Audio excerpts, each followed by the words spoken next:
Okay, everyone, today is January 23rd, 2019.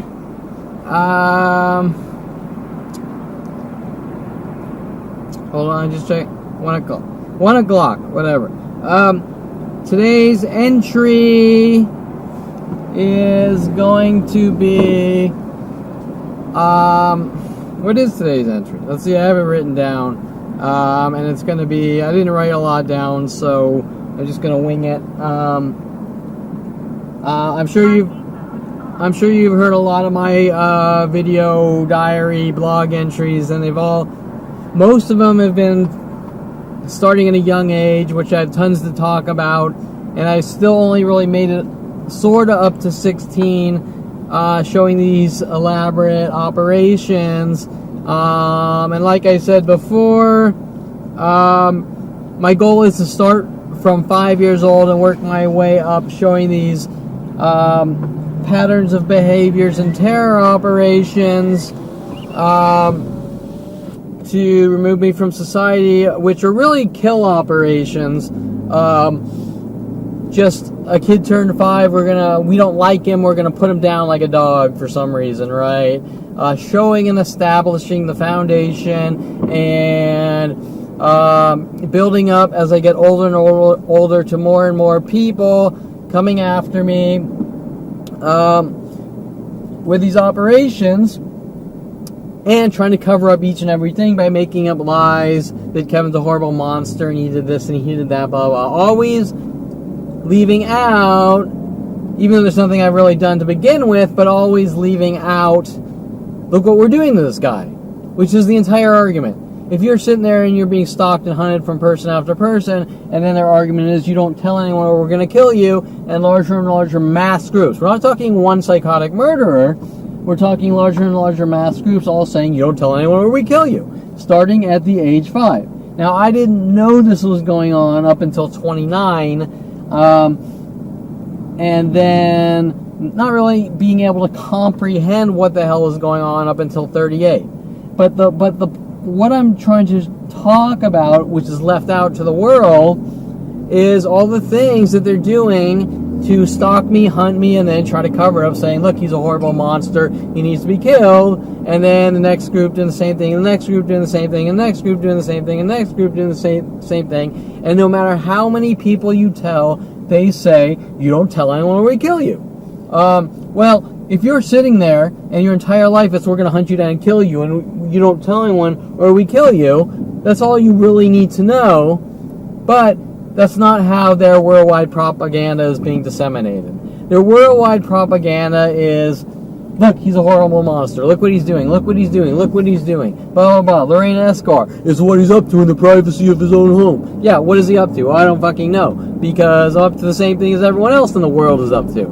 The difference is that they're hunting me down with every resource known to man to hunt, stalk, hurt, harm, maim, kill, set up, make me look like a violent, paranoid schizo, you name it, all with psychology degrees and working with the psychology community, police, government, NSA, FBI, to try to immobilize, torture, kill in such a way that looks fairly invisible and makes it look like you're a horrible person, while building larger and larger worldwide armies with psychological warfare operations to kill me, right? And so it's important so that I start from the beginning so the world understands what really is going on, because all the information illegally disseminated on these government secret propaganda systems are all fiction and fantasy based on what someone wants the world to see. Hence, why it's called propaganda. It's a one-sided argument to the entire planet, which is based on strategic operations to kill someone. Nobody tells you that it's wrong to tell someone what's going on. And if you do, especially the police, you're normally not hunted by the police to have you killed. The police's job is to make sure that to protect and serve. Everyone is safe, right? That's what my tax dollars pay. Now, they'll work some argument like, we didn't accept his tax money, so he didn't pay his taxes. once in his entire lifetime, even though I've paid my taxes my entire life. But even if I didn't pay my taxes, it's not something that there's worldwide campaigns to kill someone over. Okay? So, and that applies to everything, all their arguments. He went on a date, he farted, so he abused a girl, and he's fucking with a girl because he farted on the date, so there's a worldwide campaign to kill him. Doesn't make any sense, right? So that's why I feel it's important to start from the very beginning and show that this actually starts at 5 years old and goes from person to person. And the more I tell someone what's going on, or don't, it doesn't even matter, they just keep progressing to larger and larger worldwide operations to have me killed. But today I'm going to sort of go to the present, which I would like to do. But I think before I start talking about the present, it really is important to talk about the past, because they're just going to say, oh, well, you did this and you did that, so I don't care, and we're going to kill you. I don't care what you have to say, we're going to kill you, right? So the argument has to start at the very beginning. Or, for example, Mr. Quigley, my English teacher, telling me to hit Paul Schaefer, which didn't work, at 16, in setup operations, setup attempts to exterminate me. Today, though, I'm going to talk about the present. And what was my topic? It was, let's see. Today's topic is not allowed to go to therapy on my own, only allowed to go after falsely convicted. Okay, that's important. Because I heard things from criminal sheriffs like, oh, take responsibility for your life, with their little angry rage. But, okay, wait, what does that mean? You turn 29, you find out there's a worldwide extermination operation with the police, and you tell people, and they say, you don't tell anyone, or we're going to kill you while we're hunting you down to kill you. Well, I don't see how that has to do with responsibility for your life at all. I mean, that's like saying to a Jew that Adolf Hitler is basically putting up against the wall and going to blow their fucking brains out, going, take responsibility for your life or we're going to blow your brains out, so kiss my ass and lick the shit out of my butt crack, or I'm going to blow your brains out. Oh, you didn't take responsibility for your life, now I'm going to blow your brains out, right? No matter what is going on, they're going to blow your brains out, right? So, things they don't want me talking about is like Brian Weaver bullying Ryan Hirsch one day of his life and then pinning it on me, saying I bullied Ryan Hirsch and somehow applying that to me kissing a black girl at 8 years old, which they're telling the world I'm a white supremacist because I kissed a black girl, which doesn't make any sense. Then somehow after that, them using Ryan Hirsch, the last name Hirsch, you get it, trying to say that, well, Kevin bullied Ryan Hirsch because something about a black girl, and it's Kevin who's acting out in anger and rage because he didn't get his way, or this or that, or some random, crazy, trumped-up psychological analysis based on murderers with psychology degrees. Oh, gee, who has psychology degrees? My mother, father, and brother. You get the idea. And from that, you can derive that because I'm being hunted down by worldwide support for no reason at all, because Brian Weaver bullied Ryan Hirsch one day in 8th grade, and they both told the principal, I bullied Ryan Hirsch. It's very strange, but you can see how these strategic psychological warfare operations are happening. Okay, so today is about the psychology community saying you need help and you have a problem because you found out we're hunting you down at 29 to kill you. Okay? Well, yeah, that's a big fucking problem, but I don't know what the fuck that has to do with psychology, right? Or getting help or anything else. The only help to being hunted down and killed is to not be hunted and killed, and putting a stop to being hunted and killed, and whatever their method of killing someone, in this case it's psychological warfare, is psychological warfare, then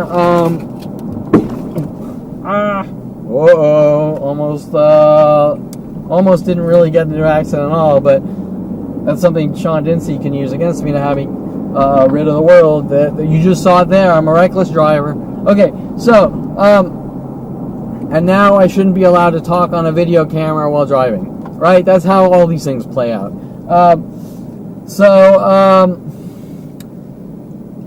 Okay, psychology. I turned 29. And I noticed all these freaky things are going on worldwide. And I met with Mike Huntley. You're a dead man, we're going to kill you with the police. Although it wasn't worded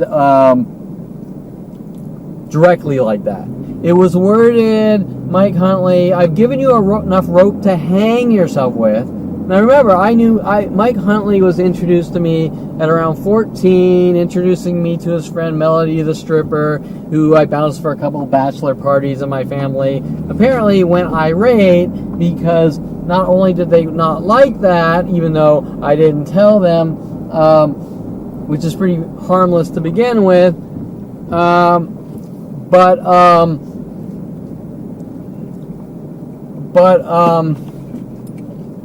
and who would care, but what they were doing was, it's kind of like, hey, do you want a cookie? Sure. And then it's, oh, you ate the cookie, you committed a crime, so now we're going to hunt you and kill you. You know what you did.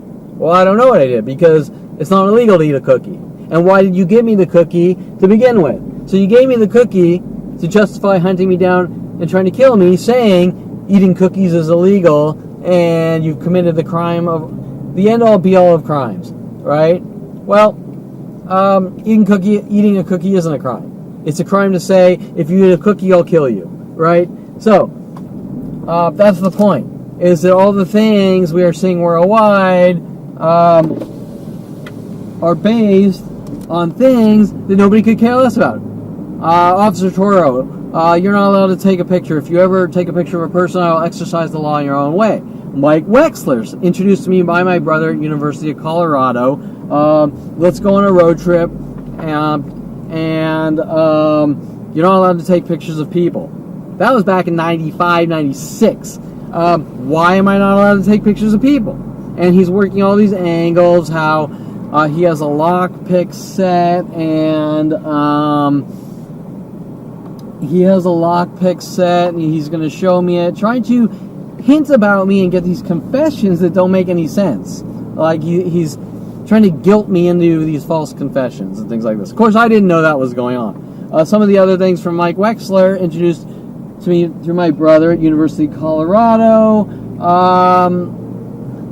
telling me that it's okay to hit people in the street because you have the right of way. Just weird things like that. And somehow that's supposed to apply to me, right? Well, if you're friends with someone who's telling you weird shit like that, how does that apply to you? I didn't say it. He said it.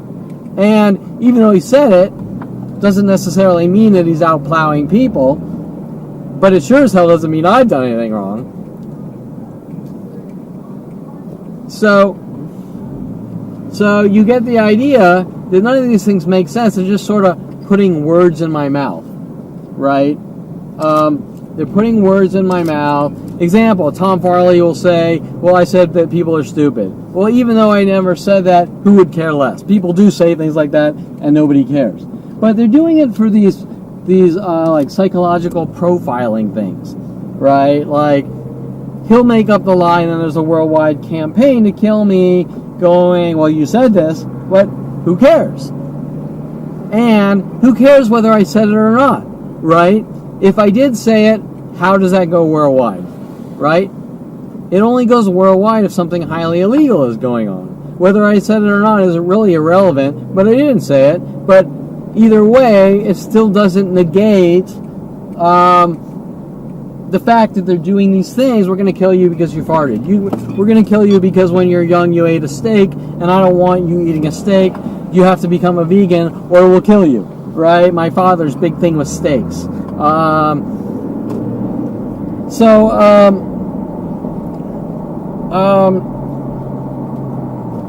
the point is that I make it up till 29, surprisingly, not knowing what's going on. I'm in an office with Mike Huntley, sent after me at 14 to 29, working every angle from with my father and mother, right?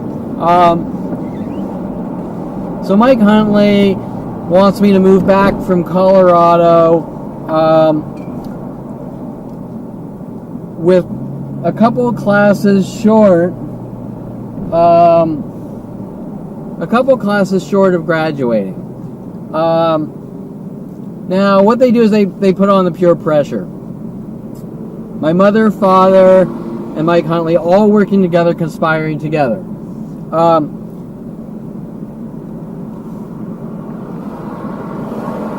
Example.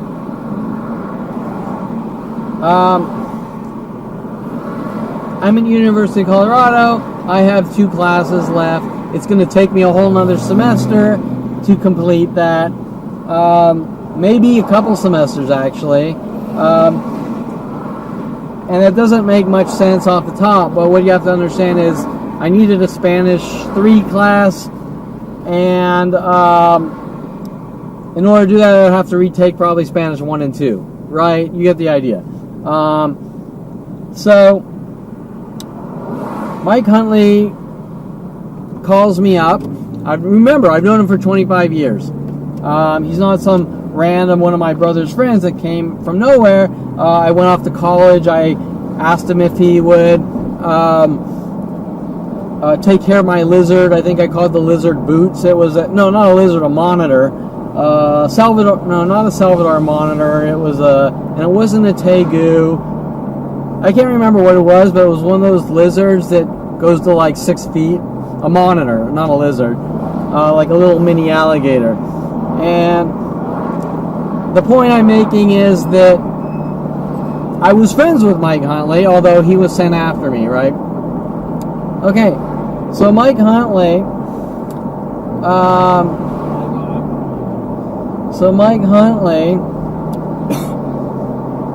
calls me up and says, Kevin, you know, if you move back after you graduate, and now, you know, I'm skipping back to how old was I? Mid-20s, right? I don't want to go too much detail, but he wanted me to move back to start a company with him, and at the same time, my mother calls, obviously coordinating these things, conspiring, and she says, Kevin, you should walk the graduation, and then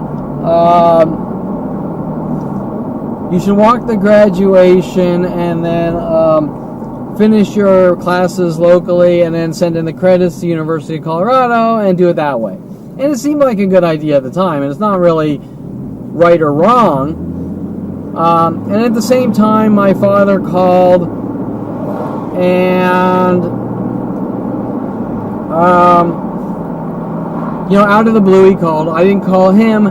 He called me with his reel you in tactic, I want to rid you of the world, having me move in while he's getting married to Janet Nordette in operations, to make it look like I'm trying to get rid of his wife and things like that, right?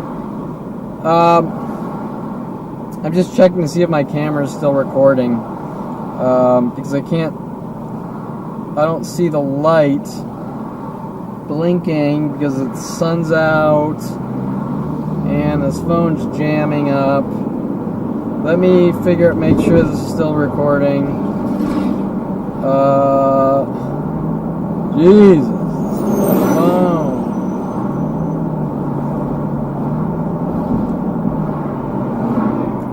Okay, you're connected.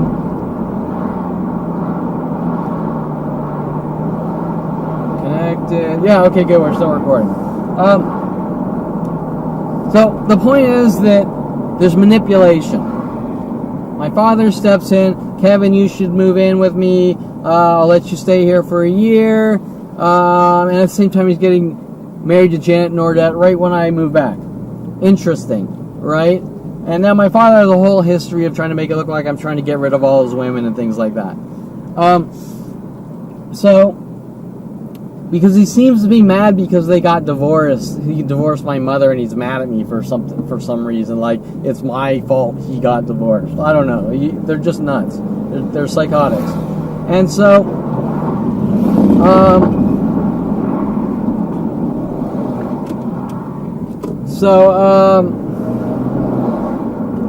okay, so I don't know that my family that supposedly loves me is staging these frame jobs and setup operations and this and that. Because why would you? And so I moved back, and after the shit hits the fan at 30 years old, all the lawyers worldwide are asking me questions like, why did I move back from Colorado? Did I graduate? And this and that. And it was all linked. Well, why do they have this information? First of all, it's insignificant information that nobody could care less about, first of all, but they're using it against me on these strategic character attacks. I don't want to help you with little messages about you moving back from Colorado, hinting that, well, you're a criminal because you walked the graduation and then moved back. Well, yeah, my mother said this is what I should do. It seems pretty harmless. Nobody's really going to care this way or that way unless something beyond any level of demented that you can fathom is going on. So, okay, whatever. So I take the bait because there's no crime there and it's not anything that anyone's normally going to care about.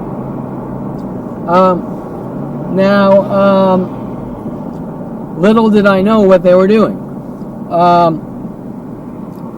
So I moved back. We started a company for like 6 years, me and Mike Huntley, called Signet, and an internet host provider. And at 29, at the end of that relationship, it was, back to what I was saying, I've given you enough rope to hang yourself with. You had better live a careful life. Have a good life now. Well, nobody tells you that unless they're hunting you down, trying to destroy your life.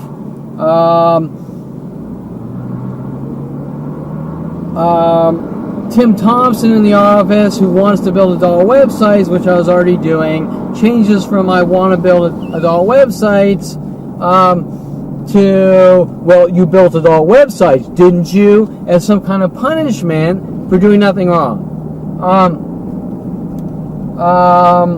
Mike Huntley's putting papers on my desk about South Korea making people mentally ill to control them, as if people make people mentally ill to control them. They don't. They make people mentally ill to kill them or rid them of the world. And Mike Huntley's walking around the office singing World of Paranoia over and over. And I'm finding out that all these people from IRC all around the world are connected with Mike Huntley and my family in these operations to exterminate me, turning all these situations around on me.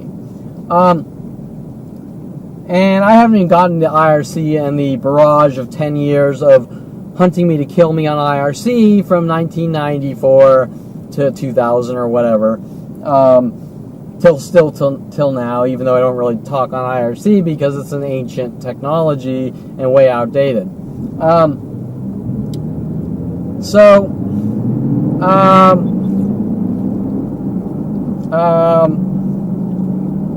Okay, so 29, you're finding out that every person you're in contact with wants you dead and gone. You're sort of looking back at your life and realizing that's really strange. The girl in Simi Valley knew me and was angry. The person in this city was angry. And you're starting to sort of put some puzzle pieces together, which they didn't want me doing, right?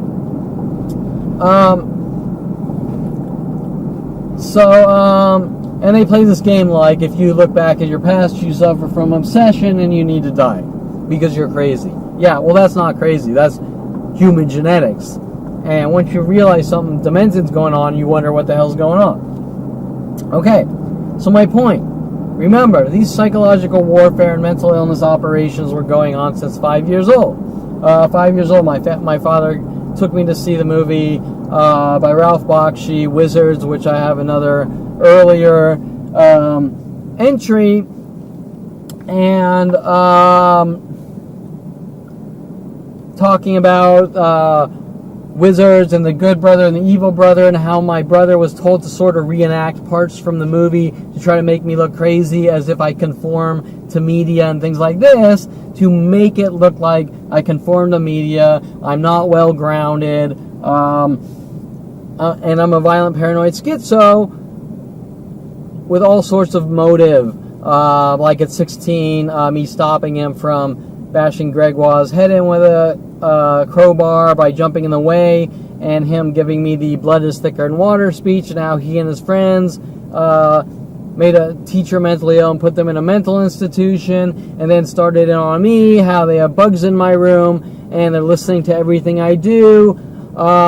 Remember, that keyword, me and my friends.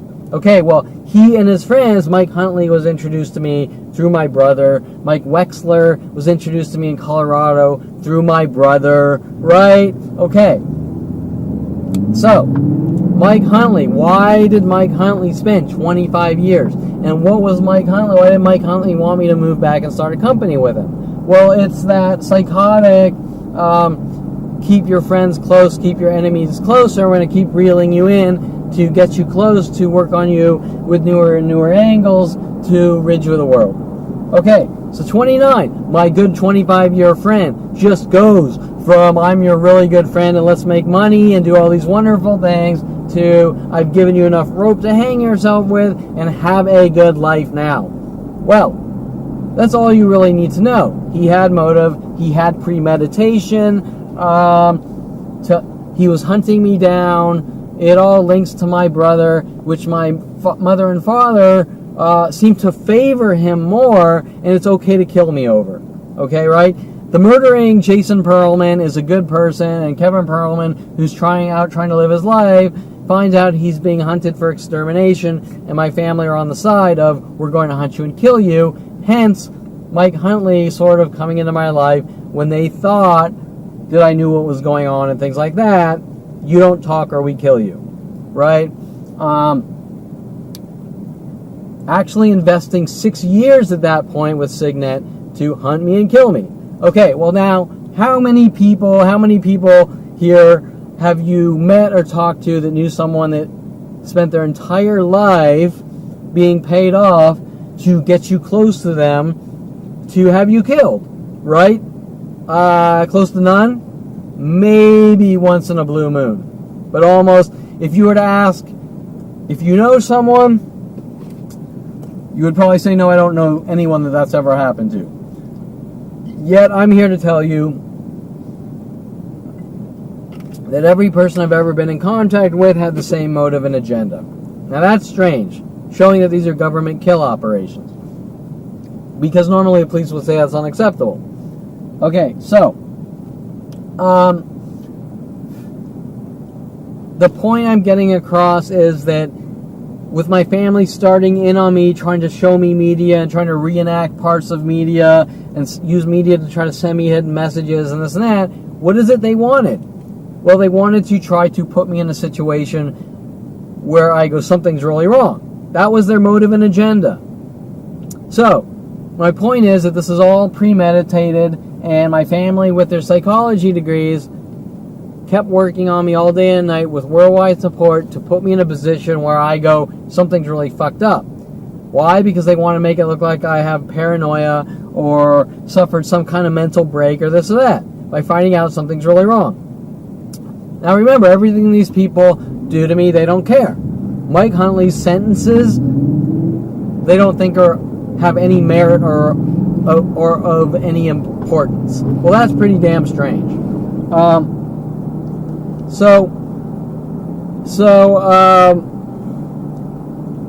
Especially the police. Where am I going? Okay, so my point is, they were trying to push me to see a therapist and say, oh, our son had a psychotic break or this or that, and blah, blah, blah, so that they could dictate or do things. Maybe it was, I'm going to force you on medication because I just feel more comfortable if you're on medication. I mean, whatever, right? But that's not how things normally work. Normally if you feel that you have a problem, you go to a therapist and you say, this is happening, I feel depressed, so I want medication. That's normally how it happens. Not, you're this, you're that, you're the other thing, and you need medication, and if you don't, we're going to kill you. Because that says that you don't need medication. They do.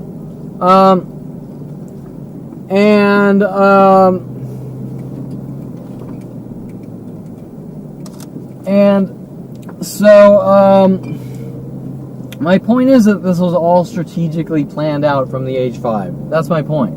Now, at 29, my mother starts playing the game of like,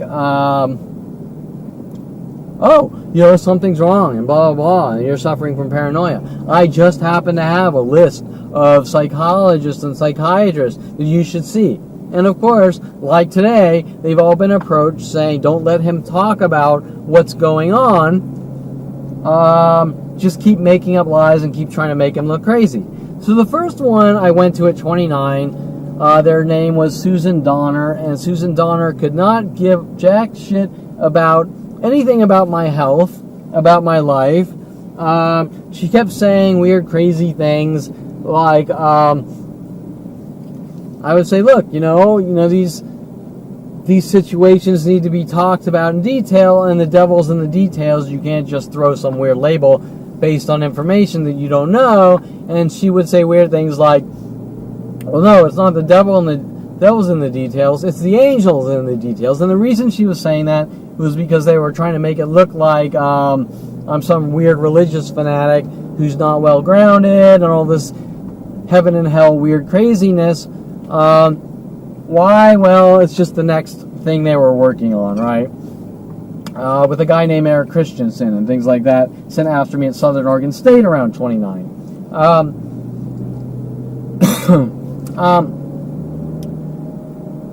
So Susan Donner started to realize that I could see through the bullshit. And that's a big no-no in my life. They want full control, and they don't want honesty and me talking about my life and reality. They want to control every aspect of my life and every situation. So then Susan Donner starts telling me weird things like, well, you're harassing waitresses. But wait, how does Susan Donner know what I'm doing outside of her office, even though I'm not? But my point is that information is being disseminated to Susan Donner and everyone else worldwide with the propaganda, right? So before you ever go to the therapist, they're given their so-called laundry list of lies that I'm a horrible monster. Wait, well, isn't that a little unethical? Because if I'm going to a therapist, I'm going to tell them about my life. And that's how it works. Not, this is who you are. Wait, if you meet someone and you've never met them, and they keep saying this is how you are and that's unacceptable and it's your behavior, you would say what? You would say, I've never met you. I've never met you. How do you know what my behavior is or any aspect of my life? Oh, because you were told? Well, let me tell you, if someone's going around telling every person worldwide this and that about you behind your back, I'm talking every person worldwide. I'm not talking about some gossipy drama with a couple of people in their social circle. I am talking strangers in Alaska, in Las Vegas, in Japan, in India. Well, that type of person that disseminates information like that to the world, they're not honest people to begin with. They're disseminating it because they want you dead and gone, and that type of person isn't an honest person, and they're going to say whatever they need to say to have you killed, right?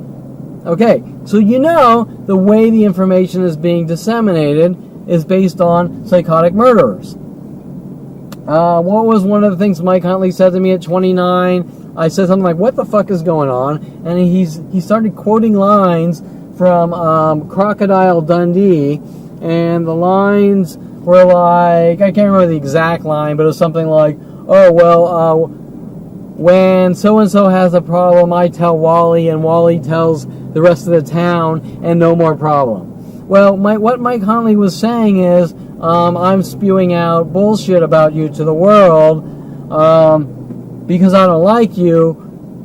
And the way he said it was sort of a cryptic message, like, this is what we're doing to you, and it's your fault. Right?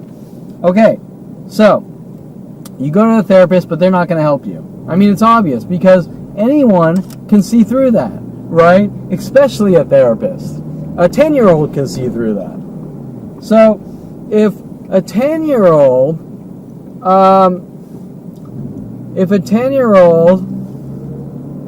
can see through whatever. So, it's blatantly obvious what's going on, right? Okay, so,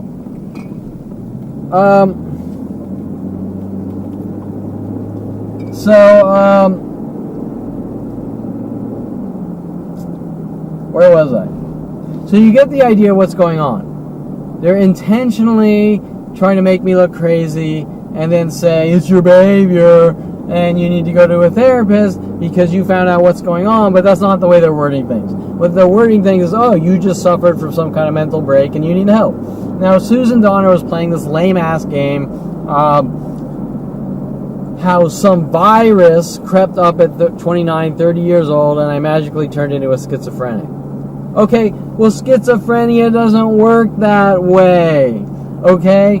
Schizophrenia is based on genetics and this and that, and blah, blah. Viruses don't crawl up in you like the movie Venom, okay?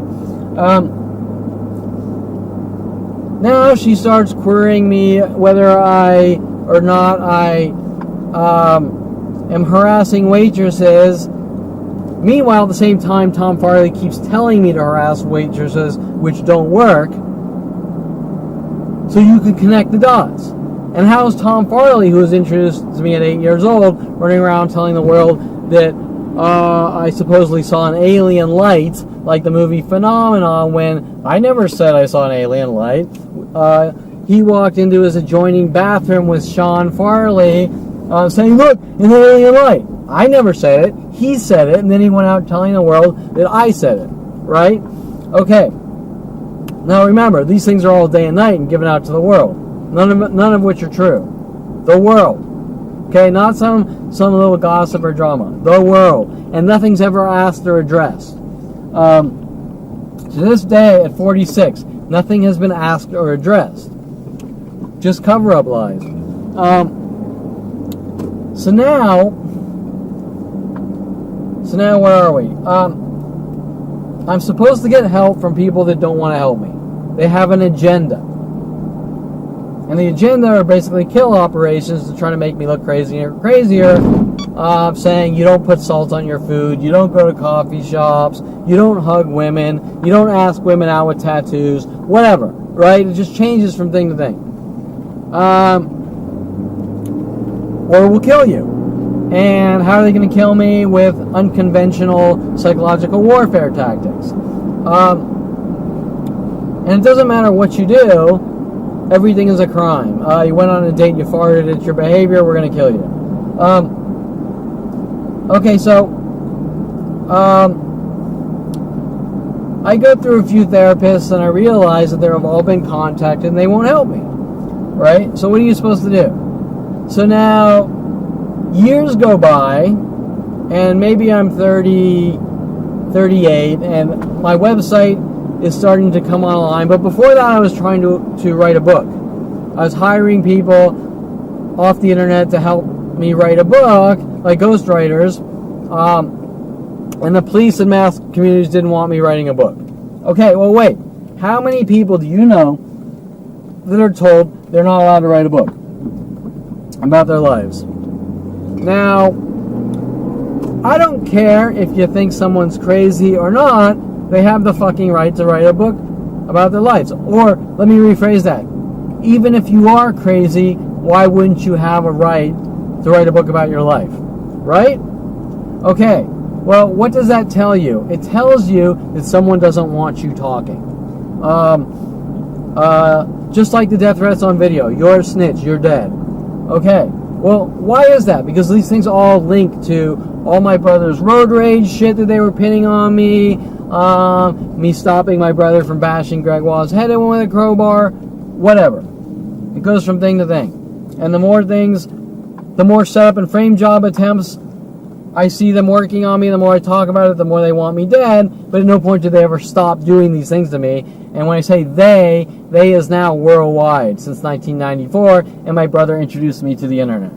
Okay, well, first keep in mind that the internet was originally government systems, and it trickled down from government to college. Okay, just remember that. Okay, so now they stop me from writing books and contacting all the writers and telling them not to help me, just like the programmers to try to make money, things like that. So eventually I put up a website, because enough's enough. You know, from 29 to 38, enough is enough watching worldwide campaigns to kill you. Oh, but you can't do that. It's your behavior, because nobody wants to see a website that says I'm being targeted. How dare I? Well, that's not my fault. That's their fault for refusing to address their insecurities or issues, right? We're going to hunt you and kill you. You're a bad person. We're going to hunt you and kill you. Okay, well, if you believe I'm a bad person, don't tell me to come back to Colorado and live at your house while you're trying to set me up and frame me. That's my father with Janet Nordet.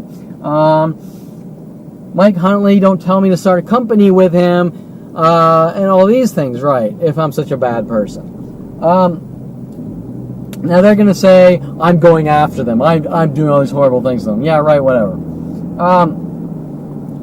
And the psychology community is all going to help try to cover this up. Okay, so finally around 38, I call a therapist named Corrine Eshigan in Woodland Hills. And she doesn't like my dialogues.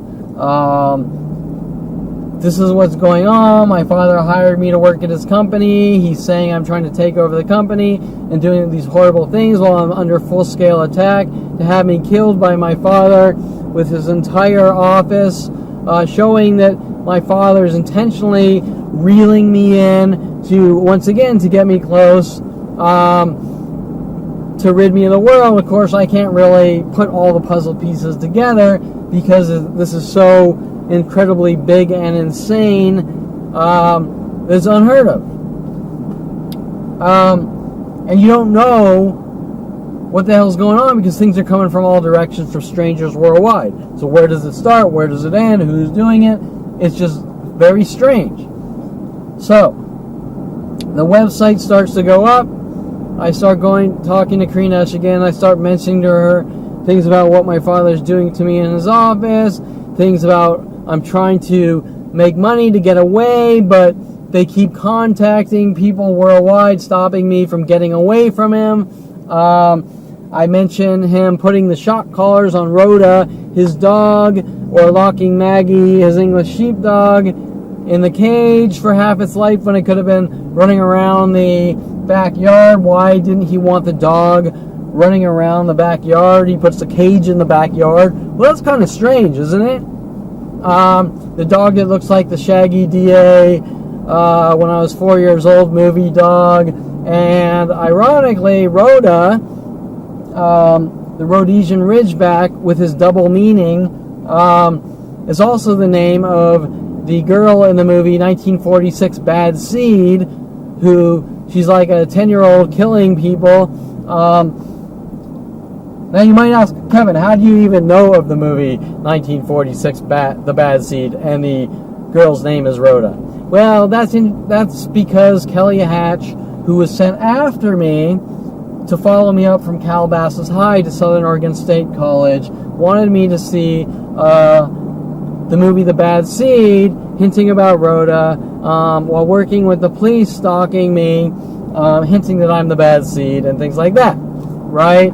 Hence my dad naming the dog Rhoda and putting shock collars on Rhoda, and then the LAPD sending Rhodey Morales after me, telling the world that I had supposedly killed someone when Rhodey Morales was involved with the LAPD to catch a murderer, which I have newspaper clippings of. Okay? Now, if you don't think these are beyond any level of well-crafted operations with the psychology community, then I would have to say you're crazy with the amount of situations just like this one that I can rattle off. Okay.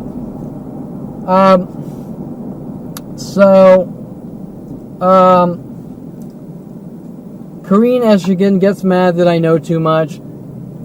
And she starts working with the police and Officer Sean Dinsey in these setup and frame job operations to rid me of the world. Now wait. Right now at 46, the police are running around saying you need to go get therapy. Phone call. Okay, phone was ringing. Okay, so... Starting normal recording. So, where was I?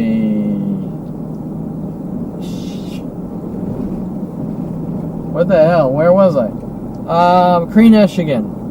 Okay, so the point is that Karine Eschigan started working with Officer Sean Dinsey, stalking me, which Officer Sean Dinsey and Officer Jensen and many others have been working on me my whole life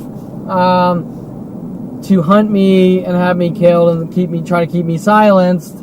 But the point is that when I went to therapy on my own, the police got mad and ramped up their attacks. Okay?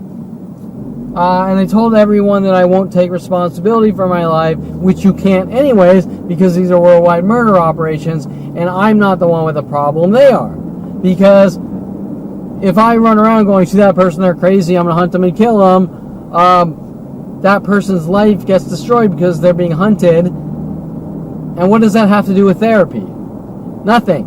It has to do with murder operations and crimes. But remember, these are the police saying, we're going to hunt you down and you don't talk, especially if you go to a therapist. So, I went to Karine. She was working with lawyer. She wanted to contact my lawyer, Jonathan Franklin, and at the time I figured, well, it might be good for a therapist to work with a lawyer so that the lawyer can understand the situation, but of course, she was deeply involved in trying to cover up these mass crimes with the psychology community, right? And this is... Okay, so now, wait, I thought this was about me getting help so I can have a good life, but get help, but don't tell them what's going on. Right? You're a snitch. You're dead. And remember, I've had several death threats with people working with psychologists. They're going to have me killed, following me to Starbucks and things like that, saying you better not talk and things like this. And all that's on video, by the way. Because once you realize that the police aren't going to stop hunting you down to have you killed, and you keep showing them, look what's going on, you realize that they're just coming after you no matter how good of a person you are. Because nobody behaves that way, especially the police. So after Karine Eschigan, there were some arrests in 2016 by Officer Jensen, and Dinsey was his lackey partner, which I called internal affairs on, and I made a mistake of, my lawyer telling me shit that didn't make, my lawyer manipulating me into situations, Jonathan Franklin, like telling me, well, I don't want to say anything that gets a police officer fired. Well, wait, so if a police officer is hunting you down to kill you, you don't want him fired, you want to come after me, right? So you understand how big this is, right? So I took the plea bargain, which was a mistake because everything was worded in bullshit, and it ended up getting wiped off my record, even though first these were tiny little misdemeanors, and Officer Jensen was trying to throw in things like you assaulted someone by throwing a business card at them. Okay, well, even though that's not true, even if I did throw a business card at someone, how is that assaulting them? I mean, what's next? I tried to kill someone with a feather. Did I hit someone with a feather? Right? You know what I'm saying? Those are things that people would laugh their ass off in court. But they kept piling on charges like that and stealing my money, $2,500 per these little misdemeanor weird charges. And I should have just said not guilty. But needless to say, whatever. After that, on my own, I tried to see 24 therapists. 24. Each and every one has some lame excuse why they wouldn't let me talk. Okay? They say the stupidest things. Oh, I don't feel I'm qualified to help you. As if these people were like special super brain surgeon psychologists, right? Well, I'm here to tell you that every criminal psychologist is going to sit there for a measly $100 or $200, listening to you babble about your life, and most of them don't really give a flying fuck, anyways, because they just want their money, right? To listen to what you have to say, right? So if out of 24 therapists, each one like stonewalled you, that they have something to hide. Each one working on me with the police to try to silence me.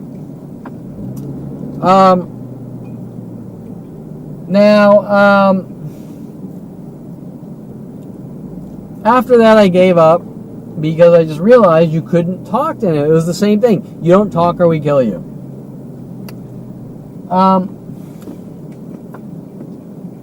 Now they wanted to punish me with their mental illness tactics. Remember, this media thing's been going on my entire life to try to flip me out and make me look like a crazy, violent, paranoid schizo. So, the makers of The Sixth Sense produced a movie after this called Split, which is a really good movie. But it's about a violent, paranoid schizo named Kevin, and some of his personalities are based on my Twitter jokes and things like that, right? Okay, and on my website before making the movie, it says, I've now gone to 24 therapists, not one will help me. Not one will let me talk, not one will help me. Things like trying to trick me into getting me to go into mental institutions and things like that. Well, wait, why do they want me in mental institutions? Don't you think there's some kind of relation between my brother telling me that he and his friends are going to put me in a mental institution for stopping Greg Waugh from stopping my brother from bashing Greg Waugh's skull in with a crowbar, right? Which my family side with people who bash people's skulls in with crowbars. Strange. Okay, so, and that all links to like a little movie my brother made when I was 14. He called Psychos, wanting to put me in the movie, riding around in a motorcycle, and Darren Moselle holding a knife up to my throat, saying, let's make him the fifth member of the Bee Gees, and things like that, right?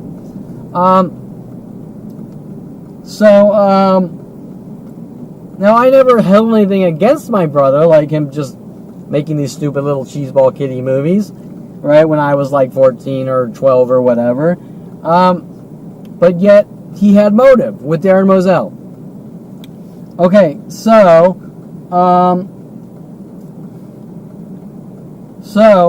you get the idea that my punishment, so to speak, for going to therapists and trying to get help was them making movies called Split, calling the character Kevin, sort of trying to make me think I'm the character or belittling me. I don't know. I can't tell you what their motive is. Just trying to make me look crazy to cover up their operations. Now, without going into detail how this links into the entertainment industry, Darren Moselle, who writes for the entertainment industry, Brian Longbotham, who I worked for doing 3D animation and visual effects for Modern Video Film and Universal Studios, and Brian Longbotham with his frame jobs to Wes Craven, telling me that Wes Craven wanted me to put splice in some footage of O.J. Simpson fleeing the scene in his white van to frame me, telling Wes Craven I'm fucking with him and things like that, right? Once you hear all those details, you can really start to understand how these things are kind of playing out with person after person, setting me up to people with millions to billions of dollars turning them against me, right? Now, how is Brian Longbotham connected to my brother and friends? Well, that's pretty interesting or strange, right? Because I was like 24 and he was like 40 or 50. He wouldn't be in my brother's friends groups. Okay, so I don't want to go too far there. I'll get to those when I get up to my mid-20s. But I just want you to understand where things are coming from and how people are told to do things to try to make me look crazy. And this is worldwide, every person I'm in contact with. Okay, so let me think. So you understand how the psychology community is upset with me for simply saying, look what's being done to my life. Okay, if that isn't strange, I don't know what is. Why would the psychology community be mad at me for going to the psychology community, which my mother and father and brother wanted me to go to simply say, look what's going on, and then them saying, you're crazy, we're going to put you in jail or mental institutions. Okay, now remember, my brother's threats and actions, or me and my friends are going to put you in a mental institution, but now you're linking that to my mother, saying, here's the list of psychologists and psychiatrists who are going to hunt you down and kill you. So we want to sort of try to make it look like you flipped out. Then we want to send you to psychiatrists. They're going to say he's crazy, all paid off to do this. Okay, and working with the government. Well, that's beyond any level of illegal. Because let me tell you, if you're crazy, you don't got to make someone look crazy. And if you're violent, you don't have to try to keep provoking someone, right? To try to make them look violent. They're going to do it on their own. So after that, I think, or during that time period, during the beginning time period, back towards 29, one of the other next people on the list was a psychiatrist named, I think Natalie Craw on Victory, Woodland Hills, Victory, and Canoga. And Natalie Craw, basically, when she saw that I knew what was going on and didn't want me talking, told me if I don't take medication, I'll destroy my life. Now, at the time, I didn't really realize that was a death threat.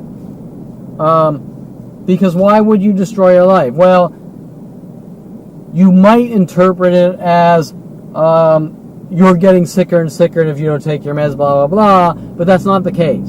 The case is that people are stalking me, trying to make me look crazy, and I better do what they tell me or I'm a dead man. Well, you don't have to. If someone needs medication, you don't have to make them sick, right? It goes against how things work. You're either crazy and you need to take... You're either crazy, but that still doesn't mean you need to take medication. And what does crazy even mean? I mean, I'm crazy because I was born in Calabasas in the Hidden Hills and I build cars and that's blue collar and a white collar neighborhood. Well, that's not justification to rid someone of the world. Okay, so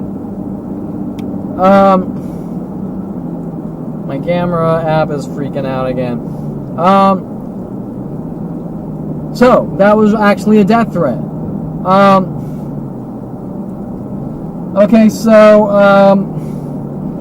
anyways, I have some things to do, so I'm gonna stop this for now and I'll continue this later. If I can get the app to work so I can stop it. Damn technology, I thought it's supposed to be perfect. But yet, error after error. So, I guess Shanna Bryan Seva's argument that computers are all perfect and it's all human error isn't the case because I can't even get the stupid app to load to stop the camera, right? And that's for future conversations against my father's murder operation with all his employees at the psychology community. It's trying to cover up, yet I can't get the app to load, so I'm just going to manually stop it. Okay, so it's February 6th, 2019. There's actually two people waiting for me here. Sorry, this is kind of a joint video documenting the people stalking and waiting for me. and me talking into the camera to edit to do my diary entry.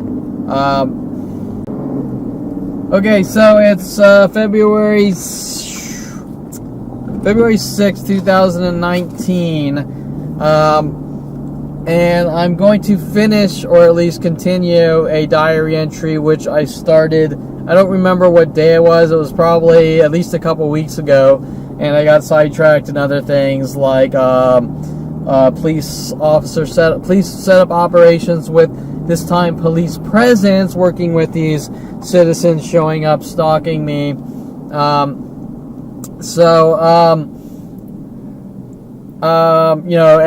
Dealing with that video, as well as trying to talk about my life, because, it's kind of a two-part thing. It's, you don't talk or we kill you, with worldwide support, which I'm forced to video all day and night to try to expose the murder operations, for what I know. And then the other part is talking about my life, starting in a young childhood and growing up, so people can really understand that all the propaganda they've been fed for the last 40 years across the entire planet is all complete fiction and fabrication by the government, psychology community, and everyone else helping to exterminate me or remove me from society, no matter what it takes.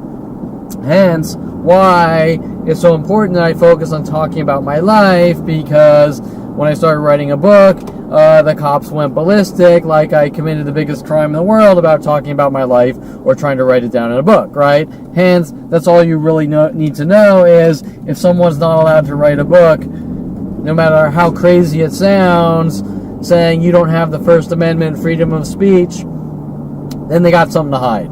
And something unfathomably horrible to hide, right?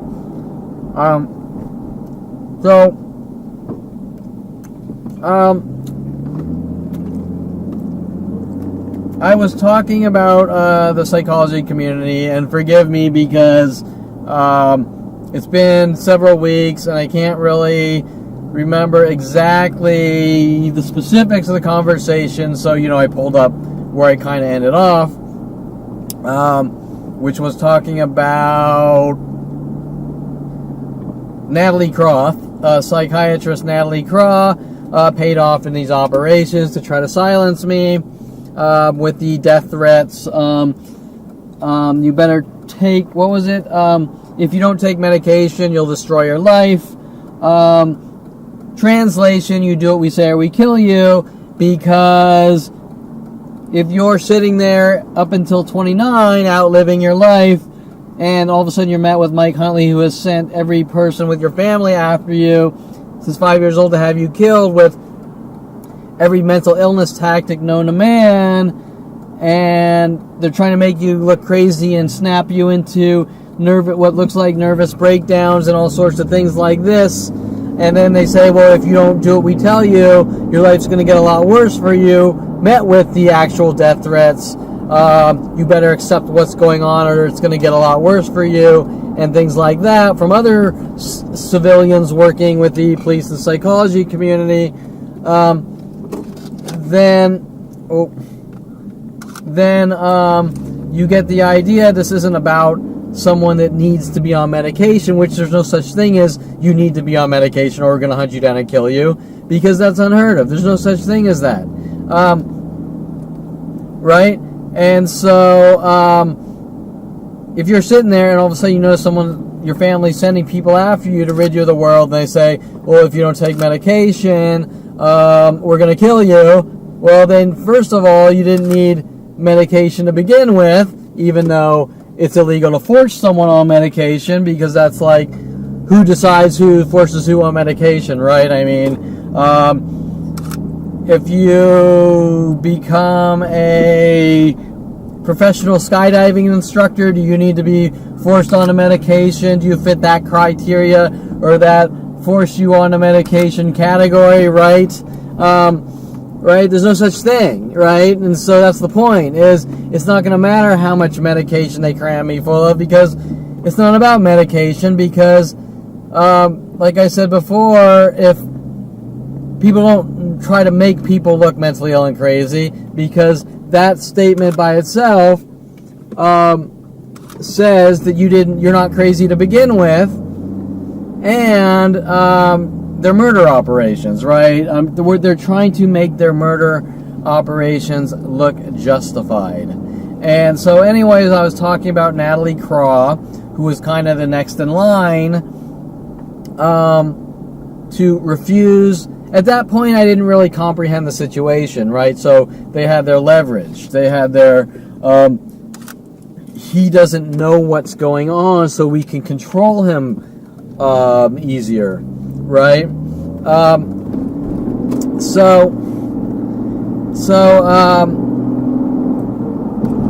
So needless to say, that was Natalie Craw. Now, after that was around my early, I found out what was going on around 29.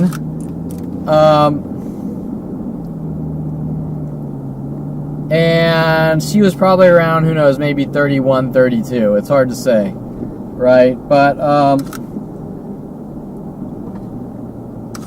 I'm just documenting all the no-platers they've pulled up to the park on my way home from getting coffee.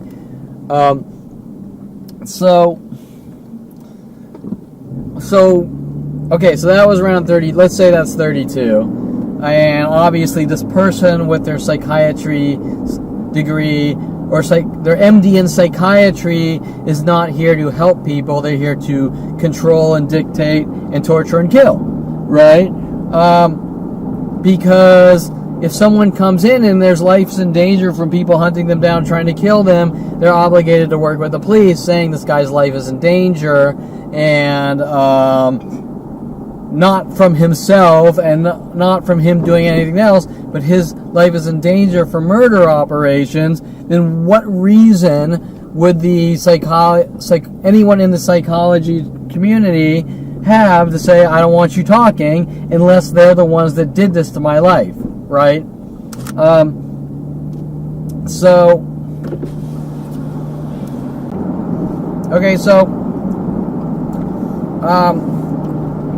Natalie Craw, and then with the death threats, you do what we say or we kill you with the psychology community, because they don't want to open up the doors to the horrific truth that I was basically targeted at 4 or 5 for government kill operations, and they're all behind it with all sorts of dumbass theories from moronic idiots that think they're important with psychology degrees or MDs in psychiatry. Whoop-de-fucking-do, a bunch of moronic idiots. But anyways,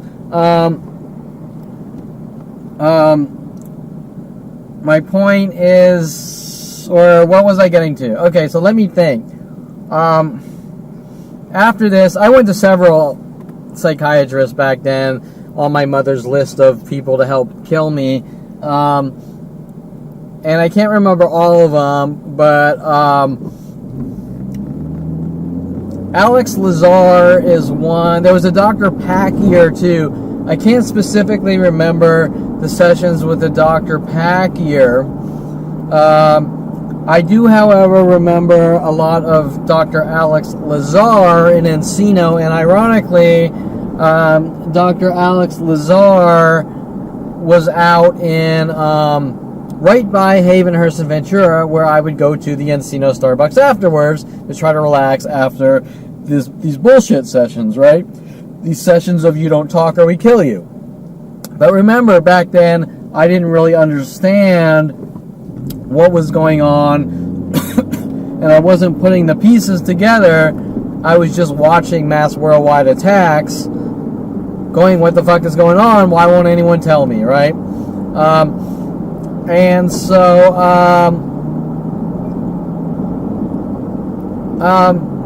Alex Lazar was Persian. One of the things I can recall me first noticing was him on the complete murdering defensive when I mentioned that Mike Huntley and my family were going around telling everyone I'm full of anger and rage. And what I remember is his eyes dropping flat to the ground in pure guilt, okay? Pure, oh shit, he knows, right? Oh shit, Kevin knows, what are we going to do? is exactly what was going through his head. Now, someone that's here to help you, someone in the psychiatry community, someone with an MD in medicine and psychiatry, don't usually run around saying, you suffer from this, and now you know what we're doing, so now we got to kill you, right? Because if you're a good, decent, honest person, first, you're not going to make up the lie in the first place, because you don't want to fucking go to jail for malpractice or fraud or whatever, being a quack, and attempted murder or murder. And so, you're not going to put yourself in that position normally. And if you have a friend that's involved with that, normally, you're going to say, well, you fucked up, you know? But,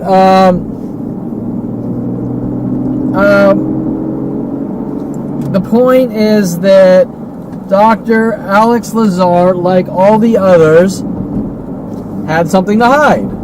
Now, remember, I didn't know I didn't grow up with Dr. Alex Lazar. I wasn't friends with the guy or rape his wife or anything like this. I had no connection to Alex Lazar like every other person I've ever seen in the psychology community, therapists, people worldwide. There's no connection. So what's the motive? What's he trying to cover up? Well, it's got to be something based on the psychology community and what they did to my life, right? And them thinking this is like the largest fuck up known to man and the largest crime known to man that's ever happened in history. We can't let the truth come out. So after this, Alex Lazar was doing everything known to man to try to silence me. Of course, like usual, you don't know where it's coming from because it's coming from all directions, worldwide, right? And nobody will tell you what's going on. So Alex Lazar, let me think. At one point, I'm telling Alex Lazar about, now this is right before the 2013 arrest with Jensen and Dincy. I'm telling Dr. Alex Lazar about the mass mobbings with Persian groups at Coffee Bean on Ventura Boulevard and close to Tampa. There's a 7-Eleven on one side and there's the bowling alley on the other side. And in the middle there is a coffee bean, kind of like an island coffee bean, where Persian groups got together to hunt me down and have me killed. And I can recall that starting with Tom Farley telling me weird things, that he hates Persians because in history he's Greek Pontian and some kind of wars with the Pontians and the Persians. I don't fucking know. I mean, we're talking like what, like 20,000 years ago or something like that, right?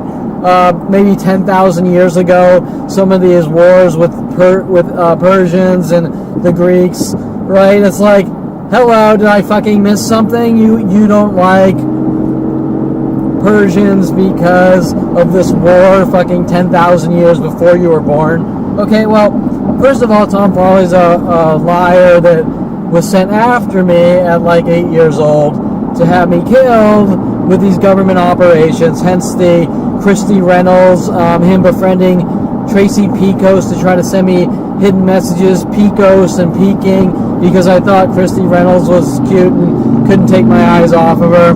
But, so Tom Farley has desperately, since 8th grade, trying to hunt me down and silence me and keep me quiet, involved in the sending Jen Hess after me to have me killed, Rody Morales after me to have me killed, all the women on IRC for 10 years, starting in 1994, to have me killed, whatever. Okay, so Tom Farley says this, and then, of course, they start telling everyone that I hate Greek or I hate Persians, right? Well, that's pretty strange because, like usual, I never said I hate Persians. Just like Tom Farley was running around saying that I said that people are stupid. Well, I never said that people are stupid. However, if I did say people are stupid to Tom Farley at 10 years old. Who the fuck would care anyways? I've never seen someone hunted by worldwide support because he said people are stupid or anything on that level, right?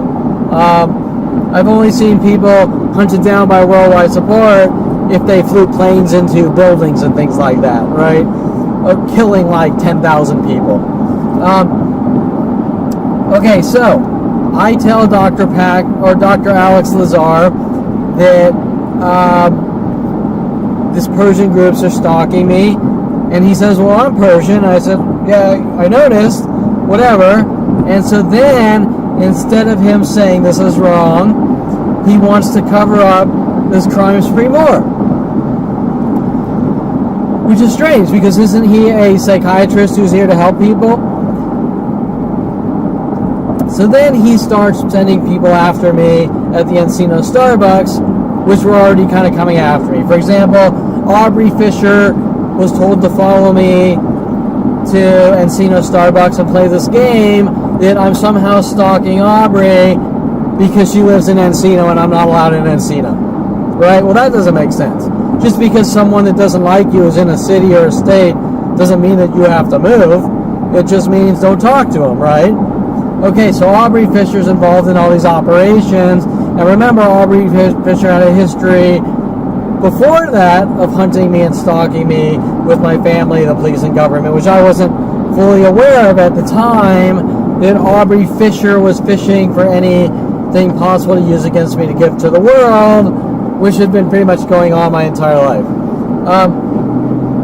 Using the name as schizo references to try to turn me into a schizo.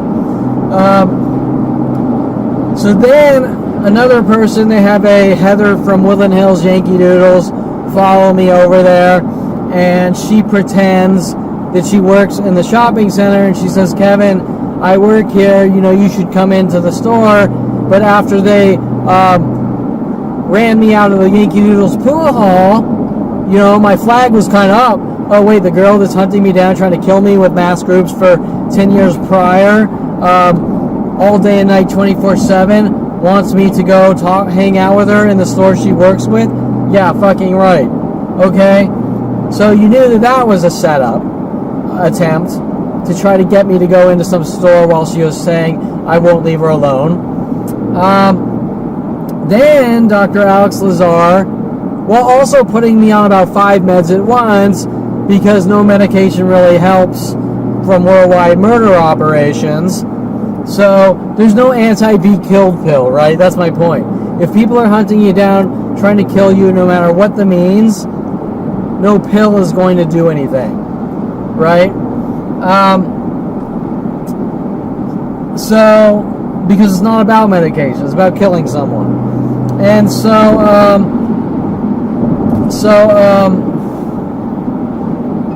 you get the idea.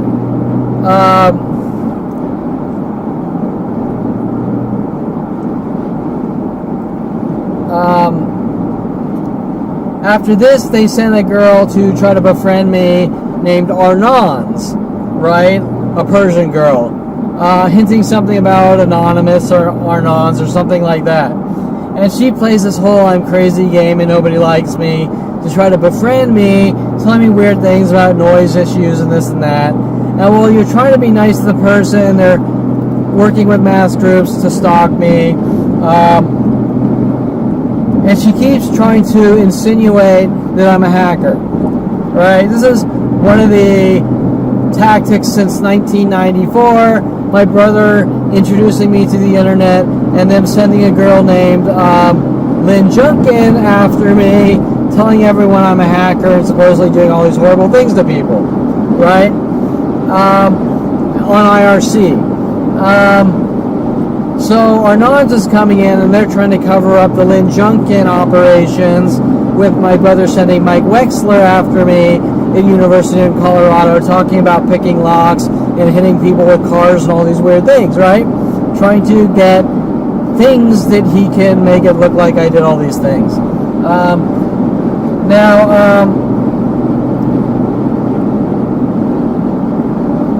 Finally, Dr. Alex Lazar tells me, I know a guy named Rick Armando, or Rick Armand, a friend of his, and he's willing to go with me to Starbucks to witness what's going on so he could go to the police with me so I don't look like a crazy person, right? So Rick Armand, or Armando, I'm not sure, supposedly a guitarist for a band called 1994, which is most likely hinting references about the movie 1984, Big Brother is watching you, and based on government torture and control, you're not allowed to pick your nose wrong type of thing, which seems to be synonymous with what's being done to my life, except what they're doing is they're hinting about movies and scenes from movies, and then trying to make it look like I conform to movies with these covert psychological warfare tactics from the psychology community, which has started at 5 years old for me with my family.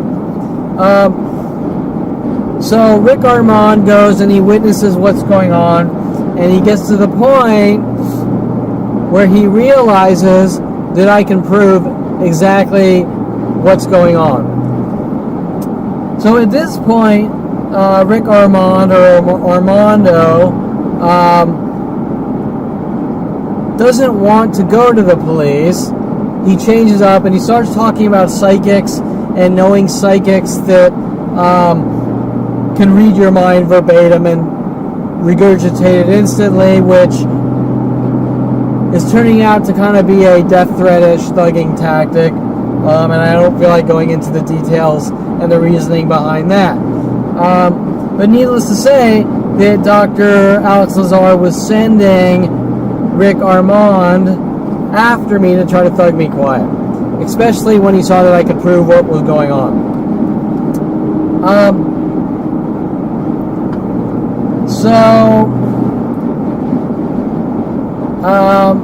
After this, now remember, my family paying off Aubrey Fisher with the police to have me killed for doing things like getting into studio photography with women.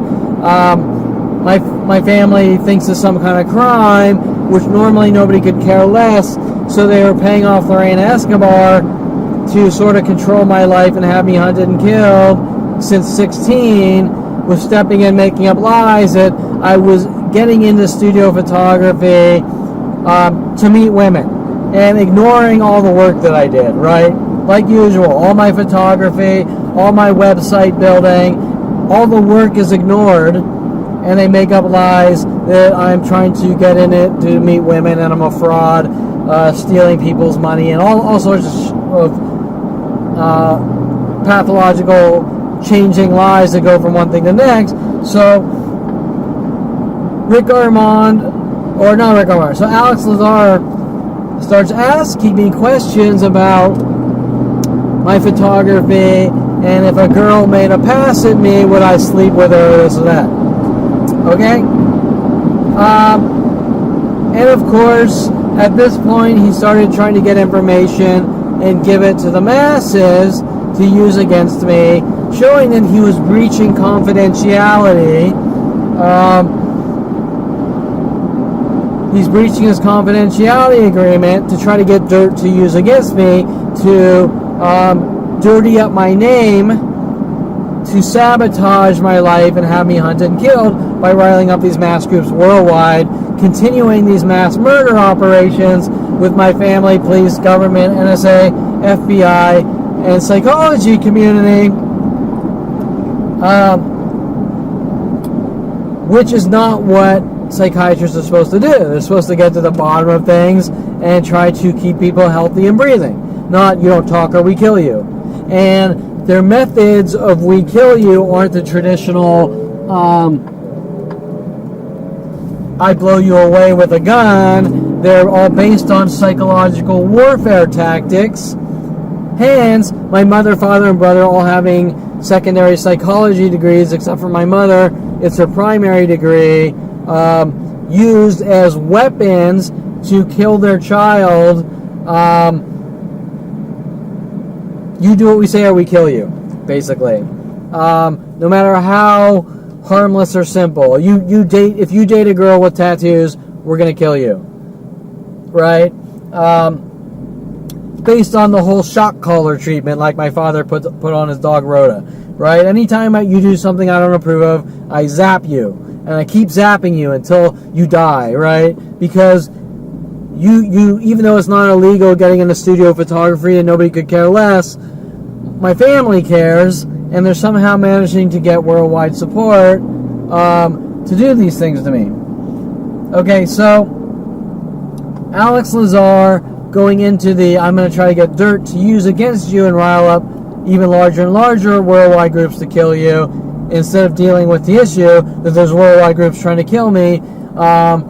Him showing how he's in complete defensive. Okay, so today is 2/10, February 10th, 2019. Oh, hey, I have a birthday on the 19th. I'll be 47, as if that matters, when for 42 years of your life you're being hunted with worldwide support to have you killed. Age really doesn't matter when you're being hunted, because you don't really get anything out of life when your family wants you dead and gone for no reason at all. But okay, so I'm still working on the therapist's entry here. Started like maybe 3 or 4 weeks ago. I'm not even sure because everything's really been hectic. 3 break-in attempts by the LAPD on surveillance video at my house because they know I have incriminating evidence of them trying to have me killed, paid off by my father, and things like that. So I've kind of been sidetracked, but this is kind of a important entry because it goes into the psychological community and how they don't want me to look like a good, decent, stable person, which is the entire concept of gang stalking. But normally, therapists, psychologists, psychiatrists are about helping people normally, not you don't talk or we kill you, and hunt you down with worldwide support saying he's crazy and this and that. That goes against what psychology is supposed to be about. So, anyways, where was I? I was talking about Dr. Alex Lazar in Encino, by the Encino Starbucks, where recently there have been 3 break-in attempts by LAPD into my house, and a Starbucks thug tactic with Sean Tinsey paid off to break onto my property and deliver a letter saying Starbucks doesn't want you here and things like that. But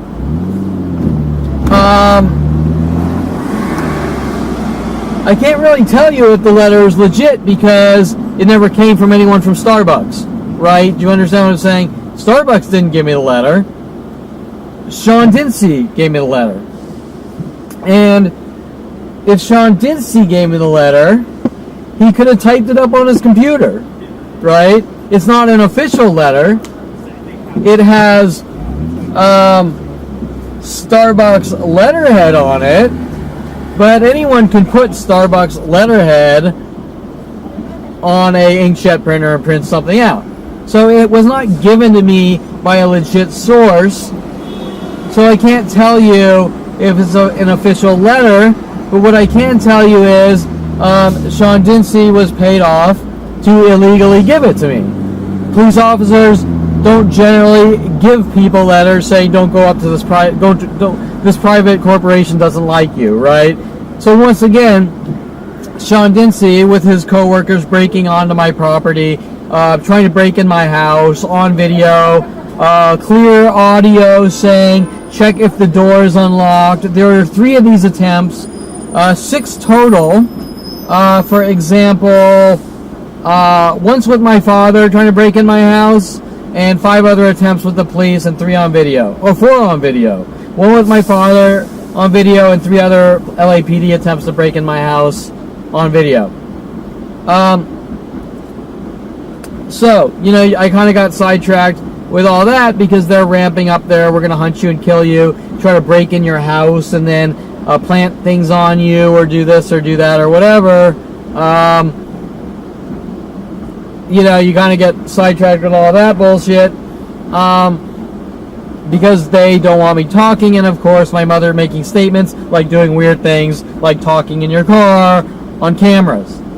I mean, oh my God, that's so crazy. The world's going to hunt you down and kill you for doing what I'm doing now. As if anyone's going to care. They're not.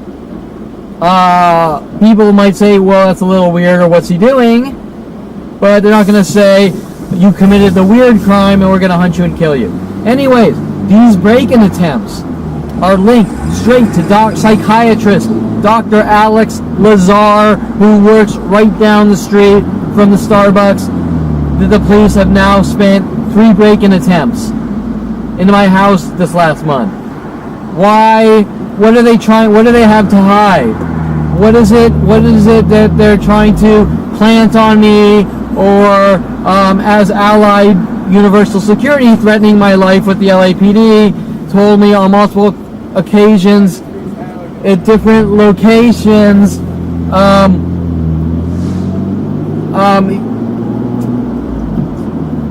It's illegal to take pictures on private property. Why would different Allied Security employees at different locations say this? Because they're involved in a mass murder operation, and they don't want any proof of that to exist, which is way too late. We're way past that. The cat's out of the bag for years now, and it's all up on the internet.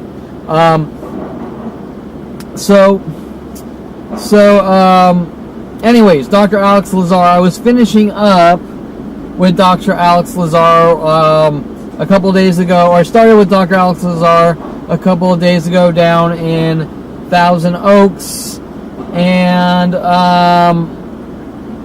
I'm in Santa Monica now. It's Saturday night. Like usual, you're not allowed to go to Santa Monica either, or Hollywood, or Las Vegas, or Downey, or San Diego, or Florida, or Wisconsin, or New Jersey, or this or that. And those are all crimes according to my family, police, and government.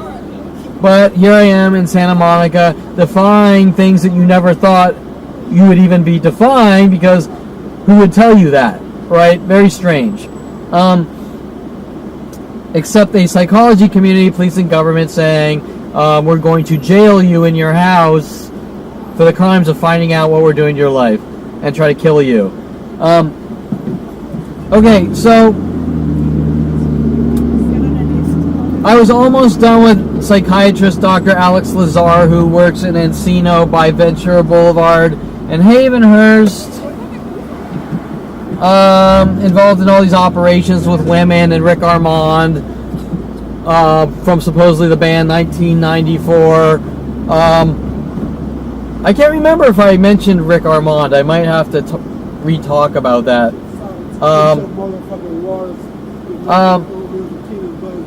So if I talked about Rick Armand in one of these earlier in this video, I'm sorry, but it's just a lot of time has passed and it's been a while, so I'm trying to sort of, document, note things so that I can remember what I was talking about before. But anyways, okay, so at one point before Dr. Alex Lazar was trying to work on my credibility for getting into studio photography, and at the same time the police and LAPD sending Aubrey Fisher after me to hunt me down and have me killed for getting into studio photography.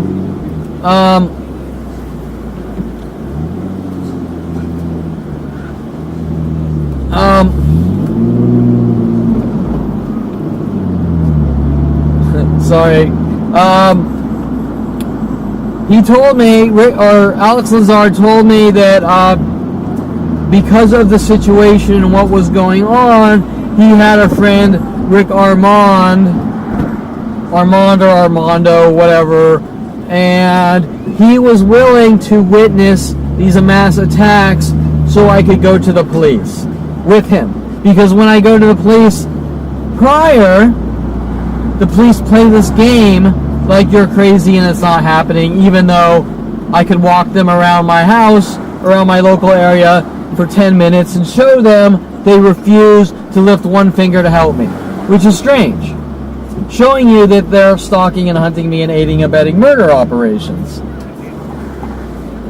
So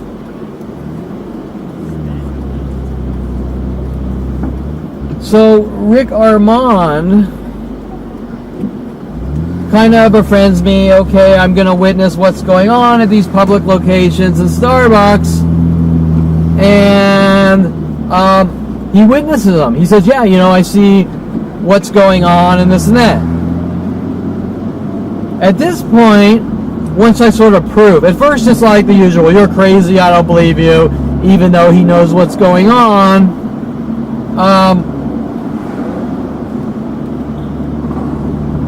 Even though he knows what's going on,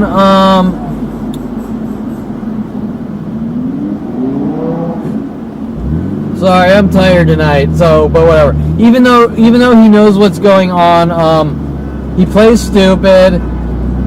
He witnesses what's going on. I prove to him what's going on. He agrees. He sees what's going on. It's time to go to the police. He then plays this game like, well, I don't want to go to the police. Right? Bait and switching, so to speak. Then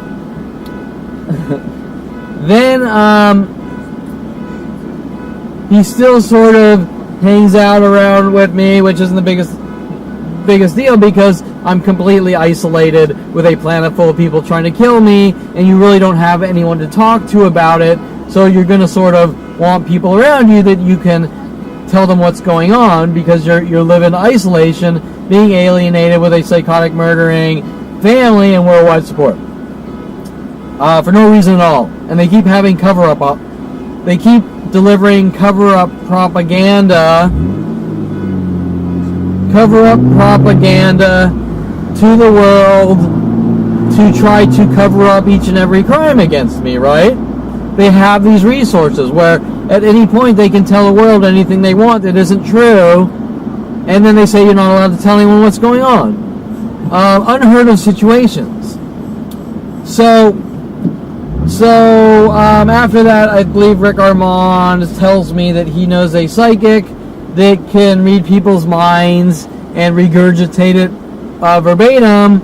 And I'm not really a big psychic believer. I kind of have seen some weird things which kind of seem like psychic, whatever, the possibility of psychic behavior exists, but I've never seen direct proof. Like, I've never talked to someone like you would see in a movie that could read someone's mind and then regurgitate it instantly, but I have seen some freaky things with my stalkers and the psychology community working on me with some freaky things, and I'm not going to tell you that I know for sure about psychic stalkers or this or that working with the police, but what I am going to tell you is that the psychic angle has been worked on me my whole life with the psychology community and my family and the entertainment industry.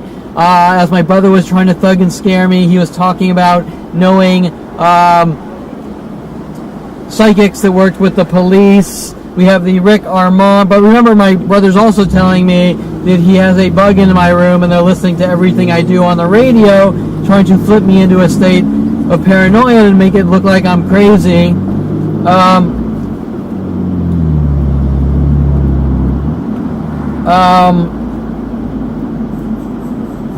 Where was I going with this? We have a father playing mind games, trying to make me crazy, make me look like a violent, paranoid schizo, and his neighbor Susan, who isn't a psychic, kind of a ditzy blonde, pretending she's a psychic, making these guesses, these 50-50 guesses, and weird things like that, right?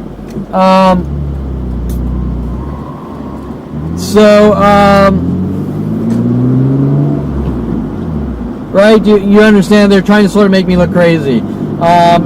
do psychics really exist? I can't tell you. I have no solid proof. Is there a possibility? Well, I guess there could be a possibility. But whatever. That's not worth obsessing on until you really get solid proof or anything. But if there were psychics that existed, I guess I should say this. If psychics do really exist on some kind of rare phenomenon like that, my family would pay them off with the police and government to stalk me and have me killed instantly. Okay?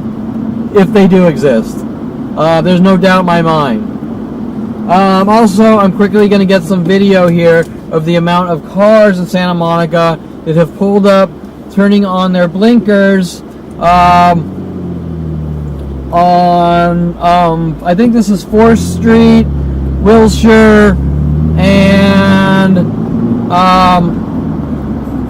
3rd Street. As I made a quick lap, we have the first car here, Van Nuys, no plater, waiting with his lights on. We have about 6 cars waiting with blinkers on right now, and as 15 minutes ago when I drove down the street, no cars were waiting with blinkers on. And like all these other tactics, they all show up at the same exact time, everyone doing the same exact thing. So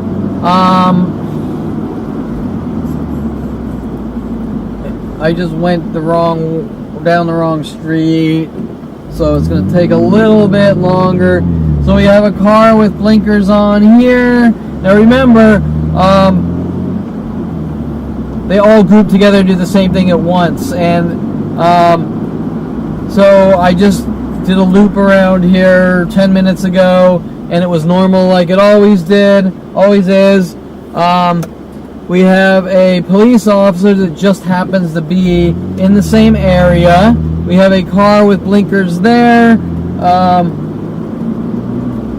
We have another car on with blinkers here, right?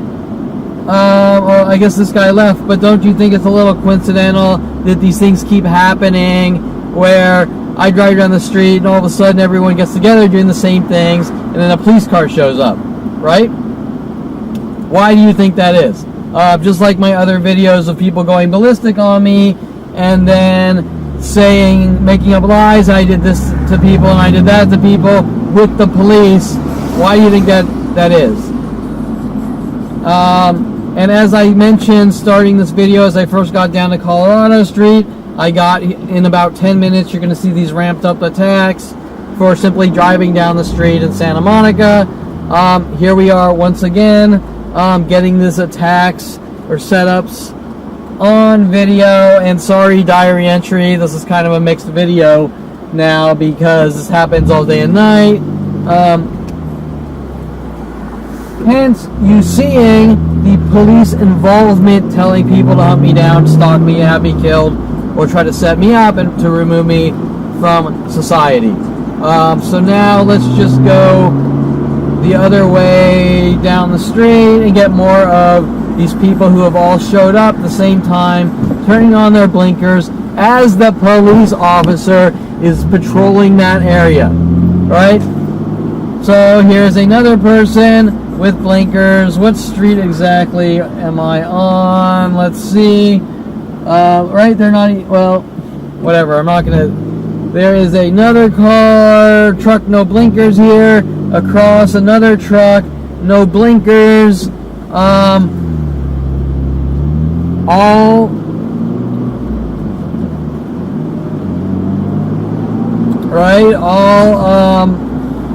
following me, turning on their blinkers, with the police patrolling the area for setup operations, because they have a problem. There's another car down here, with blinkers on, because they have a problem with me breathing, and it is for no other reason than that. And what they're going to tell the world, they're going to tell the world,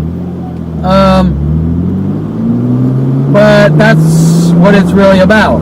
I know I have information that they don't want coming to the world that's really going on, and they're going to try to say I'm a violent, paranoid schizo and crazy. There's another car with blinkers on over there. I don't know what the count is, about 8 cars that showed up instantly with blinkers, 9 right here, 10 right here, right, and so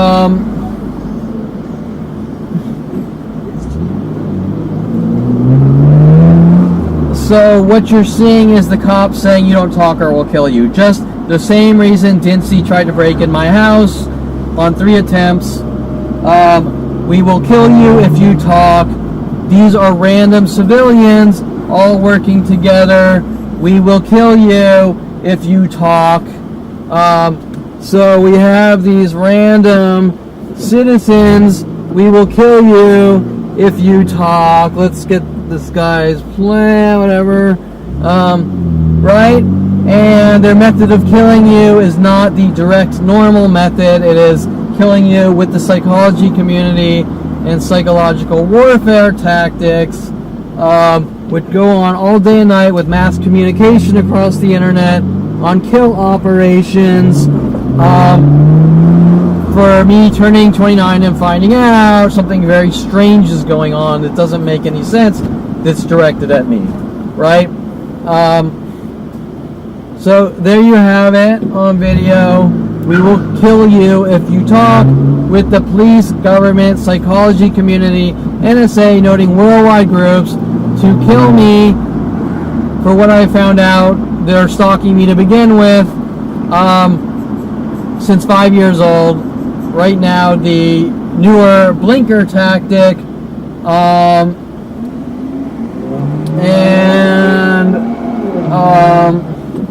we have the police presence, we have the people with the blinkers, you name it. With my mother telling me yesterday, don't do weird things like talk into, like my mother doing weird things yesterday, like saying don't talk into a camera about your life. You know, things that nobody tells you. They go, good for you. You're talking about your life. This is unacceptable. That's what honest, decent people would tell you.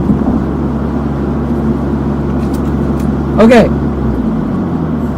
So, sorry, diary entry, but you can understand that this is all day, night, 24/7 worldwide groups. And so you're constantly bombarded by worldwide groups trying to kill you for what you know, by using your weird crime, and that's why we're hunting you to kill you with worldwide support. There's no such thing. Back to Alex Lazar, Rick Armando. The types of things we're seeing right now is Alex Lazar, Rick Armando, worldwide groups taking part in trying to silence me and immobilize me so that I can't tell anyone. And if I talk, they're going to kill me with the endless death threats. They're going to kill me if I talk. Starting with Mike Huntley at 29 when I found out. Okay, so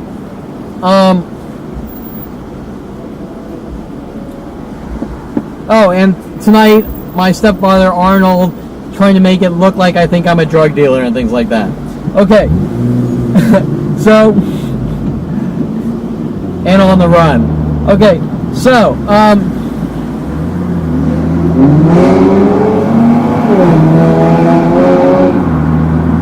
where was I with Alex Lazar and Rick Armando? So anyways, I kind of went into the psychic thing. Alex Lazar sort of mentions a threat tactic.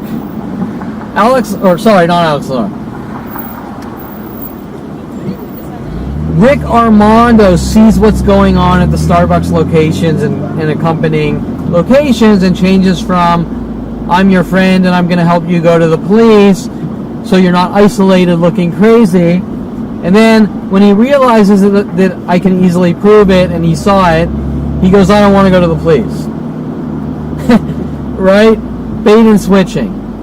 So then they try to play this game like I'm doing all these unethical things with this, and then Dr. Alex Lazar starts to attack me and asks questions about my studio photography working with Aubrey Fisher, sent after me by Rody Morales, who was sent after me by the LAPD to have me hunted and killed, taking me to strip clubs and things like that, trying to make it look like my photography is fraudulent, of course leaving out the actual work. Well, if the photography exists, if each one of my photo shoots per each picture takes from 10 to 100 hours per photo, then it's obviously not fraud, and I'm delivering a great product to each and every person. And I haven't asked any models out. So if I haven't asked any models out, have I not committed a crime, even though asking a model out isn't a crime?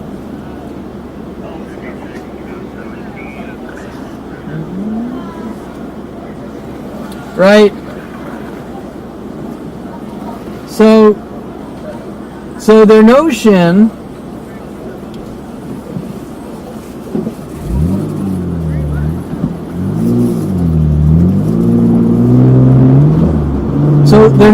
is you might possibly talk to a girl and ask someone out, but you haven't committed any crime and you have a impeccable track record. So we're going to hunt you down and kill you because I think you are a fraud for not doing anything wrong, but proving that you're beyond any level of professional in providing a good product. Yet Alex Lazar with Aubrey Fisher asking all these interrogating questions about my photography to give to the entire planet to try to smear my name. Well, the first thing you should be asking is, what, as far as legal or illegal, it doesn't matter what I tell Alex Lazar in a psychiatry session, right? It does not matter, because those are supposed to be protected conversations. It is illegal, and he should instantly be fired if I talk to a psychiatrist in confidentiality and people start hunting me down, trying to kill me about my photography, saying, I think Alex Lazar says that you're not professional, and so we're going to hunt you down and kill you and stop you from pursuing a photography hobby or career. Period. The end. So, who is Dr. Alex Lazar linked to? Well, my mother has her psychology degree in art therapy. My father has a secondary psychology degree, and my brother has his secondary psychology degree, which are all used as weapons to dictate people's lives or then kill them. Right? And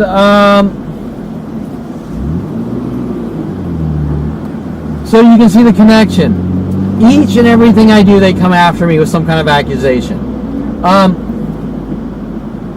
Now, after this, and I think I did mention Rick Armando before, but I'm starting to remember that conversation. It was a few weeks back. Now, after this, I stopped seeing Alex Lazar, but they're still sending all these people after me at the Starbucks and Coffee Beans, trying to have me killed, right? And obviously this goes from psychiatrist to psychologist, one sequentially after the next. Worldwide, you don't talk or we kill you. Okay, so my final thoughts, unless something pops in mind about Alex Lazar, is about 5 years go by. And all of a sudden a collection agency says, you didn't pay Alex Lazar for a session. 5 years, right? Is that a little strange? Not only did I pay this guy for his piddly whatever $100, but 5 years go by, and then all of a sudden, no letters in the mail, just a collections company, you didn't pay this guy. Now, there's all sorts of levels of their psychological warfare. One, the collections agency that he submitted this to was Golden State. My father's company, who my father hired me to finish trying to have me killed with paying off Lorena Escobar with these mass groups worldwide, to reel me in and then put the tarp on the ground, so to speak, and blow my brains out with his psychological warfare tactics. As he says, Kevin, come over, you're my son, I love you, work for me, do my IT,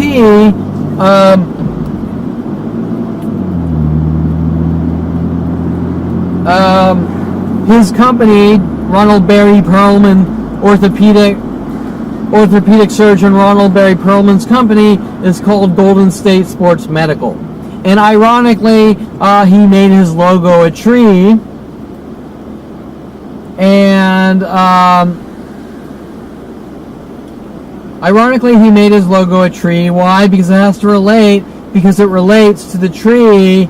When I was a young child, my mother, with her art therapy degree, wanted me to draw a tree. And I thought it was hysterical, because how many mothers ask their kid to draw trees and psychoanalyze them like, what the fuck are you doing? Are you crazy? And I'm joking around, and I have like no leaves on the tree, and I think I put a hole in the tree with like a witch or a skeleton, just joking around with it, right? And to that, my mother's walls, I guess, came crashing down, that I had ruined her life, and I need to be hunted and killed because she didn't get the tree she wanted, right? Okay, well, first of all, it's unethical to analyze your child and ask them to draw trees and then hunt them down and try to rid them of the world. I didn't ask her for help. I didn't say, Mommy, please help me, I'm crazy. She just wanted to dig for information to use against me. And she didn't get this harmless, joking tree, so she got mad and had a tantrum. Now, my father will tell you things that don't make sense, like, you might have drawn this or that at a young age, and so you know what you did. You know what you did types of things, but never did I draw anything that anyone would care about. For example, if my mom said, draw me a tree, and I'm back on the California and 2nd and Santa Monica, where we just had our blinker attack, as I guess you would call it, just kind of videoing right now that they're all gone. Okay. So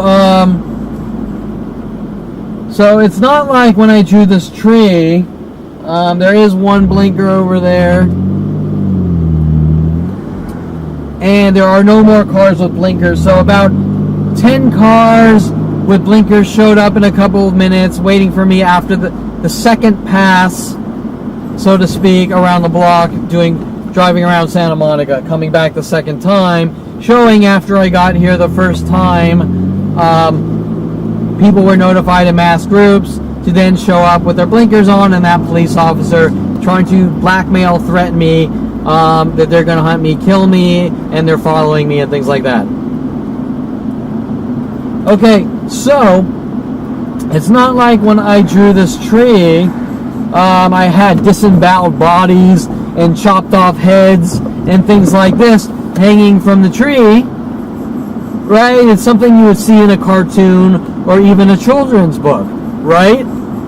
So you can say that my mother and father went off the deep end on a harmless tree because my mother didn't get her way, just like one of my other crimes is saying, fuck you to my mother at 14 in our one and only argument ever, which no one could remotely care less about. Do you understand what I'm saying? Kids mouth off to their families, all the time, and I've never heard of a situation where there's a worldwide campaign to kill someone over the fuck you crime, if you understand what I'm getting. The point I'm getting at is, no matter what you do in my family, you're going to be hunted and killed. You blinked wrong, you committed the blink crime. You farted wrong, you committed the fart crime. Right? It doesn't make any sense because they're psychotic murderers. But where it really doesn't make sense is why all these people are mad at me for going out and trying to live my life and being the nicest person known to man. Okay, so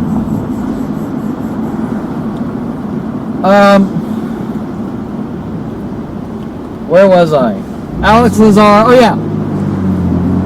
So anyways, Dr. Alex Lazar. Oh, the tree. So at one point after my father hires me to work at Golden State Sports Medical around 36 years old, he asks me to redo his logo. Okay, now I want you to understand the manipulation, the psychological setups, the frame jobs, my father's thought process when asking me to redo his logo.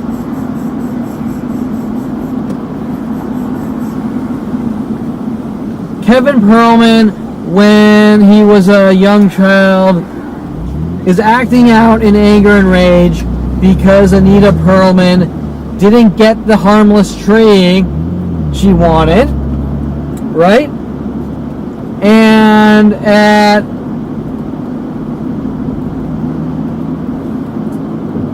25 years old, I'm guessing, my father comes to me and says, Kevin, you're a good artist. Will you redo my logo for my office? Sure, Dad. You know, you're my father and I'll do anything for you. Obviously anything within reason. And redoing his business logo seems pretty damn harmless to me. But we're dealing with psychotic murderers that go to the end of the earth with investing billions of dollars with the government to have their child killed, right? So this harmless, sure, I'll redo your logo for you, is not harmless, but you would never see that coming, right? Because it's so insignificant in life, if you understand what I'm saying. I mean, if someone asked you if you thought that you were going to be hunted and killed for redoing someone's logo for them, you would be like, that's like impossible. But in my case, it's not. Okay, so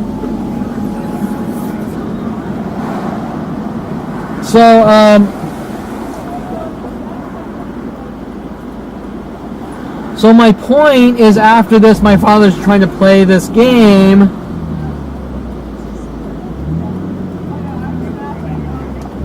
My father's trying to play this game like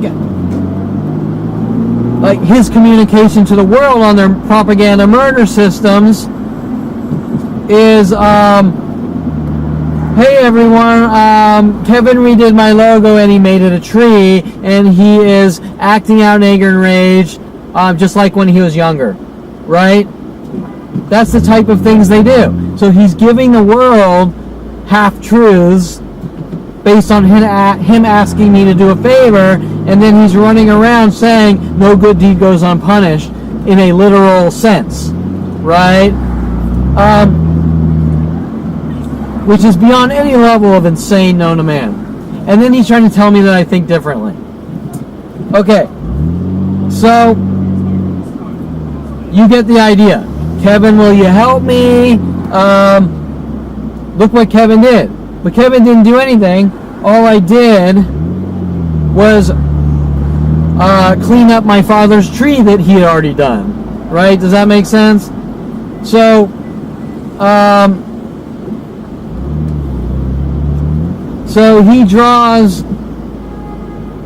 he has someone, or he draws this tree. I'm just kind of summing up what you've already heard in a quick sentence. He creates the logo himself or with someone, He then has me clean it up, sort of clean up the edge work and colors and whatever. And then I give it back to him. And then he goes out and he tells the world, look what Kevin did. He's acting out in anger and rage. Right? Do you understand? In reality, I did absolutely nothing but do my father a simple favor and clean up a graphic that he had already given me. But he is not a good person. He is a psychotic murderer. And so he's taking these half-truths and giving it out to the world to use against me on these propaganda murder systems, that I'm doing all these things and I'm a bad seed. Yet I've done absolutely nothing but be a really good person. Okay, so Dr. Alex Lazar, working with my father at Golden State Sports Medical and collections companies called like Golden State or something, right? Do you understand? These direct connections, we're going to keep hunting you and trying to kill you. The connection, my father has a psychology degree, and he's a psychiatrist. And psychologists and psychiatrists, the entire psychology community has been sent after me since a young child to have me hunted and killed or incarcerated for life.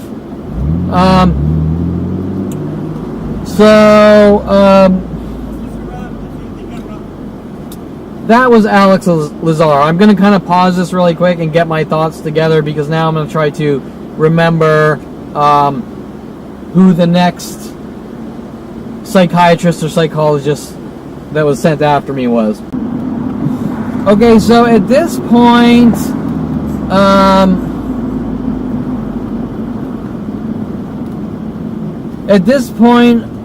I can't remember all the specific psychiatrists I went to at this point, but they were all completely full of shit and trying to cover up the situation, each and every one of them. So I stopped going to psychiatrists for a while, for several years, until about 2010, 2011 or something, maybe closer to 2013. I'm not sure exactly. But at this point, I was starting to learn a lot more. I was starting to become more knowledgeable of the situation, understand the dynamics of the personalities trying to hunt me and have me killed, understanding their tactics, understanding how they operate from one person to the next worldwide. And so it went from this scam of, you need to get help from people who are doing this to you, who refuse to help you because they have agendas to remove you from society, to me knowing what's going on. So at this point, I see a therapist in Woodland Hills, pretty close to the Topanga and Ventura Starbucks, named Corrine Eschigan. Eschigan, I don't know how to spell it. Echigin or something. Corrine Eschigan. Another person involved in these murder operations, trying to have me killed or locked away, for what I know. So, Corrine, which just happens to have the same name as the Pasadena prosecutor involved in these mass murder operations and cover-up operations, Corrine T. Eschigan, or Corrine T. Phillips, and is not a coincidence, by the way, involved in all sorts of illegal cover-up and murder operations. I go to Corrine Eschigan, I start telling her about my life and what my father's doing to me at his office, about one of the things she really got mad about me talking about was my father putting shock collars on his dog Rhoda when I was in high school and growing up, and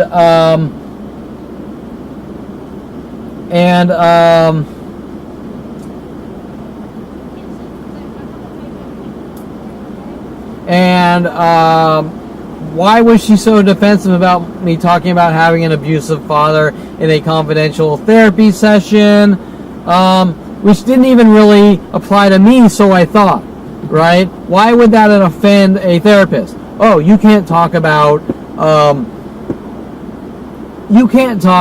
your father. She didn't directly say it, but that's her thoughts. Well, if I'm going to therapy, I'm going to talk about my life and the dynamics of my life, right? And that's the whole reason we have therapists is to talk about your life and the things that bother you, right? Not, you don't talk or we kill you, which I've had endless death threats with people working with the psychology community. We don't talk or we kill you, and things like this. So now, what was it that they were so defensive about my father putting shock collars on Rhoda, his Rhodesian Ridgeback? Well, I will tell you, and I don't want to go too far into this because I want to stay on topic, but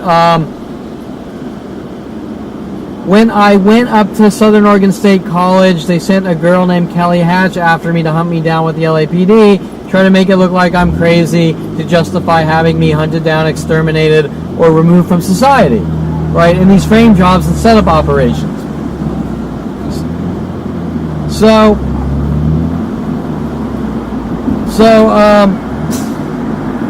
as you've seen from all my videos online and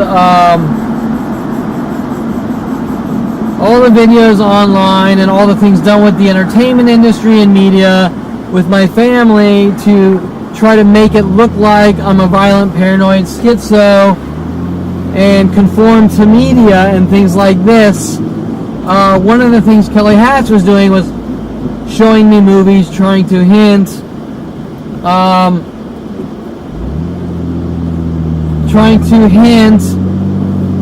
trying to accuse me of things through movies. Does that make sense? I'm going to show you a movie to try to invoke guilt to get a confession, right? So, the movie Kelly Hatch shows me is The Bad Seed, 1946, The Bad Seed. Okay, first of all, I was born in 72.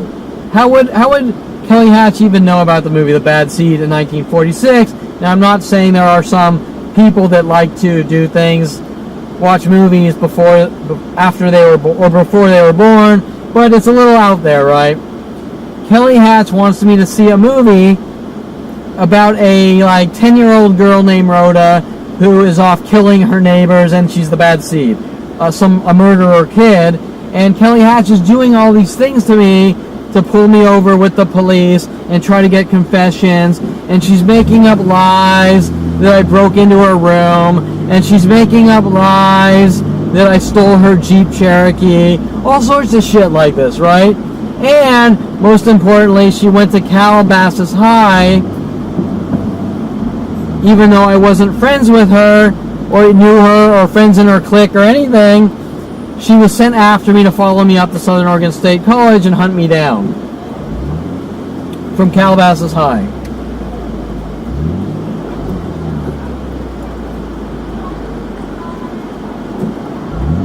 So when I start talking about Kelly Hatch, when I start talking about my father putting shock collars on Rhoda, his dog, who he's pretending is calling the dog Rhoda because she's a Rhodesian Ridgeback, to sort of cover up the operations on a kind of split double meaning. Kareen Eshigan gets really defensive. And all of a sudden she starts illegally disseminating these private conversations to Lorena Escobar and mass groups, just like all the other therapists were doing from day one to try to use my life against me, right? And violate my privacy, which has been done to me on every level my entire life. Basically like mental rape over and over on these horrific things.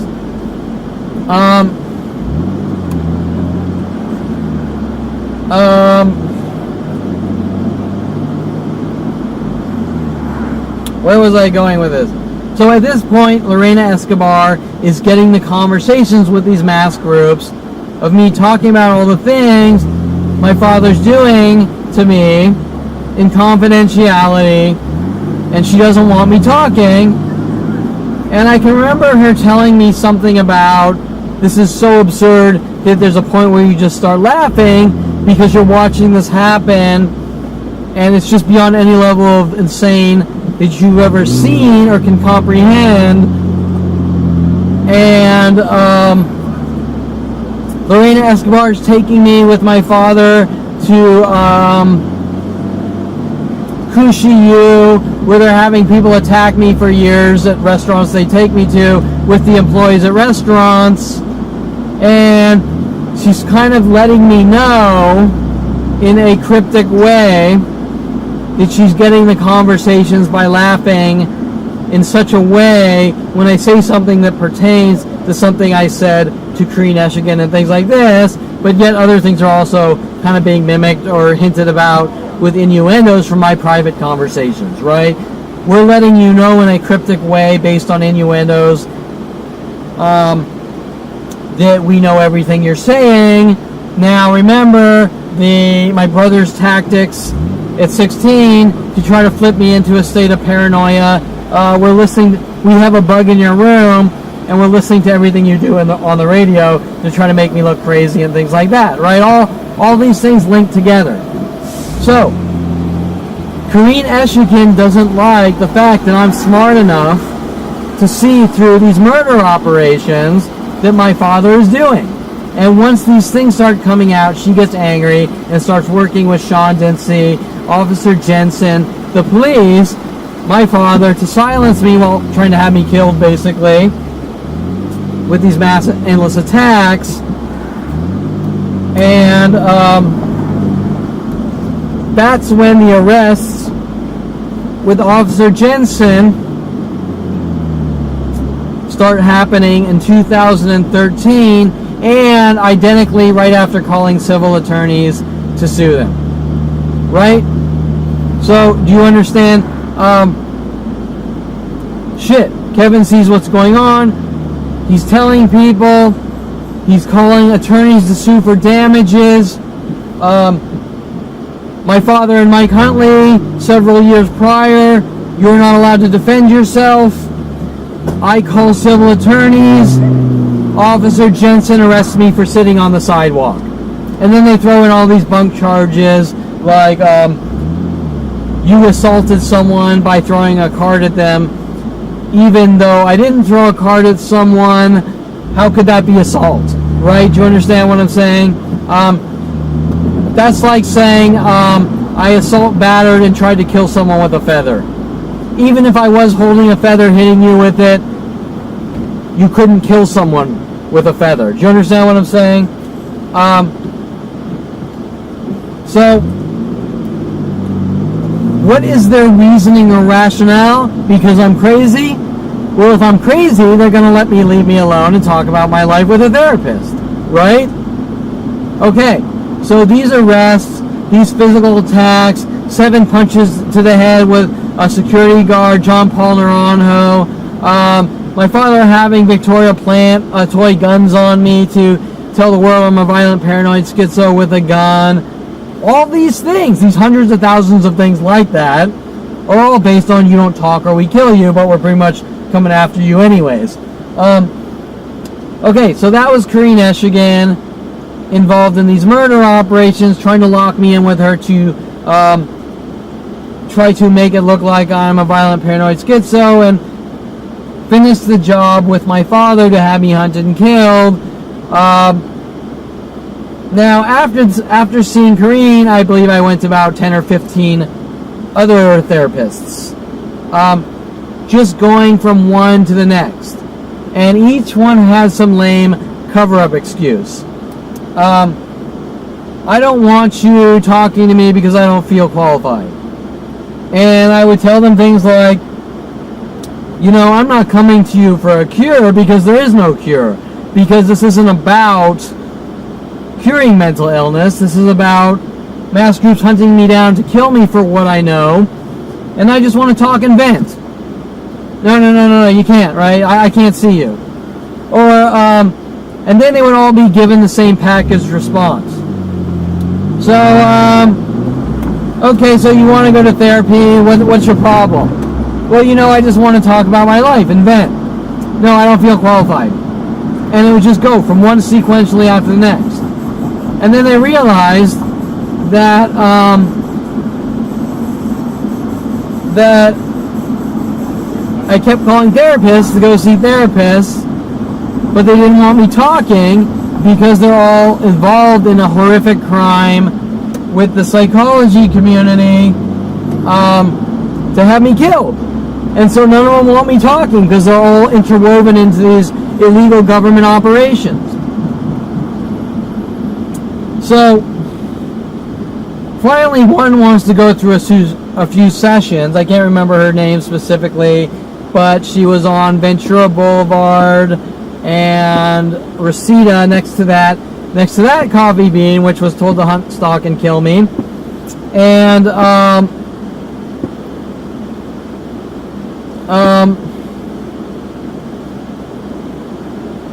I can't remember her name, but she goes through a couple of sessions. I tell her what's going on.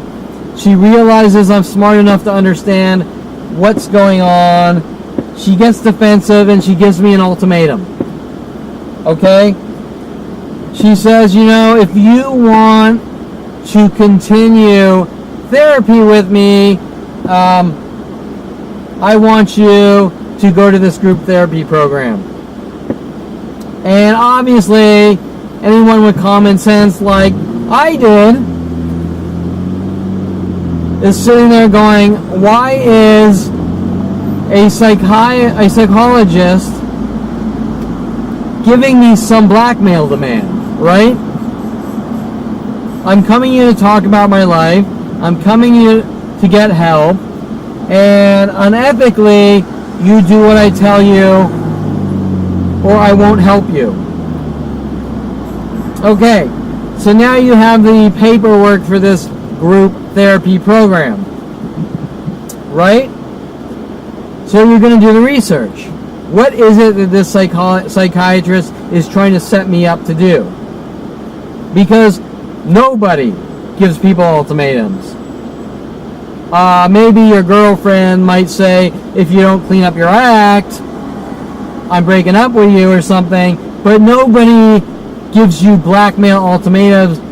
I'm not going to help you unless you go to this group therapy is not what therapists do, and that is beyond any level of unethical. Okay, so I want to know what the setup is, so I research this paperwork.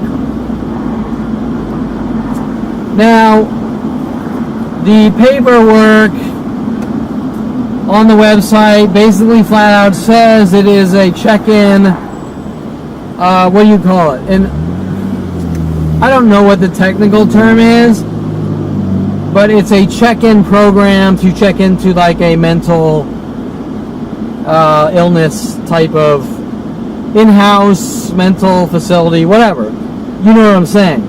So why, if you're going to a psychiatrist for help and she's giving you an ultimatum to check you into like a mental institution and she's calling it group therapy, do you see the little play on words to manipulate you into a situation so that she can run around saying this guy's crazy and he got out of a mental institution and things like that, right?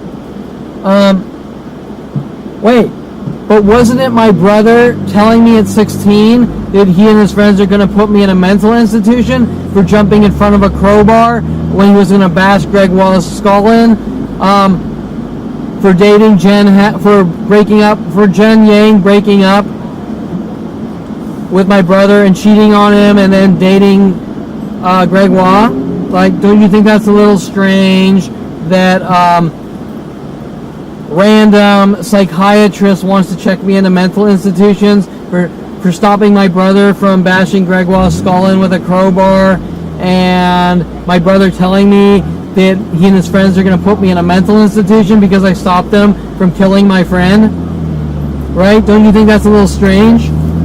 Why? What allegiance does this random psychiatrist have with my brother, me saving my friend's life, even though his life might not have been in danger, but by simply jumping in front of a crowbar? Right? Did you get the idea? Why would they be mad at me? Okay, so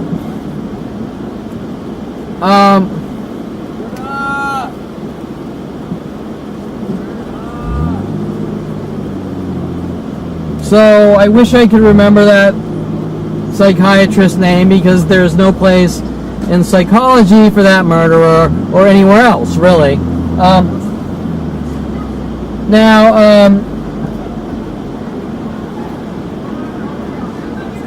After this, I think I'm kind of let's see.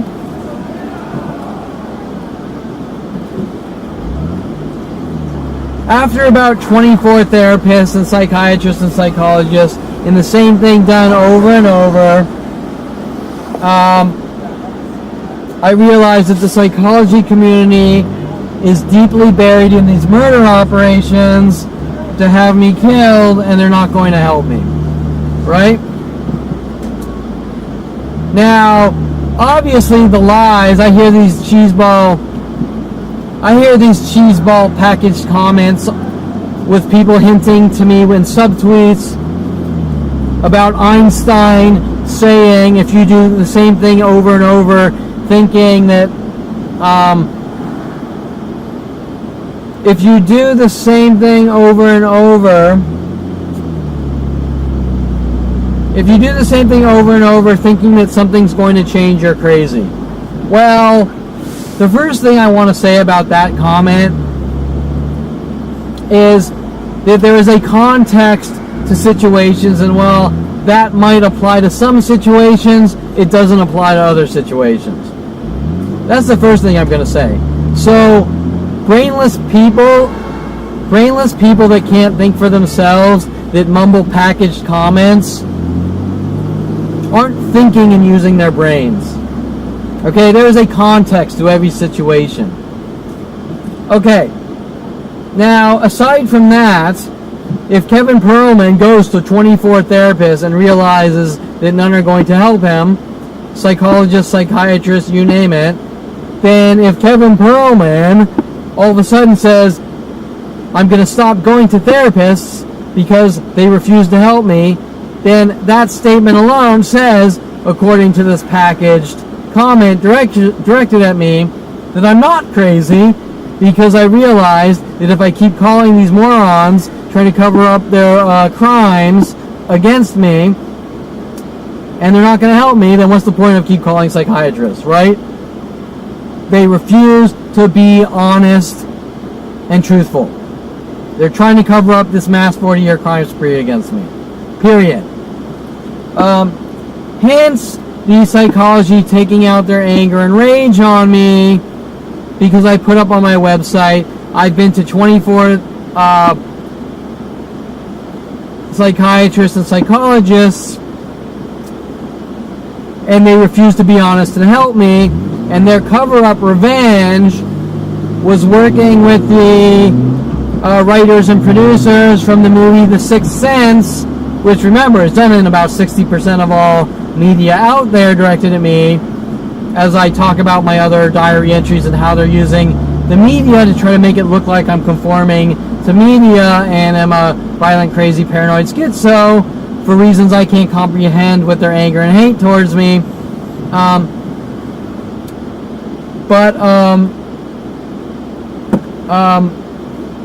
My point is that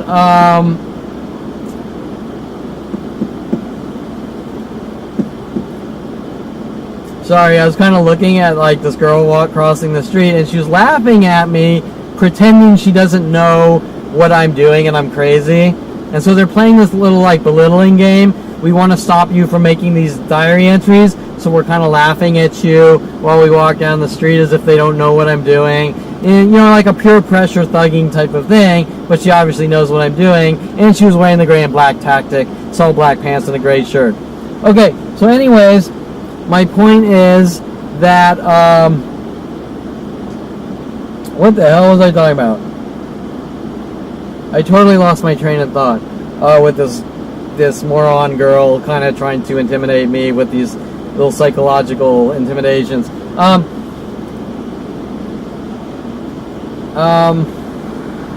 Korean estrogen therapist. Oh, that's right. So the creator of The Sixth Sense, which is ironic because a good analogy with the mother poisoning the child and saying the child's sick is kind of what's being done to me, right? So that's a good analogy of what's being done. I keep putting poison in my son's food, and then I keep saying he's sick, and then he dies. Same type of thing. Anyways, and when I say putting poison in the food, I'm talking about them poisoning the well by walking up to girl after girl, telling each girl I'm a horrible monster and a violent paranoid schizo and crazy is a good analogy about like my life, using that analogy as a parallel or synonymous with the types of things my family are doing. I go up to college, everyone's notified that I'm crazy, and stalk Kevin. Well, that's pretty much putting poison in your food, right? You get the idea. So, anyways, the revenge tactic with the psychology community for speaking out about my life,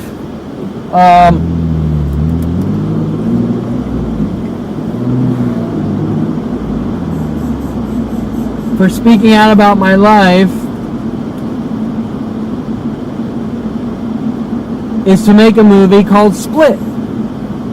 Now, the movie Split, there's all sorts of hidden messages, cryptic hidden messages on a subliminal level directed at me to try to flip me and out and make me look crazy. The first thing, if you watch the movie Split, which is, by the way, a really good movie, the character's name is Kevin, like me. The character also has 24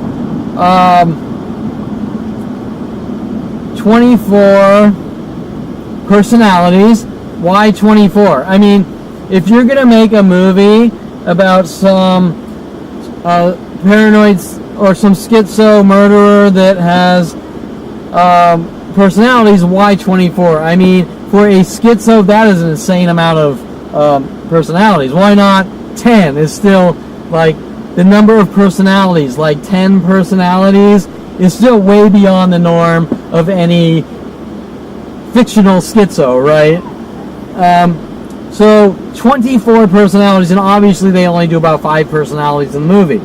But 24 personalities. Where did that number 24 come from? That number 24 comes from the front of my website at the time. I've been to 24 psychologists and psychiatrists, and they refuse to help me and be honest. Okay, and then you take it to the next level.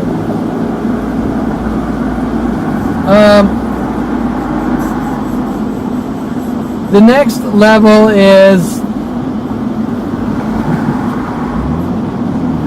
a lot of his personality traits in the movie are things taken from me joking around on Twitter and social networks and things like that. Right? Okay. And then, if you want to sort of link it to where it's coming from my father, Ronald Barry Perlman, at Golden State Sports Medical.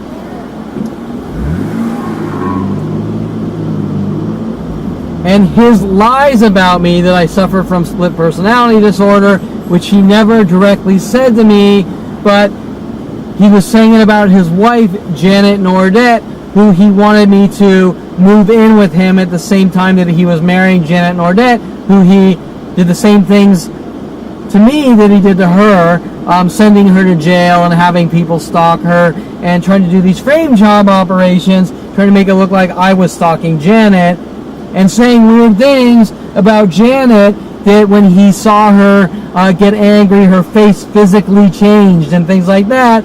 Then working on me with Brian Longbottom, saying that when I get angry, I'm like the Hulk and things like this, right?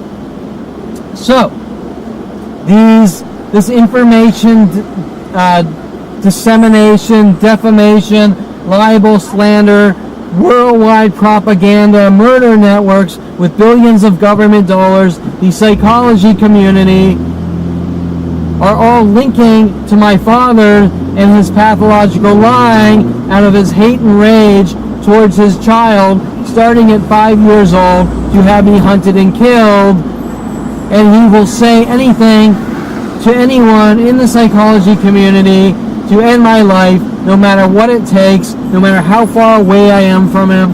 He will just keep hunting me to have me killed, and then hire me for jobs in his office before I really know who it's coming from, right? Okay, so you get the idea that my father, with his secondary psychology degree, is using it as a murder weapon. All these things are linking back to my family and my father. And they will say whatever they need to say to accomplish their agenda and have me killed or locked away in jail cells or mental institutions for crimes of being born. Okay, so let's see, where are we?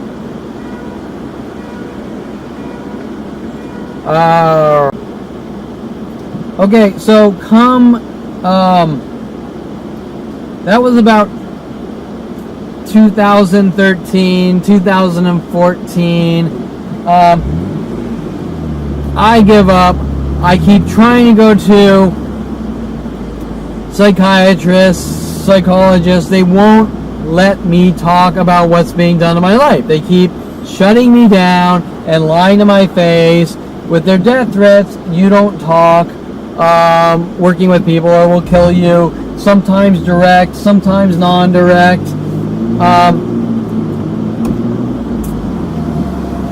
Needless to say, I give up because I realize the psychology community is not going to be honest no matter what. And so I start doing things to allow me to sort of vent and let people know that they've all been lied to, right? Because if you're not worldwide, with a family running around with daily lies that their son's crazy, and every week it's a new lie to sort of try to solidify their lies to the entire planet all day and night, you have the right to defend yourself no matter what your father is telling you, that you don't have the right to defend yourself with the simple First Amendment freedom of speech. So I decided I was going to go out and hire ghostwriters to write books about my life, start focusing on building my website and getting the important data on the website showing that I'm not crazy and everything my family's saying are blatant lies in their anger and rage towards me.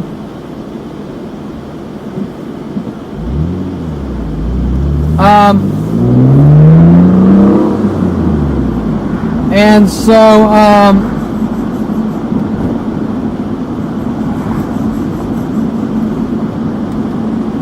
sorry, I was figuring out where I was going. I'm going down to Venice Beach actually now, and we're right by where Shotzi's restaurant was, which I don't feel like going into those frame job details with Arnold Schwarzenegger's restaurant, Shotzi's, Victoria Walker, and things like that.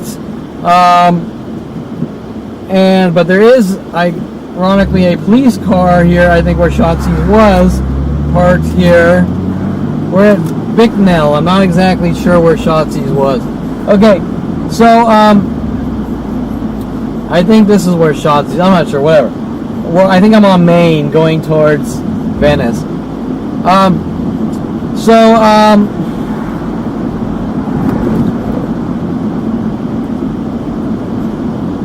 So anyways, at this point, I'm trying to do things that can sort of salvage my name to stop the propaganda operation, the government-based billion-dollar propaganda operation to turn the world against me and let the world know that everything they've been told is blatant lies. It's all fabrications and fiction.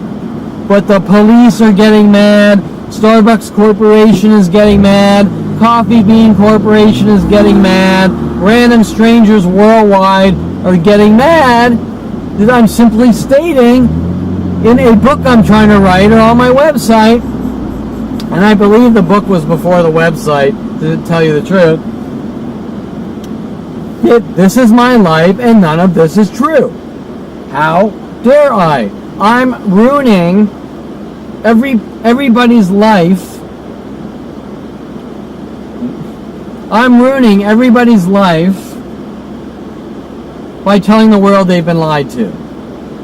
How dare I? I'm a horrible monster because Kevin Perlman doesn't deserve to have a life because he's a horrible monster. We don't have an actual argument to why he's a horrible monster. He's just a horrible monster that needs to be hunted and killed with worldwide support because he's crazy, but we don't have a fucking argument as to why. Or everything we tell the world behind Kevin Perlman's back is all fabrications and fiction, but we're not going to tell Kevin what's going on because that somehow makes sense, right? Think about that. Billions of dollars are invested to tell the entire planet every lie known to man about me. I turn 29. What's going on? You're imagining it, but you're a dead man, and we have worldwide watch groups on you to hunt you down, torture, and kill you with psychological warfare operations because you're a horrible monster, but we can't tell you why. And then they come up to me saying, Kevin, you tell us why you're a horrible monster. You tell us why we're hunting you down to kill you. Well, what am I supposed to say? Right? How am I going to tell random people worldwide why they have worldwide terror operations to kill me, why they're hunting me down to kill me? That doesn't make any damn sense. So they're digging for me for information to try to get me to say something they can make me think that what they're doing is justified. Does that make sense? Was it when I was 10 and this happened? Oh yeah, see, now you know. Well, no, I don't know. Right? You understand? That's the psychological tactic they're using.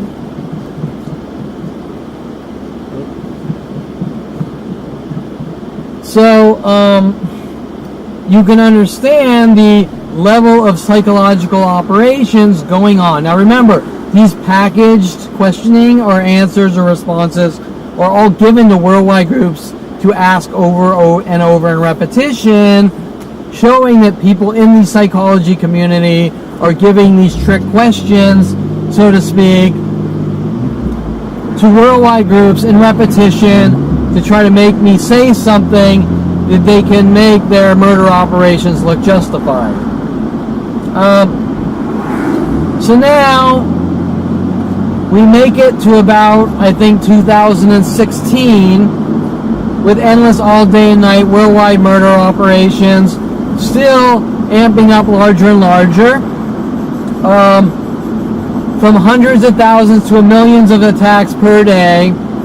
Now worldwide groups parking cars backwards in twos or honking their alarms 2 or 3 times when they see me, with the other thousands of tactics like this one.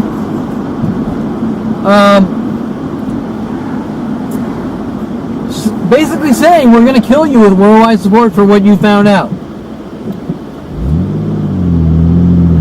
Okay, so obviously I'm not going to therapists or psychologists because they need to address the issue, what the fuck their problem is. I turned 29, I met with Mike Huntley, we're going to hunt you down and kill you with the police and government. I find out it's been going on since 5 years old. Kevin, why are we trying to hunt you and kill you? I don't know. Tell me. I don't know what you're talking about. Okay? So, what good is therapy going to do? How's it going to help me if they refuse to communicate what their insecurities are or their issues are? Well, I can't read their minds and tell them what they want me to tell them. And I can't give them the false confessions they want, because I'm not going to tell them I'm a horrible monster and a murderer when that's what they want me to tell them, even though it's not true. And why would they demand I have to tell them something like this, right? That doesn't make any sense. So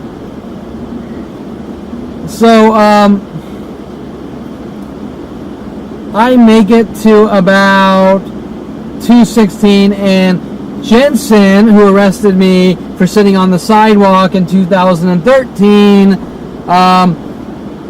with all these fabrications and falsified charges as well,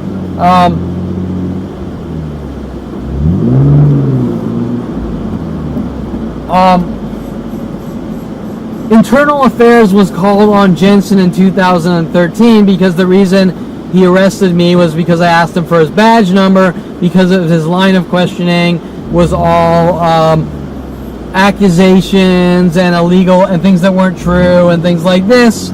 And so when I asked Jensen for his badge number, that's when he arrested me. He got mad because he knew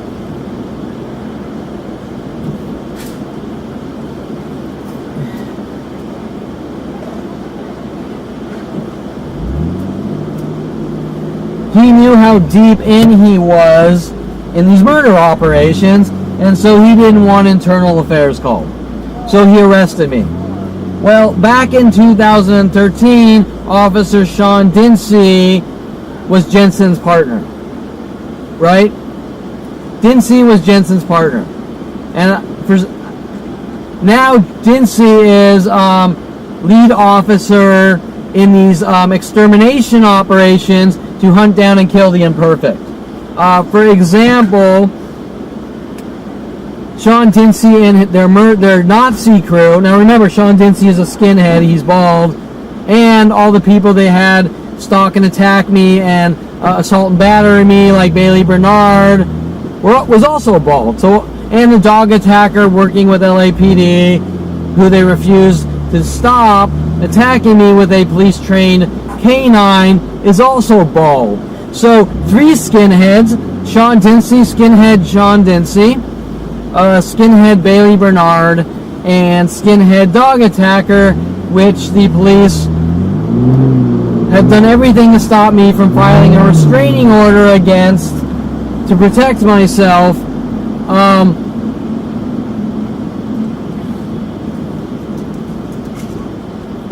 Shows what they're doing. Now, not only that, but I have police scanner recordings off the San Fernando Valley Police, LAPD, stalking and labeling people with possible mental illness. Possible mental illness. Okay, so what is going on?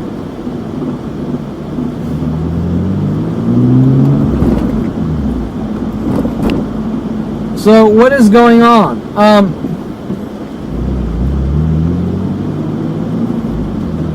The police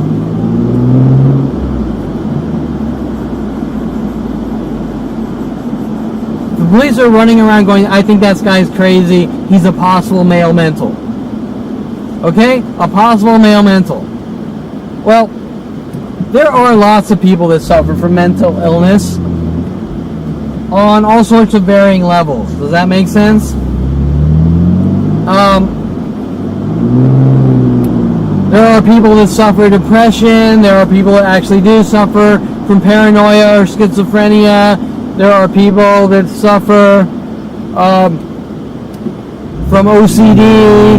There are people that suffer from anxiety.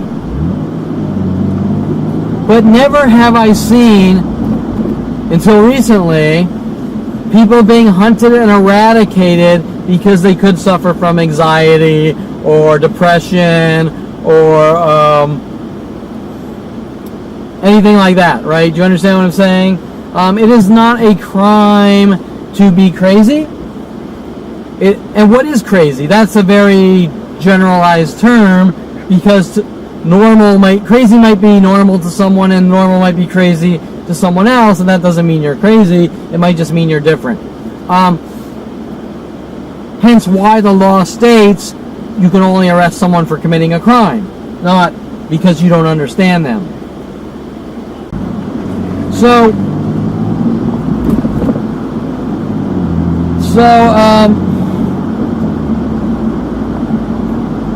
if you don't understand someone, think they're sick, think they're crazy, think they're different, those are not police. That's not the police's job. The police's job is not to go after crazy people. The police's job is to stop crime and keep people safe. And when the police are running around like Sean Dinsey with his agenda to clean up the streets, what does that mean in Dinsey's mind? Eradicate the imperfect. Okay? Possible male mental, you do not have the right to exist because you could theoretically be a danger to someone. Well, theoretically doesn't mean jack shit. I could throw 100,000 theoreticals on any person I see on this planet, and it doesn't mean jack shit. Okay? You see that guy over there? He didn't shave I've seen him, and he didn't take a shower today, and he hasn't shaved in 2 days. So therefore, I think he's a serial killer. So I'm going to hunt him down and rid him of the world. I'm going to incarcerate him for life. I'm going to blow his brains out because I'm a police officer and I have a badge and I want to keep everyone safe. So I'm going to clean up the streets.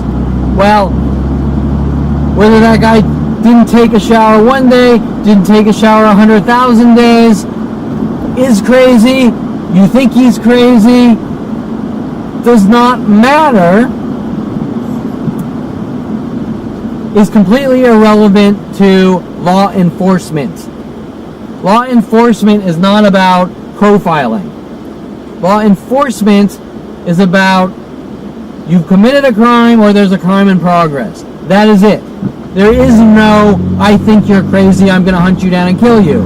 There is no, Sean Dinsey, Kevin Perlman's crazy, I have worldwide neighborhood stalking groups, which he calls neighborhood watch groups, is the largest crime, unconstitutional crime, known to man in the history of the United States Constitution of America, period, the end, and it's the largest crime in history against one man in human history, being that I have a worldwide murder operation now for 40 years. There is no crime that's ever been bigger than this. Okay, so what is Sean Dinsey doing? Well, Sean Dinsey is involved this month with his little murder crew with 3 break-in attempts to my house. Why? Sean Dinsey is a good, honest guy.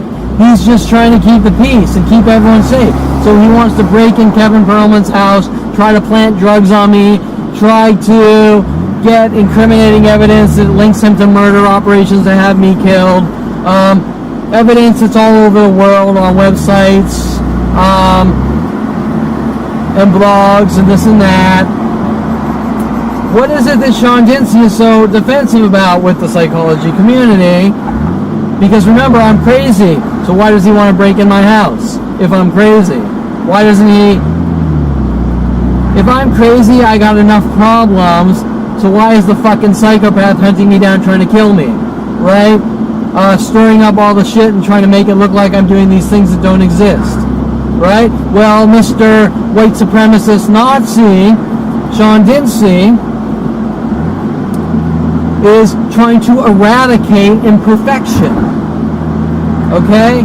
And it's not necessarily a Jewish thing, although he is doing the same thing. I am Jewish, and he is doing the same thing that Adolf Hitler did, but he's doing it with the entire LAPD and police worldwide linked on their police systems. So when you hear these police scanner reports over and over by the San Fernando Valley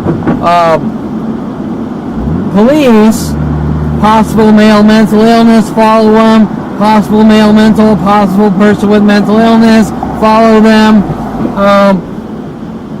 They're being put on watch lists, imperfect people put on watch lists. Do you understand what I'm saying? These people have enough problems without police officers saying, I'm watching you, because if police officers are following around citizens saying, I'm watching you and you do what I tell you, that is going to create paranoia. That person is going to go from I'm trying to live my life to something's very wrong, correct? Okay, so the entire concept of we're following you, we're watching you, is going to create the illusion of mental illness.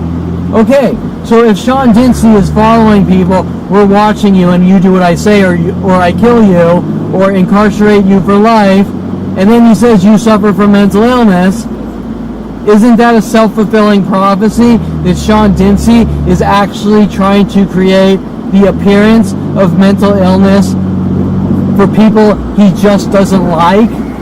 Because let's be real, this isn't about any crime anyone's committed.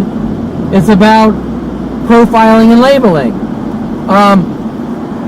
I don't like you, I'm following you. I don't trust you, I'm following you. You do what I tell you or I kill you. Oh, you suffer from paranoia and you don't talk or I kill you or we lock you in jail. Need I say more? That template right there has been done to me since 5 years old, all day and night, 24/7, but it's also being done to other people. So you should be very afraid for your lives with what the police and government are doing. Now remember, when I go to a psychologist, psychiatrist, they don't say this is wrong. They say you need to tell me why you're being hunted and killed, or we're going to hunt you and kill you, and you don't talk, or we're going to hunt you and kill you. Well, a psychologist isn't a police officer. So, isn't it interesting that the psychology community is enabling the police to hunt down and eradicate the imperfect?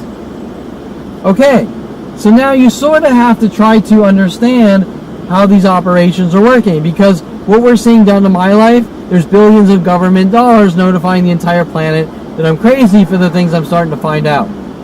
Right? Okay, so that opens all sorts of doors to questions of if a police officer is hunting you down to have you killed with you're crazy. The first thing an honest psychologist or psychiatrist is going to say is the police are hunting this person down, trying to kill them, saying they're crazy, and that's unacceptable. So, why are groups of psychologists banding together to say I'm crazy, starting at 29 when I started to find out what was being done to my life? With endless lies, just like they did to Edward Snowden. He's a hacker, hacking people, trying to make them mentally ill. It jumps from one thing to the next. He's a pedophile, he's into kitty porn, he's a thief, he is a violent paranoid schizo that needs to be removed from society. At 14, he supposedly hit Josh Burnham in the head with a golf club. At 16, when my father and LAPD put bullet holes in my father's 300E Mercedes, they said that I did it on these frame jobs. Okay, going from thing to thing. Wouldn't an honest person, especially a psychiatrist or psychologist, say all of that is unacceptable? You know what you say? You say the guy is crazy. You say the guy has OCD. Right? So what? Do you understand what I'm saying? That person's crazy. That person has OCD. Have they done anything wrong? No. They've been a model citizen. They have been the best person known to man to everyone in their life. Let's say they have OCD. Plenty of people have OCD. They are not being hunted normally by the cops. People with real mental illness. There are tons of actors like Howie Mandel who have come forward on CNN saying, yes, I have OCD. The blonde girl, what was her name? I don't remember the blonde girl. There's a blonde actress. been in like every movie known to man. Came on CNN. She says that she has OCD and she has to touch clothes or something like this over and over on CNN. Nobody's hunting her down saying, you suffer from OCD, we're going to hunt you and kill you and eradicate you. But yet, I'm actually being hunted by a group of police and FBI saying, we think you're crazy, so we're going to make it look like you've committed all these crimes so that you can have a good life in a jail cell or mental institution for not doing anything wrong based on empty labels. Do you understand what I'm saying? Empty labels that even if the labels were true, does not mean jack shit. It does not give the cops, Lorena Escobar, my father, the right to hunt me down and kill me, whether they're true or not. But my father's running around saying I'm a danger to myself or others because he is a sick, psychotic murderer who didn't get the child he wanted, who is mad at his child for building adult websites with models and porn stars, is mad at his child for getting into studio photography with women and creating artistic imagery. Do you really think this is about crazy or not crazy? Or do you think that this is about a man and a family that doesn't approve of a lifestyle? Do you understand? Kevin Perlman is associating with models and girls with tattoos and silicone tits, so therefore we're going to discredit him and remove him from society because he shares the same last name as Dr. Ronald Barry Perlman, Golden State Sports Medical, low-life murder trash, trying to pose as a good person, while making money, and then with his neurotic views, thinking that if I go do studio photo shoots with women, it's somehow going to affect his orthopedic reputation. Kind of like the Paris Hilton who made a sex video and gave it to the world, and her family owns all the Hilton hotels. You know, went ape shit when they found out their daughter was becoming famous. We gotta wait for the sirens.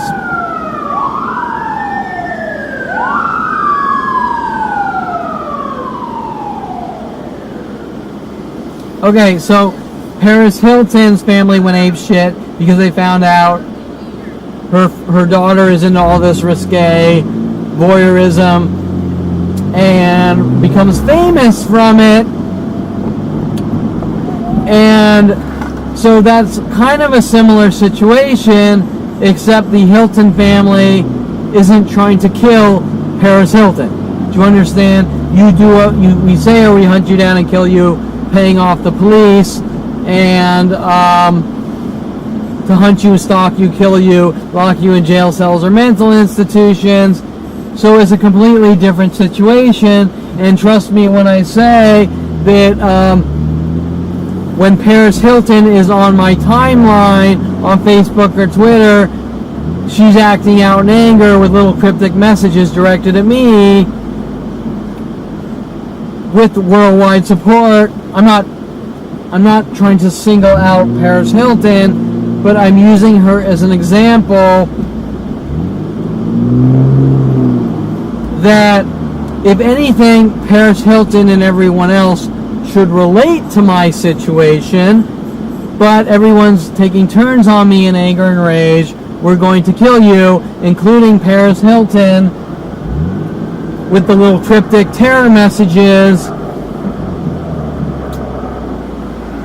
The cryptic terror messages, and I don't know you, with everyone else on the planet, when in all reality, Paris Hilton should be saying, I understand where Kevin Perlman's coming from because my family doesn't like me because I'm different than them, right? But in my situation, because the world is being told every lie known to man, they're acting out in anger and rage directed at me and won't admit that they know me, with every cover-up lie from the government turning people against me. Now, where does that come from?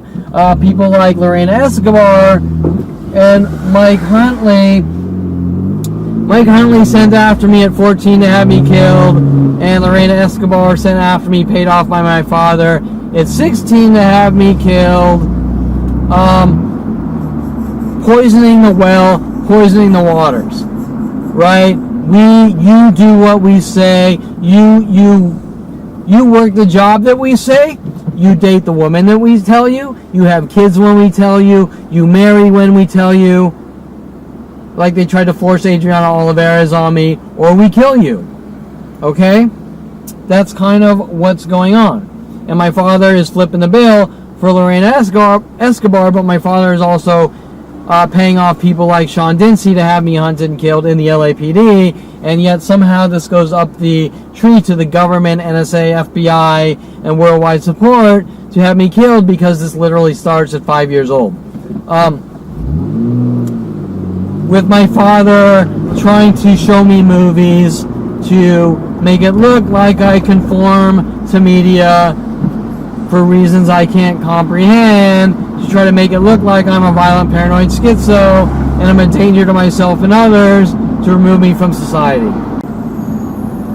Okay, so now we have the 2016 arrests, right?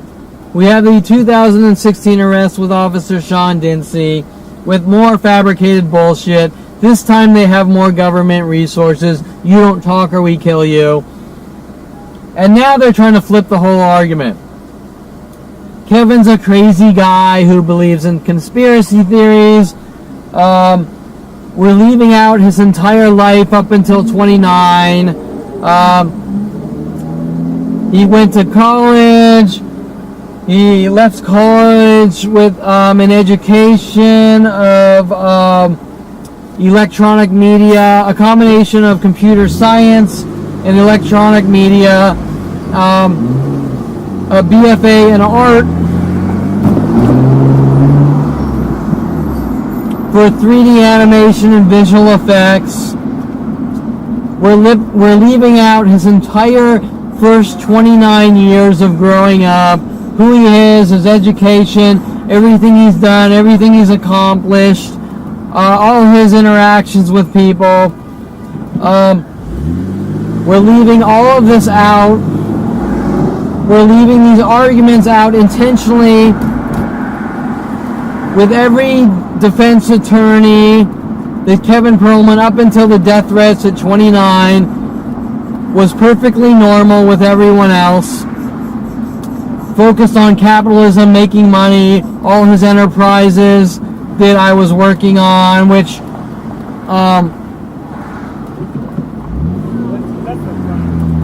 weren't successful enterprises. They were all kind of in the works, but still showing that he's a guy that started a company for 6 years. He has an education. He's worked jobs at Universal Studios, modern video film and 3D animation, visual effects. We're leaving all this crap out. Kevin is just a violent, crazy murderer, paranoid schizo with conspiracy theories. The lawyers, each and every one worldwide, refuses to be honest and talk about my life, who I am, the situation. And then, once again, they're flipping back. This guy's crazy and he needs to go get therapy and help.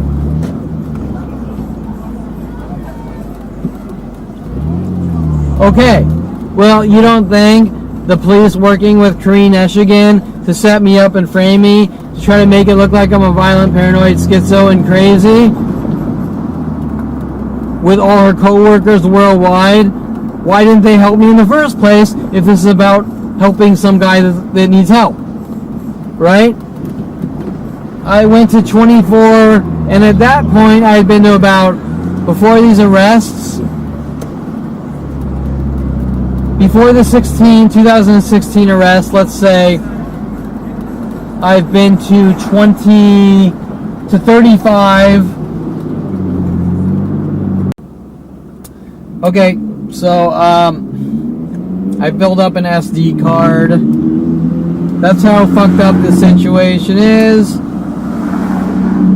I filled up an SD card.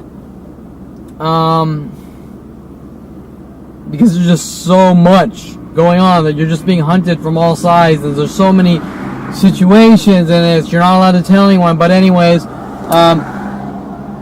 and then it's the fucked up, oh, you just happen to develop anxiety issues. Yeah, right, okay.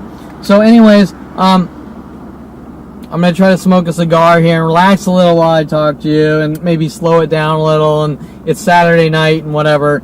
I'm going out to Hollywood now, which is also another crime of mine, for going out to Hollywood, because maybe there's someone in Hollywood that knows me, so I'm stalking them. Because if you know who someone's name is, or someone knows you or something, and you're in the same continent, you're stalking them and you're a murderer. I don't know, that's some of my family's thought processes that don't make any sense. But anyways, I was telling you that at this point, right around the time of the 2016-17 arrest with Sean Dempsey, Jensen's ex-partner, in his white supremacist Nazi tirade to silence me with the you're imperfect and you might be crazy, so we're going to eradicate you and incarcerate you for life, or kill you.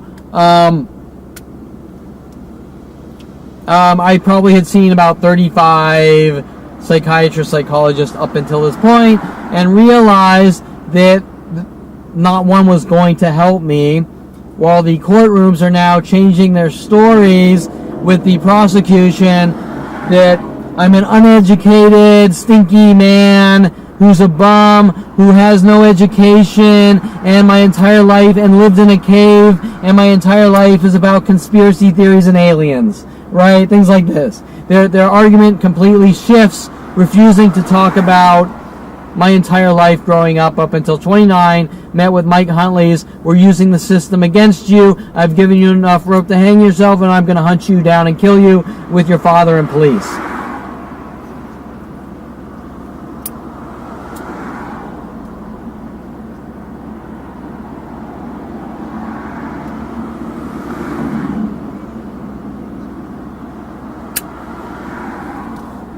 Better. This is also a crime, right? It's doing something to the world. Okay, so,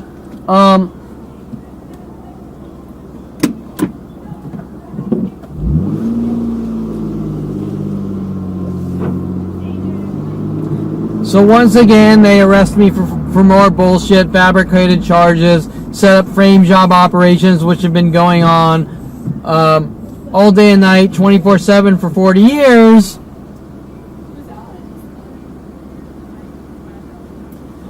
This time, Sean Dempsey contacting Terrence Scroggins on Facebook, also working with Greg Koenig, his neighbor, to have me hunted and killed. With endless proof of what Greg Koenig was doing, but the police don't care because they're telling these people to hunt me and kill me. And the people are saying, okay, great, I'll go kill people because the police tell me to. Right? If that's not a criminal, I don't know what is. It's kind of like the movie The Purge, right? Okay, so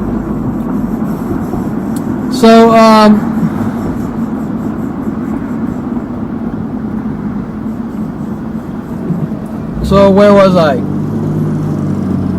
So Dempsey contacts Terrence Scroggins. Even 2 days prior, I have conversations with Brian Ushar at Valley Motor Center, all the way down in Van Nuys. Sean Dempsey has a website, and he's hunting me down. So I know 2 days before these setup operations are going to occur. Why did my lawyer refuse to let me talk about flat-out testimony and witnesses of Brian Ushar, who could have flat out said, yeah, Dempsey's running around saying I'm going to hunt down and kill Kevin Perlman and everyone needs to help me? Why? Well, that's strange. Why would my lawyer not want that information coming into the courts, trying to pretend that it's inadmissible as evidence. If that's inadmissible as evidence, then saying anything is inadmissible as evidence.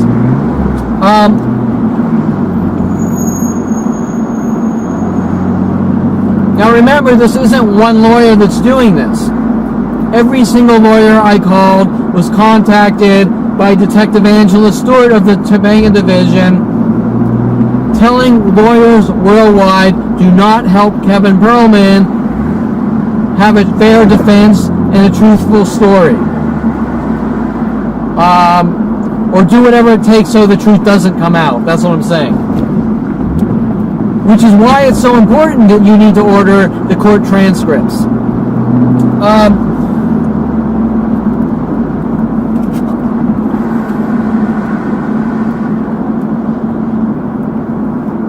Right? Everything you need to hear, even though I got convicted and the judge, Eric Harmon, is trying to cover up these illegal government murder operations, you need to order those court transcripts. Okay, get them out there. Get them to the news, get them to the world. Okay, no matter what happens to me, if they incarcerate me for life, if they blow my brains out, which Dincey's been itching to do, for what I know, while he's tried to break in my house with his co-workers 3 times on video, get those court transcripts even if they kill me. Okay, that's my point. Okay, so, and that'll tell anyone anything they need to know. Okay, so,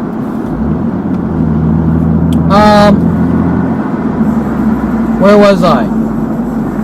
Some of the charges, Terrence Scroggins claims that I threatened his life and am a danger to him while he keeps running up to me, threatening my life, trying to extort money after me, blackmailing me, and I tell him to leave him alone. And I'm very aggressive, saying, stay the fuck away from me. I say, if you don't let me take my walk, I'll cut you down. Because the motherfucker keeps running up to me saying, this is my property and you need to leave, and things like this. And he's supported by the LAPD, NSA, FBI. Now remember, in every place I've ever lived since a young child, I've told I have to leave. Why? What's the reasoning? I moved to Southern Oregon State College. I have to move, and I moved to Colorado, even though at the time I didn't realize I was being hunted by Kelly Hatch and the police to have me killed. I moved because I wanted to go to a bigger college. But instantly when I moved in on Arapahoe with Matt and Eric Feely, I was hunted by the FBI and feds. You have to move into Noah Schiller, a friend of my family's, right? And then I have to move from there, and I have to move from there, and I have to move from there, and I have to move from there, and then I move back to California, and I have to move, and I have to move from here, and I have to move from there. Well, why the fuck do I have to keep moving? I haven't done anything wrong, right? Okay, so, because one day I didn't take a shower and my armpit smelled, is that why? Right? Doesn't make any sense.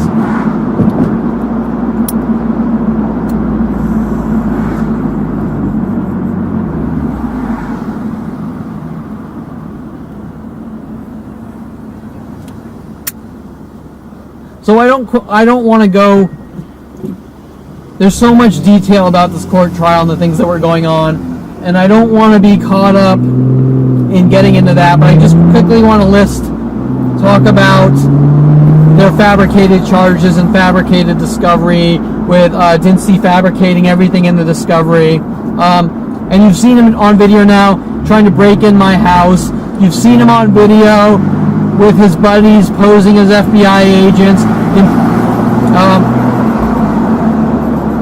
Sean Dincey and crew impersonating FBI agents. Okay, you've seen that on video now. It's up on my website, it's up on YouTube, it's up on WordPress, it's all over the world. Whether you want to view it or not, it's there.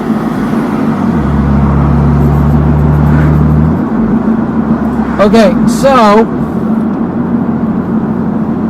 I'll quickly read off their lies and bullshit. Or regurgitate. 422 criminal threat, which they're trying to hint about other things, which they're working these scams that a criminal threat is called a terrorist threat and trying to label me as a terrorist. Doesn't really make much sense. They're just scare, intimidation, thug tactics, and brainwashing tactics. A battery charge of Bailey Bernard, another skinhead working with Dincy, who was told to follow me home, assault battery me, throw his body up against mine while shoving a camera in my face, yelling at me. That's already assault. Follows me to my front gate, says you can't go into your gate, knocks the keys out of my hand. We get in a little grapple scuffle. It's not a big deal, but I call the police to document these constant attacks of people then turning them around that I did this to them. Of course, the police don't care anything about any aspect of the situation other than, did you touch Bailey Bernard? If you touched Bailey Bernard, you battered him, and therefore the rest of the story doesn't matter, right? Even though I have photos and evidence and recordings, they don't care.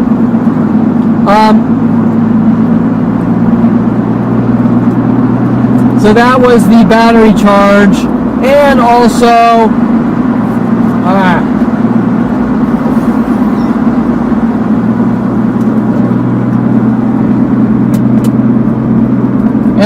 Prosecutor Green T. Phillips, a ringer they brought in from Pasadena, associated with Tom Farley's operations of Tom Farley supposedly being a speed junkie who supposedly had to go into housing out there. I won't even, for 2 hit and runs, I won't even get into that right now.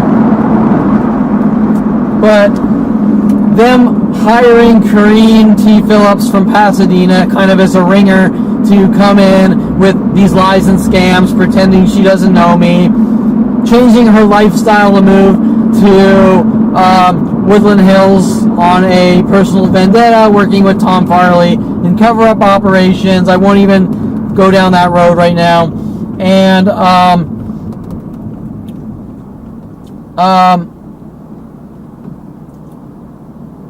her trying to bring in incidences from 2011 where Starbucks and the police told a security guard, John Paul Naranjo, to attack me and hit me 7 times in the head in a row, trying to kill me, which they're desperately trying to cover up, which links straight to Starbucks Corporation, paying these people off to have me killed,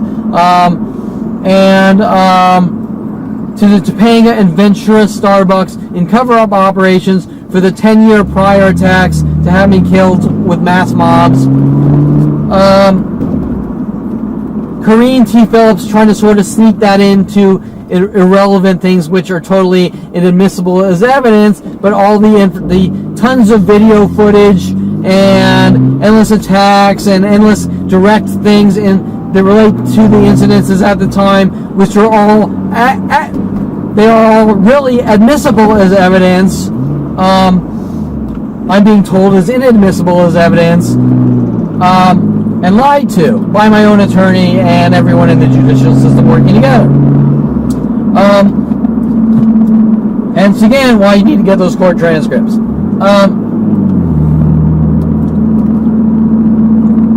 And the fact that Debbie Woolman, who has purchased the property adjoining my wall, works in courtroom 101, who has never lived in her apartment, is a court reporter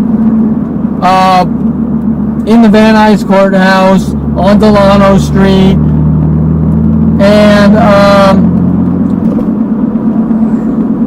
remember that my sister-in-law, Jen Pilchick, husband or father Jay Pilchick, is a court reporter, so you can make the connection from Jay Pilchick to this court reporter and my brother hunting me down, trying to have me killed. You can sort of see how these things are unraveling, right? Okay, So, Bailey Bernard, assault batteries me. I call the cops. They reverse the charges onto me because they don't want me talking. And then the third charge is a public nuisance charge. We don't want you passing out cards to people. And so they're pulling these charges out their ass. They found some secret, unused law. Okay? They found a law that states, as a municipal code downtown LA, which states a person is not allowed to put a handbill on a vehicle. Right? I bet you didn't even know that law existed. Why would you not know that law exists? And remember, this is only for a small LA area. It doesn't apply to anywhere else. Just a small LA area. No putting a handbill on a car. Why? Or why don't you know about that? Why have you never heard about that? People pass out flyers all day. People make brochures all day. I have photographs of government employees putting signs, paperwork on cars, road construction next week. Right? Government employees putting paperwork on cars, construction work next week. Please don't park your car here. So, yeah, there's a law that states you're not allowed to put a piece of paper on a car in a small area. Well, that's like saying I keep arresting you for jaywalking. If someone keeps arresting someone for jaywalking with misdemeanors, they're not doing it because jaywalking is a danger and this and that. They're doing it because they don't like you or they don't want you talking. You understand what I'm saying? You don't talk or we rid you of the world. You don't talk or we keep arresting you. You don't talk because of this. You don't talk because of that. Hold on, I gotta get some go-go juice, as Paul Humphrey would call it. Probably some cryptic meaning, trying to accuse me of something. But anyways, I'm gonna fill up and then I'll be back.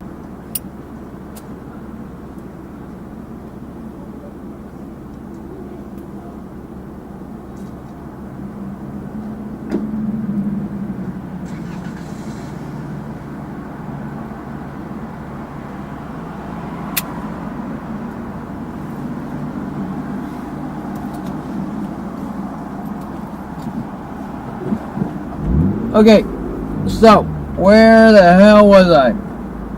Got gas. I was talking about prosecutor, the corrupt murderer / thug Corinne T. Phillips, who goes after the weak. I should mention this. During pre-trials, this is something the world needs to know.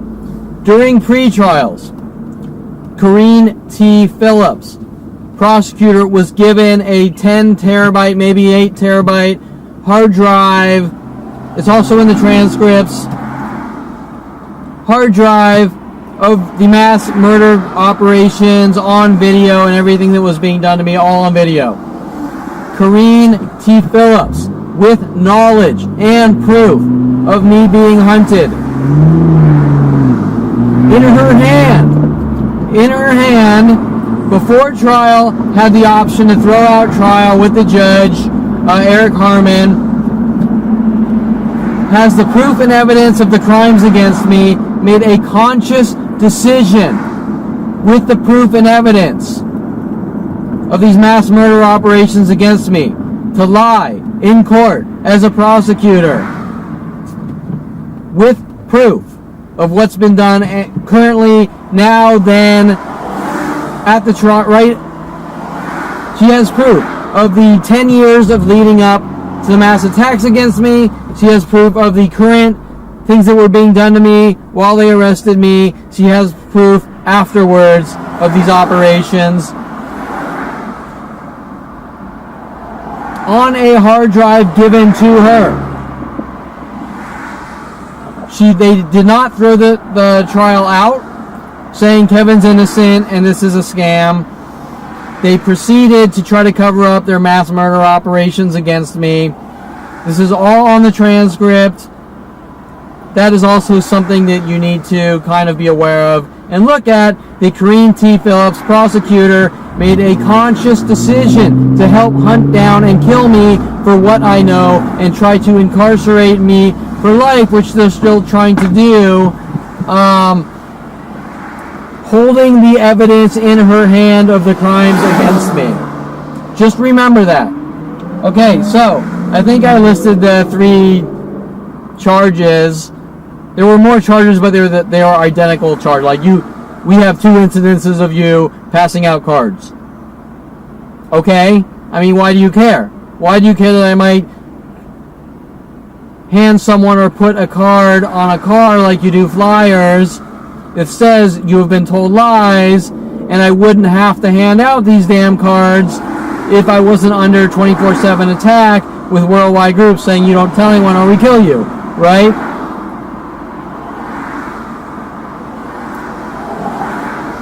Once again, you do not have the First Amendment freedom of speech. You are not, with Mike Huntley and my father, you are not allowed to defend yourself on any level, even talk to someone. Okay, so let's see. Those were the big fabricated charges to try to make it look like I'm a violent, paranoid schizo, because the only way they can lock me away for life is to make me look violent. Crazy doesn't mean jack shit. Crazy doesn't mean shit. Mentally ill doesn't mean shit. The only thing that means shit is if you're a danger to yourself or others, and that's been my father's scam since 5 years old, trying to provoke me into reactions to use against me to exterminate me. Why? Well, the why seems to be that I like things he doesn't like, so I need to be hunted and killed.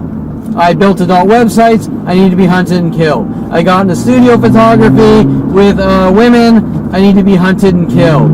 I was a pool player, and he thinks that's shady because he watched the movie Color of Money, so I need to be hunted and killed. You get the idea. Okay, so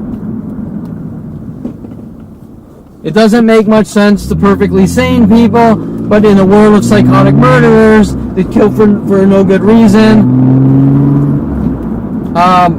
I was thinking about that sentence, no good reason. Well, there really is no good reason to kill someone, but the only reason is in self-defense if you have no choice and you want to stay breathing, but it's still not really a good reason, I bet, but it's a justifiable reason if your life's at stake and nobody's going to help you. But I'm not saying it's good, I'm just saying it's a situation you don't want to be in.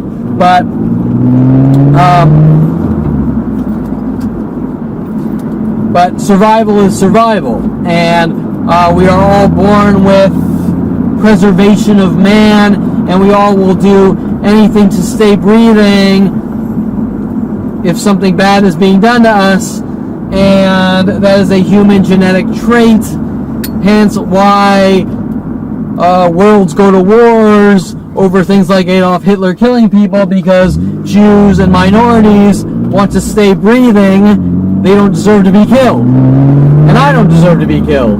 And that's the point.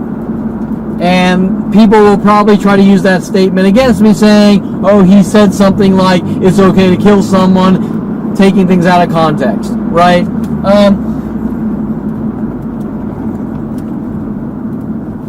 And I have an evil cigar. It keeps going out.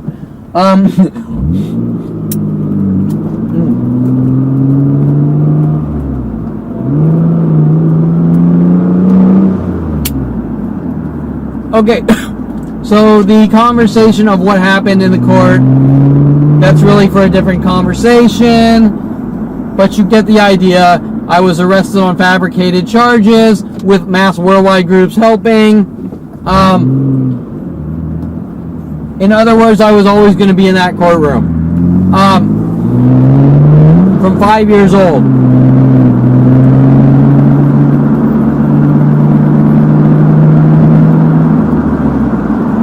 So,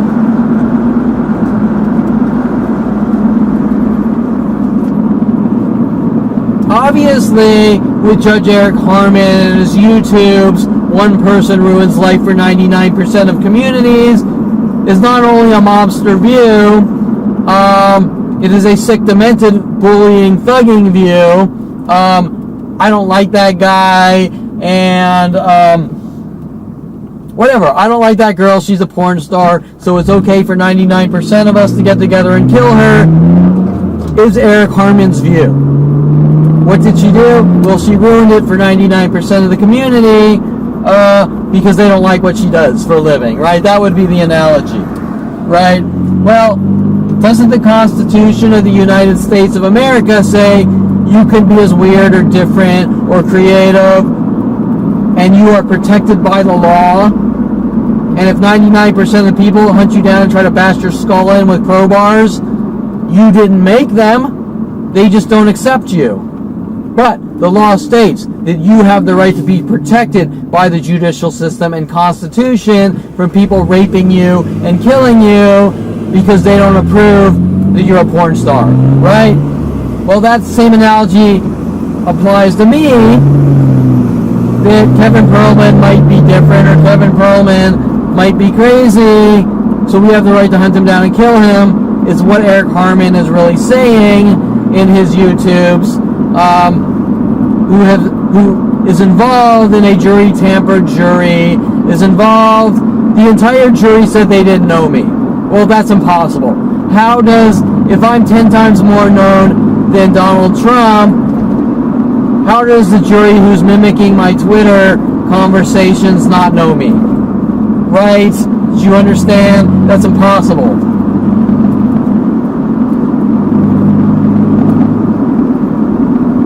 How is all the lawyers mimicking my social network jokes and conversations? The lawyers in that courtroom, the bailiff in the courtroom, the clerks in the courtroom are all taking turns on me mimicking my conversations, but they don't know me. Bullshit. Right? Do you understand what I'm saying?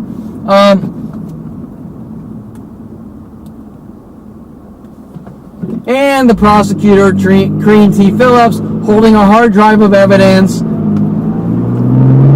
which proves beyond any reasonable doubt what's going on, lies through her teeth, that I'm some conspiracy theorist and this and that. Right? Bullshit. Okay, so, why are they doing it? Well, it's about what I know. But think of the resources. Okay, so now they get their false convictions on these misdemeanors. Remember, a misdemeanor is not a felony.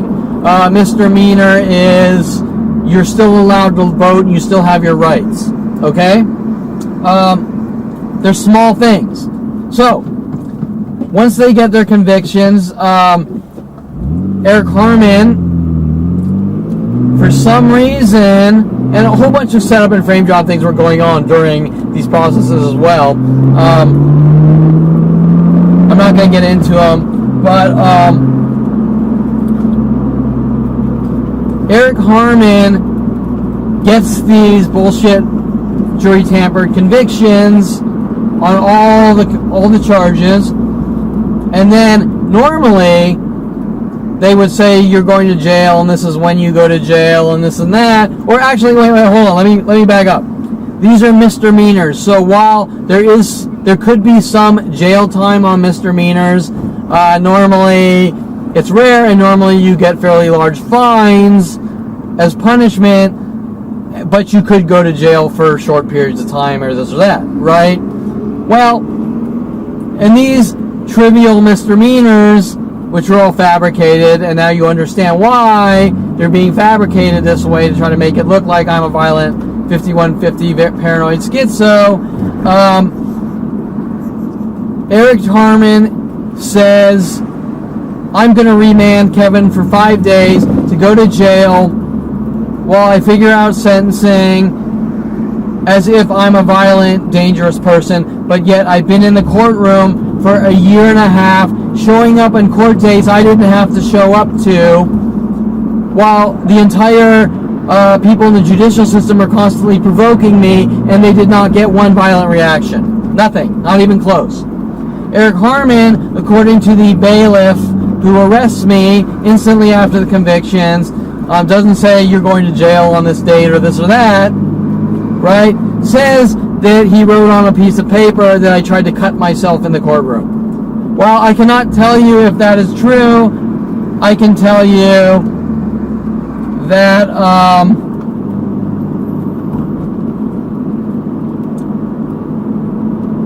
I was not provided this paperwork. Afterwards, it was thrown away by the bailiff, right?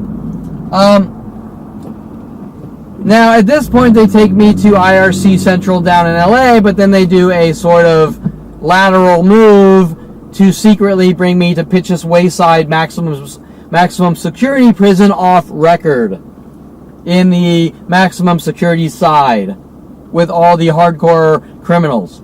Now, I'm still trying to work on getting paperwork. I had paperwork, but ironically, at the last minute, I guess I was pretty exhausted, and I left it in one of the little holding rooms or something on accident, and I had it for 11 days, even throughout putting me in the hole for 8 days and things like that. I had this paperwork the whole time, and I lost it at the last minute, which sucks. But I'm sure there's still a way to get these orders, these moving orders, from the right people, which they're going to not want me to get.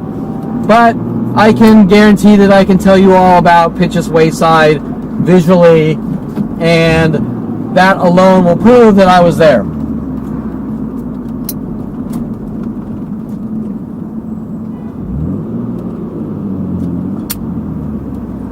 The first thing you might ask yourself is why is a guy with misdemeanor charges being put in prison and not jail? In Pitch's Wayside, with the top core like murderers and gang member murderers and this and that, right? Think about that. Why is that happening? Well, they're thug tactics. They're you don't talk. Maybe it's you don't talk or this is what's going to happen to you, right? They're messages. They're threat messages. With the judicial system telling me and telling my lawyer Seymour Amster that they want to incarcerate me for life. Well, what is it I've done? Well, they're going to try to come up with cover-up reasons, but there's not going to be an initial reason. There's not going to be a you did something so horrific, and that's where worldwide support. There's worldwide support to kill you. They're going to make up lies that I'm a public nuisance and doing all these horrible things, which aren't true. Okay, so to cover up the mass murder operations, with one person ruins it for 99% of the world. Bullshit. 99% of the world gets together and they do horrible things to one person, and that leads to really bad situations. And if someone good is involved with 99% of the world trying to kill them, that's not fair to that one person. Okay, so, and that's the same type of person that says it's okay to thug and bully people in mass groups. Gang stalking, right? It's okay because we're bigger than you, so we can all get together and beat the shit out of you every day. Right? You ruined our lives because we don't like your Izod shirt or something. I don't know. Right? Okay, so,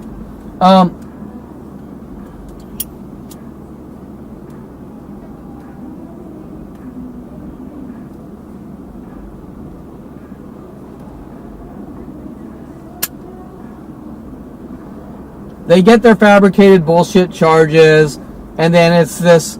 Remember, my attorney actually intentionally lost the case because they wanted to force me into therapy. Now, wait, but I went to therapy and they refused to help me, so why do you want to force me into a group of people that have done this to my life, who refuse to be honest about the situation with the judicial system all working together? Right? Think about that.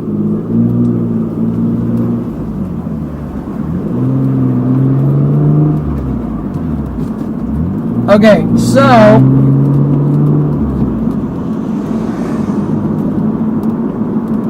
now we're back to the therapy part. I went to therapists, they don't want me talking, and they're going to hunt me down and kill me.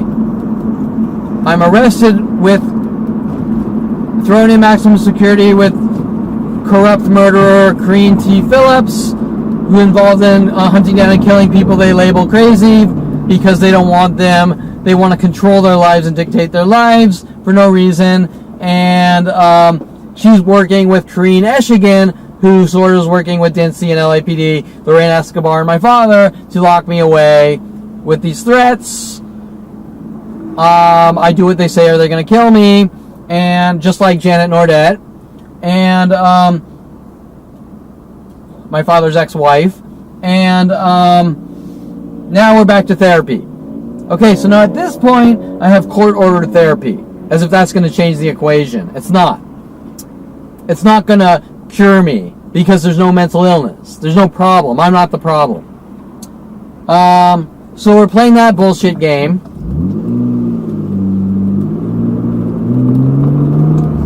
Now at this point, I'm forced to literally contact thousands of therapists. None of them want to help me.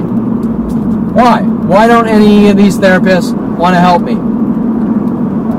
Because I'm a violent paranoid schizo who's 5150? Yeah, right. Bullshit. Why don't they want to help me? Because I know too much. Because they don't want to have to address important issues. They don't want me talking about their coworkers. They don't want me saying I'm not crazy. They don't want me saying I'm not mentally ill. They want what they want, and they're going to do whatever it takes to get what they want. Why? Well, it's got a link high up in the chain of command, right? Okay, so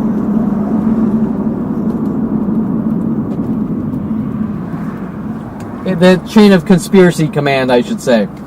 So,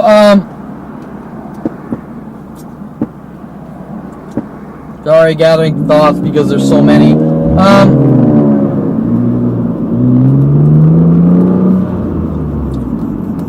At first, they were trying to get me to sign HIPAA agreements, releasing information to my lawyer, and all sorts of freaky things like this.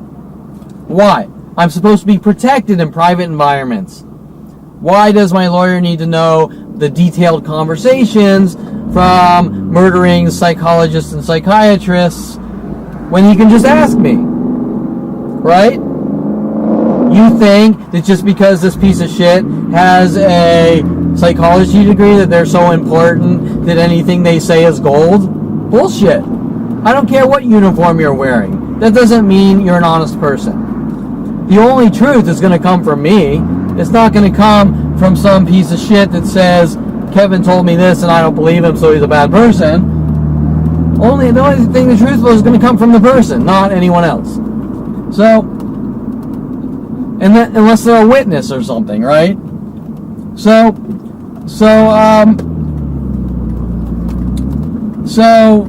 the rest is all hearsay. Anyone can say anything. My mom can say I hit Josh Burnham with a golf club, and she did say that at 14, right? Okay.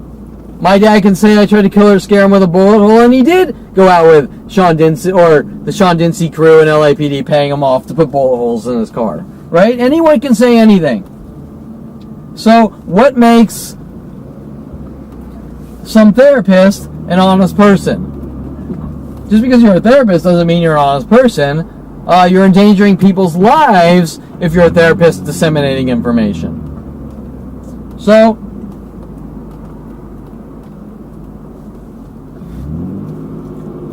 that's the point, is Karine Eshigan not wanting me to talk about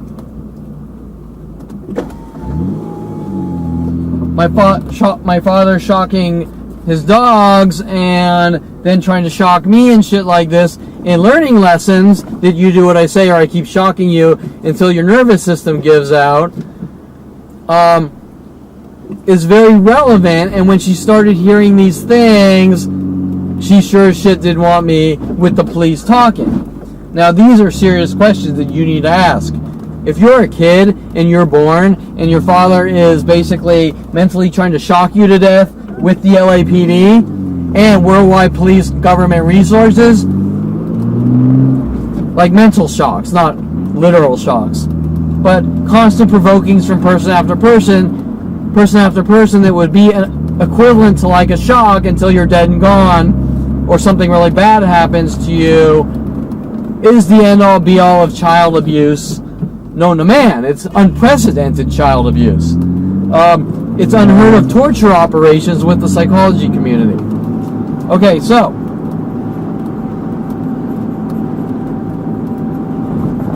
talking about the dynamics of that, well, I'm not allowed to understand any of this, but I can assure you it's not justified. Okay, so where the hell am I? So now I go through therapist after therapist, each and every one working an angle with the judicial system.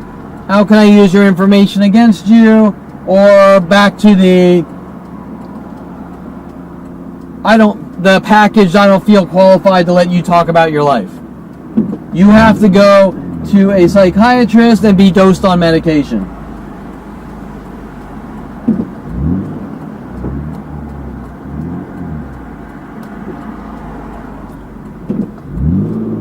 Well, why do I have to be dosed on medication? I don't need to take medication. I don't suffer from mental illness. And I've never heard of someone mentally ill being forced to take medication. So, why do I have to take medication? Well, because we can turn you into a drooling zombie who doesn't say anything, right?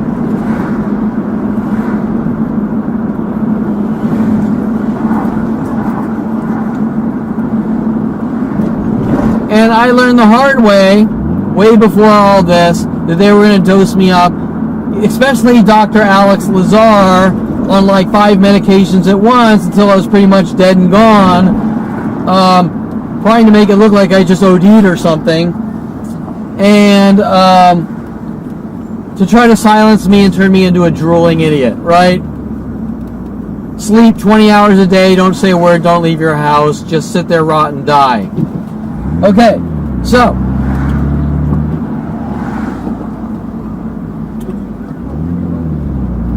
you kind of understand what's going on from that standpoint. Okay, so I just dropped some information off to a CBS person, which was mad at me. He was a black guy.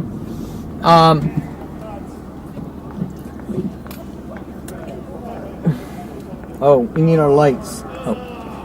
Okay, so I dropped some information off to CBS out here in Hollywood. The first thing he said was boss, kind of angry and alluding to the Lorraine Escobar. I'm supposedly trying to take over Golden State Sports Medical. Bullshit, because they're trying to cover up their murder operations, trying to say I'm doing all these horrible things. Now remember, he's black, and originally my family was telling the world I was a white supremacist after kissing the black girl in 8th grade, right? Why? Well, it's all about poisoning the well and dictating a life or they kill me, right? Okay, so he's calling me boss, he's angry at me. He's just been given flat out proof and evidence of mass crimes against me starting at 5 years old, and the break-ins by Sean Dinsey and those working with him on 5 break-in attempts by the LAPD in my house and 1 by my father, trying to either plant evidence on, or plant things on me, and or get the incriminating evidence that I have showing these murder operations and some of these recent things, and Dinsey popping his head out of the snake hole in fear that the truth could come out because he's a psychotic murderer, right? You get the idea, and a 40-year murder operation. So obviously this CBS guy, with everyone in the world, is mad at me, calling me boss, trying to hint innuendos. But if he's a good, decent, fair, and balanced news person, they're going to look at the data and they're going to use the data, right? If you say you're a good person, you're not going to throw that judgment without looking at fact.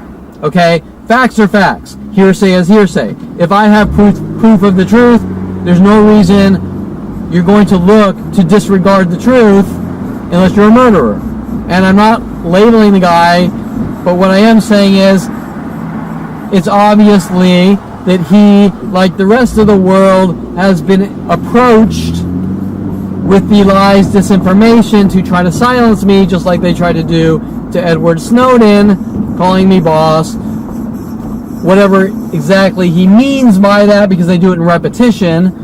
They're alluding to either slave owners or most likely Lorena Escobar's. Kevin's trying to take over the company and he thinks he's the boss. Bullshit, right? Playing this brainwashing game. Now, if he's a good, decent person, and he's black.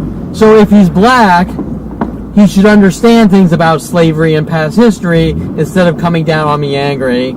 He should say, I'm going to see what's here before I make that judgment, because then he's doing the same thing that a slave owner would do, right? Well, if you're coming from a culture that has been slaves, then you really should be looking at both sides of the story. Especially if this is all about because I kissed a black girl. That doesn't make any sense. Okay, so, where the hell was I? Therapy. The newer therapist I was contacting, thousands. So me contacting therapists is kind of like me dating, okay? Think of this analogy. I contact one, I'm not going to help you. And then they start contacting other therapists saying, don't help Kevin Perlin. And then I go through a few days of calls or whatever, and you get tired, so then you start sort of batching them out a little more, right? Now I'm sort of messaging 10 at a time with a packaged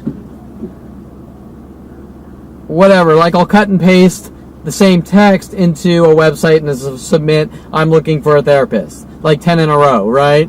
And wait for the calls. And then they won't want to help you, and then because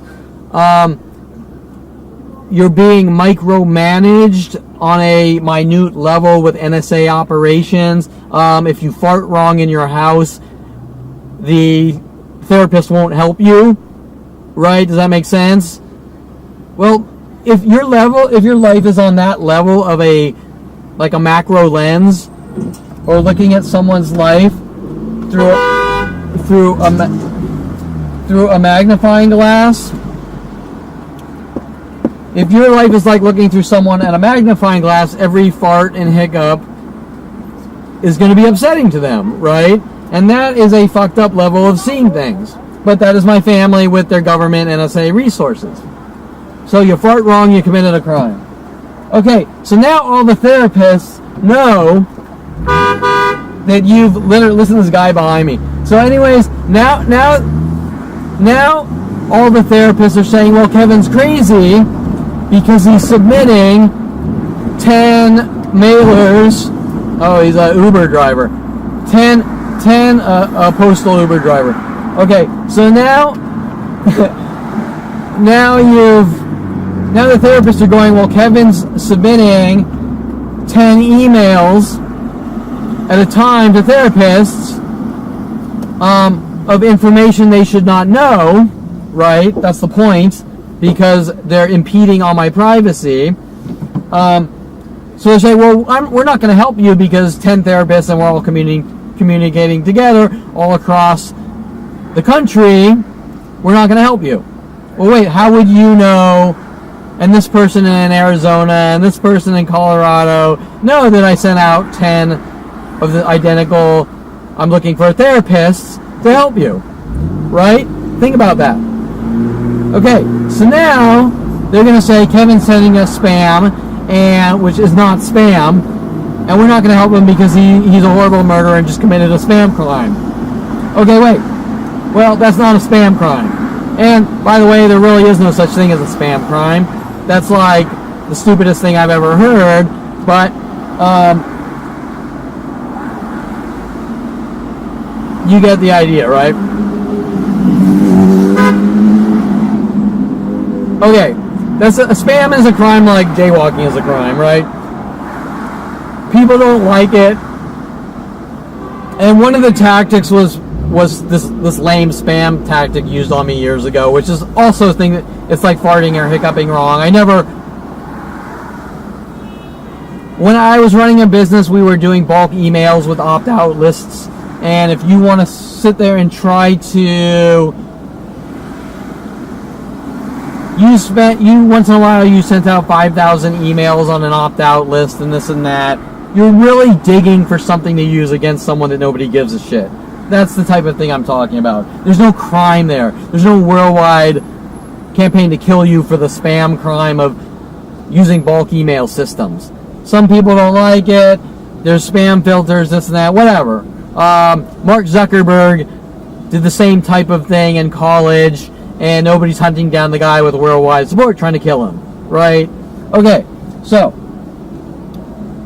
you sent out 10 identical letters to therapists, and now they won't help you because you committed the spam crime of trying to get help by multiple people, right? Doesn't make any sense. Think about that. How would they know that you sent out 10 different emails to different therapists unless something demented is going on with the psychology and police and government on your computer? The same thing that's always been going on since 1994. Okay, so they won't help you. So the next day maybe you send out 15. Then maybe the next day you send out 20. The court has ordered that you need a therapist, right? So you're desperately trying to get a therapist to simply talk to. It's not a big deal, right? I'm just going to go to some fucking moron therapist that thinks they're important, and I'm not trying to generalize here, I'm just being sarcastic, and all they have to do is take your fucking money and go, like the movie There's Something About Mary. Oh, did you say something? Give me my money. Right? That's fucking it. But they won't. Why won't they? What is the reasoning? Why the simple, insignificant task of like asking out a girl cannot happen? There's got to be a reason. Okay, so it's starting to rain. I'm in Hollywood. It's starting to rain. Okay, so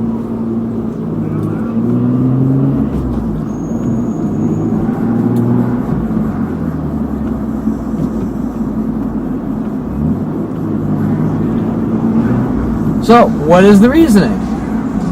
The reasoning is they don't want anything truthful coming out.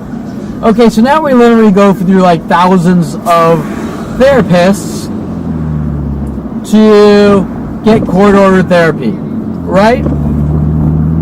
Literally thousands. I have paperwork of trying to contact thousands of therapists to simply go see a stupid therapist for an hour a week. But it can't happen. Why? Because I'm like Kevin in the movie Split? Yeah, right, sure. Okay, so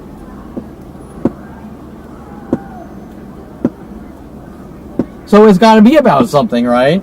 But at the same time, think about the setup operations. You keep going to people for help. They say we're not going to go help you. You go to more people for help because you have no choice. Then they go, this guy's crazy because he keeps contacting therapists for help on information they shouldn't know about. Right? Do you understand what I'm saying? And you can apply that to my dating life, which never happened. Because the same type of algorithm, so to speak, with human manipulation and government manipulation was occurring. Does that make sense? Hey, this girl's cute. Maybe I'll talk to her. Oh, he talked to 2 girls in 1 month, so therefore every girl in the country is notified, don't talk to Kevin. Now Kevin keeps talking to women, trying to meet and date women, and every girl, because the well is poisoned by illegal operations, you go from person to person. Does that make sense? Then it's you're a robot, and you're not allowed to meet people because you're lonely. Well, yeah, isn't human genetics based on people constantly going out on dates and meeting people until they find the right one? Most people I know aren't told you date Adriana Olivares and you have no choice, or we'll hunt you and kill you. Okay? Do you understand where I'm coming from on this? These operations are all sort of staged and set, and disinformation is given to the world, and lie after lie is created to sabotage in the name of control, but the control is impossible because they keep ratcheting down more and more until you break and die, and they know exactly what they're doing. And then they have the cover-up arguments that this guy is crazy, suffers from OCD, and is abusing women because he talked to 2 different girls in 1 month. 1 girl's in Arizona and 1 girl's in Florida. Well, how the fuck would they know? right? That's kind of an example.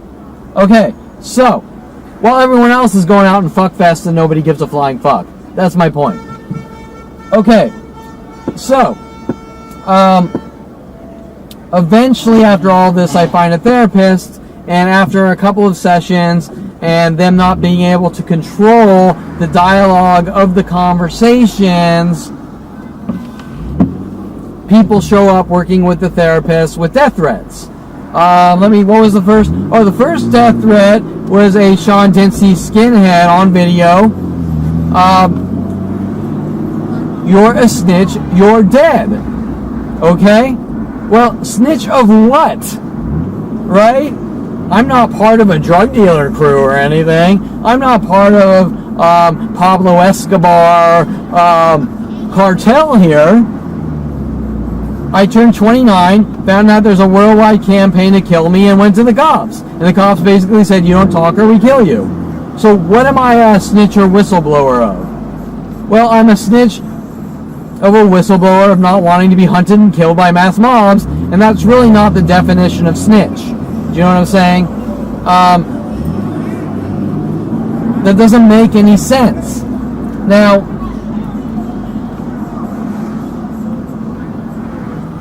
but why is the guy saying you're a snitch or you're dead, a guy who has physically assault and battered me and attacked me with a police-trained canine? Okay? Oh, it's really starting to rain. And once again, I said rain, so according to my family, the word rain is some kind of crime, and I've just committed another crime by saying it's raining. Okay, and I like rainy weather. So there's two crimes. That doesn't really make much sense, but that's where I'm coming from. Okay, so now, right now, we finally find a therapist after thousands of therapists, and we're getting death threats for going to therapists and telling them what they don't want to hear, which is the truth. Well, why? Why is the therapist on the side of killing people? If I wake up one day and Sean Dinsey pulls out a gun, breaks onto my property, pulls out a gun and starts shooting at me, and I go to a therapist, why would the therapist say, I don't want to know that, you better not tell anyone that? Shouldn't the therapist go to the police or contact whoever needs to be contacted and saying, my client's life is in danger, not you don't talk or we kill you? So the guy who has previously attacked me with a police-trained canine, all recorded and on video, which the Topanga LAPD says didn't happen even though they have video of it happening, is beyond any level of strange, and they're trying to sort of cover it up like, oh, he's a crazy man and a public nuisance, so he doesn't have the right to live. But doesn't the Constitution of the United States that says everyone has the right to breathe, whether they're crazy or not? Right? Do you understand my point? And then maybe my dad will say they're just teasing me.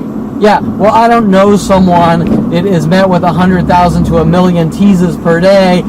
Their nervous system gives out and they die and are told they're imagining it. That's not a tease. That's like me bashing your skull in 1,000 times a day with a crowbar every day of your life until you're dead and gone, and it's just a crowbar tease, right? Okay? Disinformation, brainwashing to make you think that us killing you is okay because you're too sensitive. Things like that, right? Okay, so once again, I don't want to see this piece of trash. Back to the drawing board. Okay, now they're all notified of lies. Kevin's this, Kevin's that, blah, blah, blah. So we go back to, I have to submit 100 million submissions to try to get a simple therapist with their cover-up lies. Now think of that with women in dating too, growing up. And at 29, my family's saying Kevin's a sociopath and a psychotic because he's single. Covering it up. Okay, so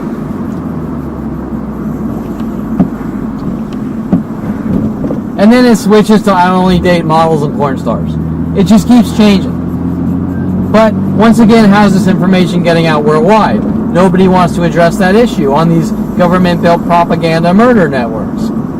Okay, like when you go into a bar, you don't ask out one girl, you might flirt with multiple girls until one says yes, right? Well, in Kevin Perlman's life, if you talk to one girl, she says, I'm not interested, and then maybe an hour later you talk to another girl in a bar.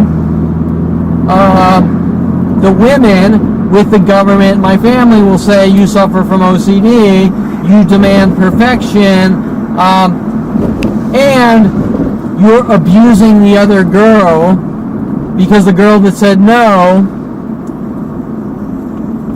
you moved on. So now you're abusing the other girl. Doesn't make any sense, but that's the types of things that are being done. You get the idea.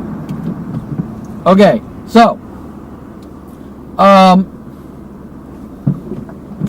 now finally finding the second therapist, Christina Vescovo in Westlake, same things.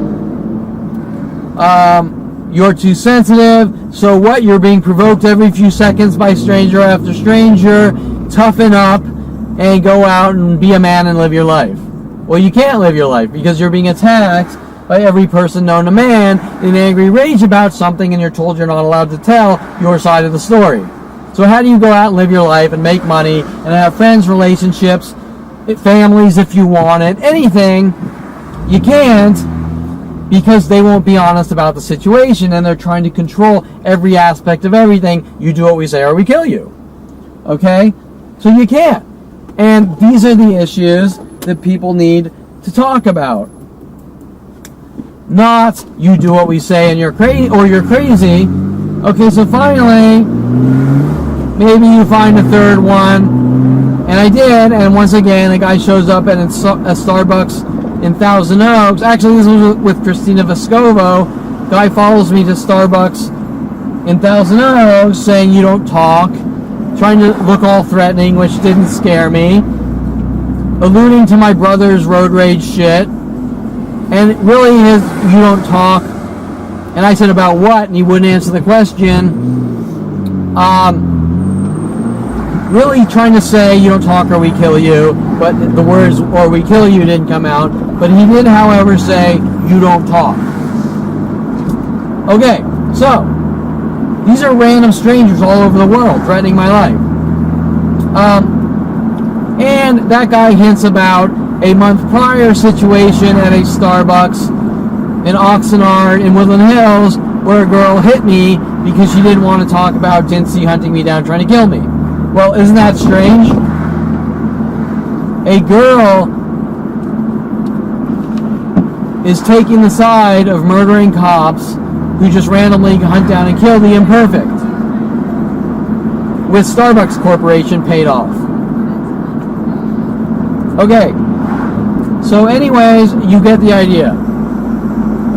So here we are, court-ordered therapy with therapists that don't want me to talk and won't refuse to be honest about the situation.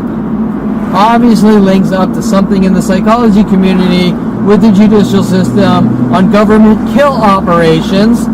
Why do I say government kill operations? Well, if I'm 5 years old and my father starts showing me movies like Wizards and trying to make me look crazy, and this goes to my brother then told to start showing me B horror movies over and over, and then worldwide groups saying, we're going to hunt you and kill you because when you were 16, you watched horror movies with your brother and his friends, but they're not mad at my brother for watching horror movies. And I've never heard of the you watched a horror movie crime. Have you? There's something going on that they're trying to make me look crazy to off me, right? Because no matter how much therapy, no matter how many people I talk to, no how many meds I take, larger and larger worldwide groups keep following me around. We're going to take turns on you in an angry rage until you're dead and gone. But we won't address the issue that everything that's going on now and since 5 years old on a day-to-day basis is beyond any level of wrong.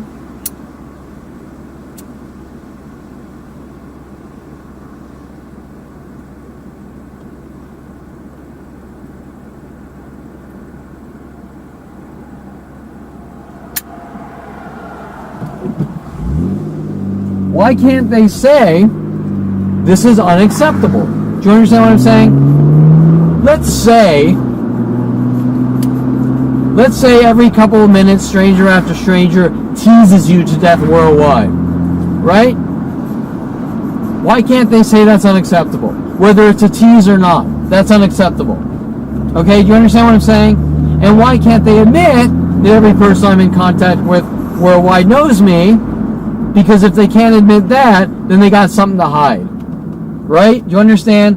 So the brainwashing is like, we're going to kill you and tell you that you're too sensitive and keep doing these little passive aggressive things every few minutes of your life from stranger to stranger worldwide until your nervous system gives out and you die and you're a joke and we're laughing at you because you're not a man, because you can't take a simple 100,000 to 1,000,000 teases per day every day of your life until you die.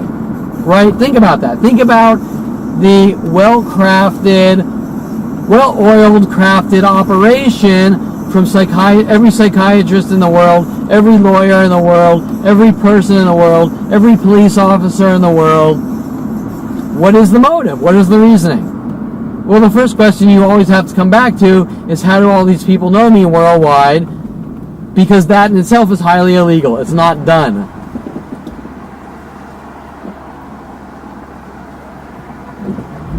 We're all watching you worldwide because you're weird, but we won't admit it. Not one person. Okay, let's say I'm weird. Let's talk about the weird argument. There used to be a guy in Venice Beach, and he used to play the guitar with a turban. I think he played Jimi Hendrix, and he was on roller skates, and like every day he would roller skate up and down Venice Beach with a guitar on roller skates. Okay? Does that fit the weird criteria? Of course. But it also fits the unique and different and original category, right? Now, is this guy being hunted by the police, NSA, FBI, saying, why do you keep roller skating, playing on the guitar on Venice Beach? Of course not. He's not being hunted by the NSA, FBI, saying you're crazy, you need to die or be incarcerated for life. Okay? So why, if that guy flies in a plane to Florida, people say that people will walk up to him and they'll say, you're the guy. Sorry, I'm getting kind of tired from talking.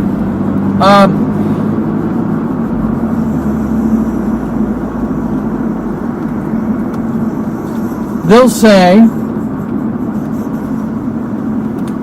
you're the Venice... Okay, if this Venice Beach roller skater hops on a plane and flies to Florida, people aren't going to sit there and hint and grunt and try to torture him to death with these covert passive-aggressive tease operations. They're going to say, you're the guy I saw in that movie on roller skates who plays the guitar. They're going to walk up to him and say that, right? They're not going to walk up to him with these weird cryptic messages, I know you and I don't know you, and you're imagining it and I'm sending you hidden messages to tease him to death or whatever, or communicate with some weird, freaky alien grunt language, right? They're going to walk up and they're going to say, you're the guy I saw in a movie on your roller skates in Venice Beach. And it's a done deal. And the guy's going to go, yeah. And some people will go, that's weird, that's crazy. I saw you in that movie, but that's weird. Why do you do that? And some people might say, give me your autograph, right? But nobody's going to sit there, I know you, but I don't know you, while every person he's in contact with grunts with little worldwide cryptic messages. Do you understand what I'm saying? They're going to admit that they know who he is. Okay, so my point is that what's being done to me has never occurred. It was designed as a package, psychological warfare operation. That's my point. These things aren't done. They're unheard of. They're unprecedented.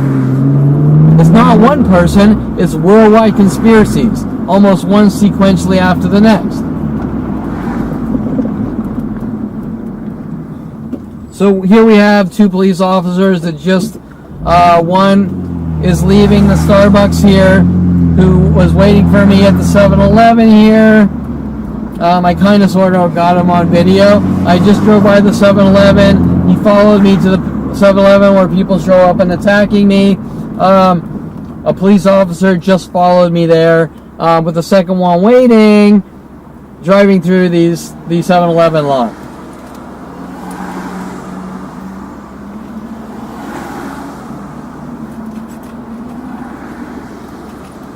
And so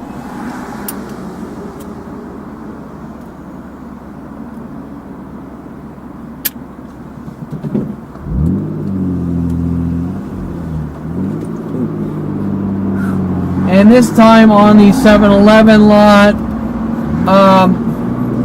this camera won't focus with the raindrops. This time on the 7-Eleven lot, they didn't have all the cars cryptically provoking me there, so I'll be honest about that one. I'm always pretty honest, but I'm just trying to make a point of the situation. Okay, so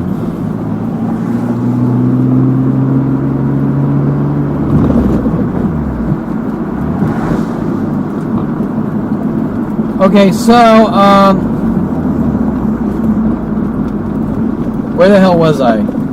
My point is that just because someone's weird, people don't all get together and hunt them down and kill them. That's unheard of.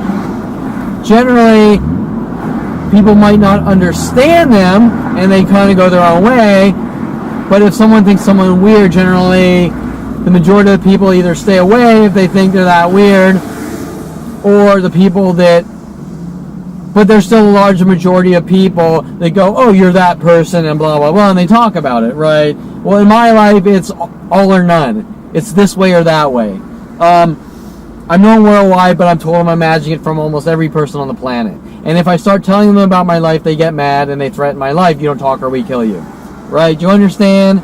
It doesn't really make much sense, and so these are government operations and cover-up operations that start at 5 years old. Now I'm completely exhausted from talking on camera, so I will end this video blog at that. It's taken me across a month to sort of get the psychology community blog done, but this is a very important blog entry, and I'm sort of after this going to skip back to childhood. And remember, my other blogs don't really get past 16 years old, and things get a lot worse as I go to college from Southern Oregon State, University of Colorado, and then move back to California. So, but I want you to understand sort of the present, and then I want to go back to the foundation of how these things start and escalate, of things being done to me, so that when I get to the present moments or the last 10 years, you can sort of understand, wait, this guy didn't flip out at 29. He started realizing what the hell's going on, met with you don't talk or we kill you. So I'll leave it at that. It is February 10th, 2019. I will be 47 on the 19th, which is kind of depressing, knowing that you're 47, live in complete isolation because of these psychotic murder operations with your family and government. You've done nothing wrong, but find out that you've really lived in isolation your entire life, even though I was social and had friends growing up.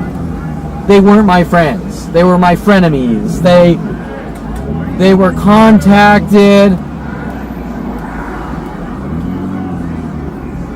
They were contacted with ulterior motives to do horrific, unspeakable things to me, which were not teasing, and government operations with the psychology community. And it's kind of depressing to be 47, knowing that my life ended at 29, and all the things I worked for up until 29 were all boat anchored and sabotaged. And all the things I worked for after that were also boat anchored and sabotaged.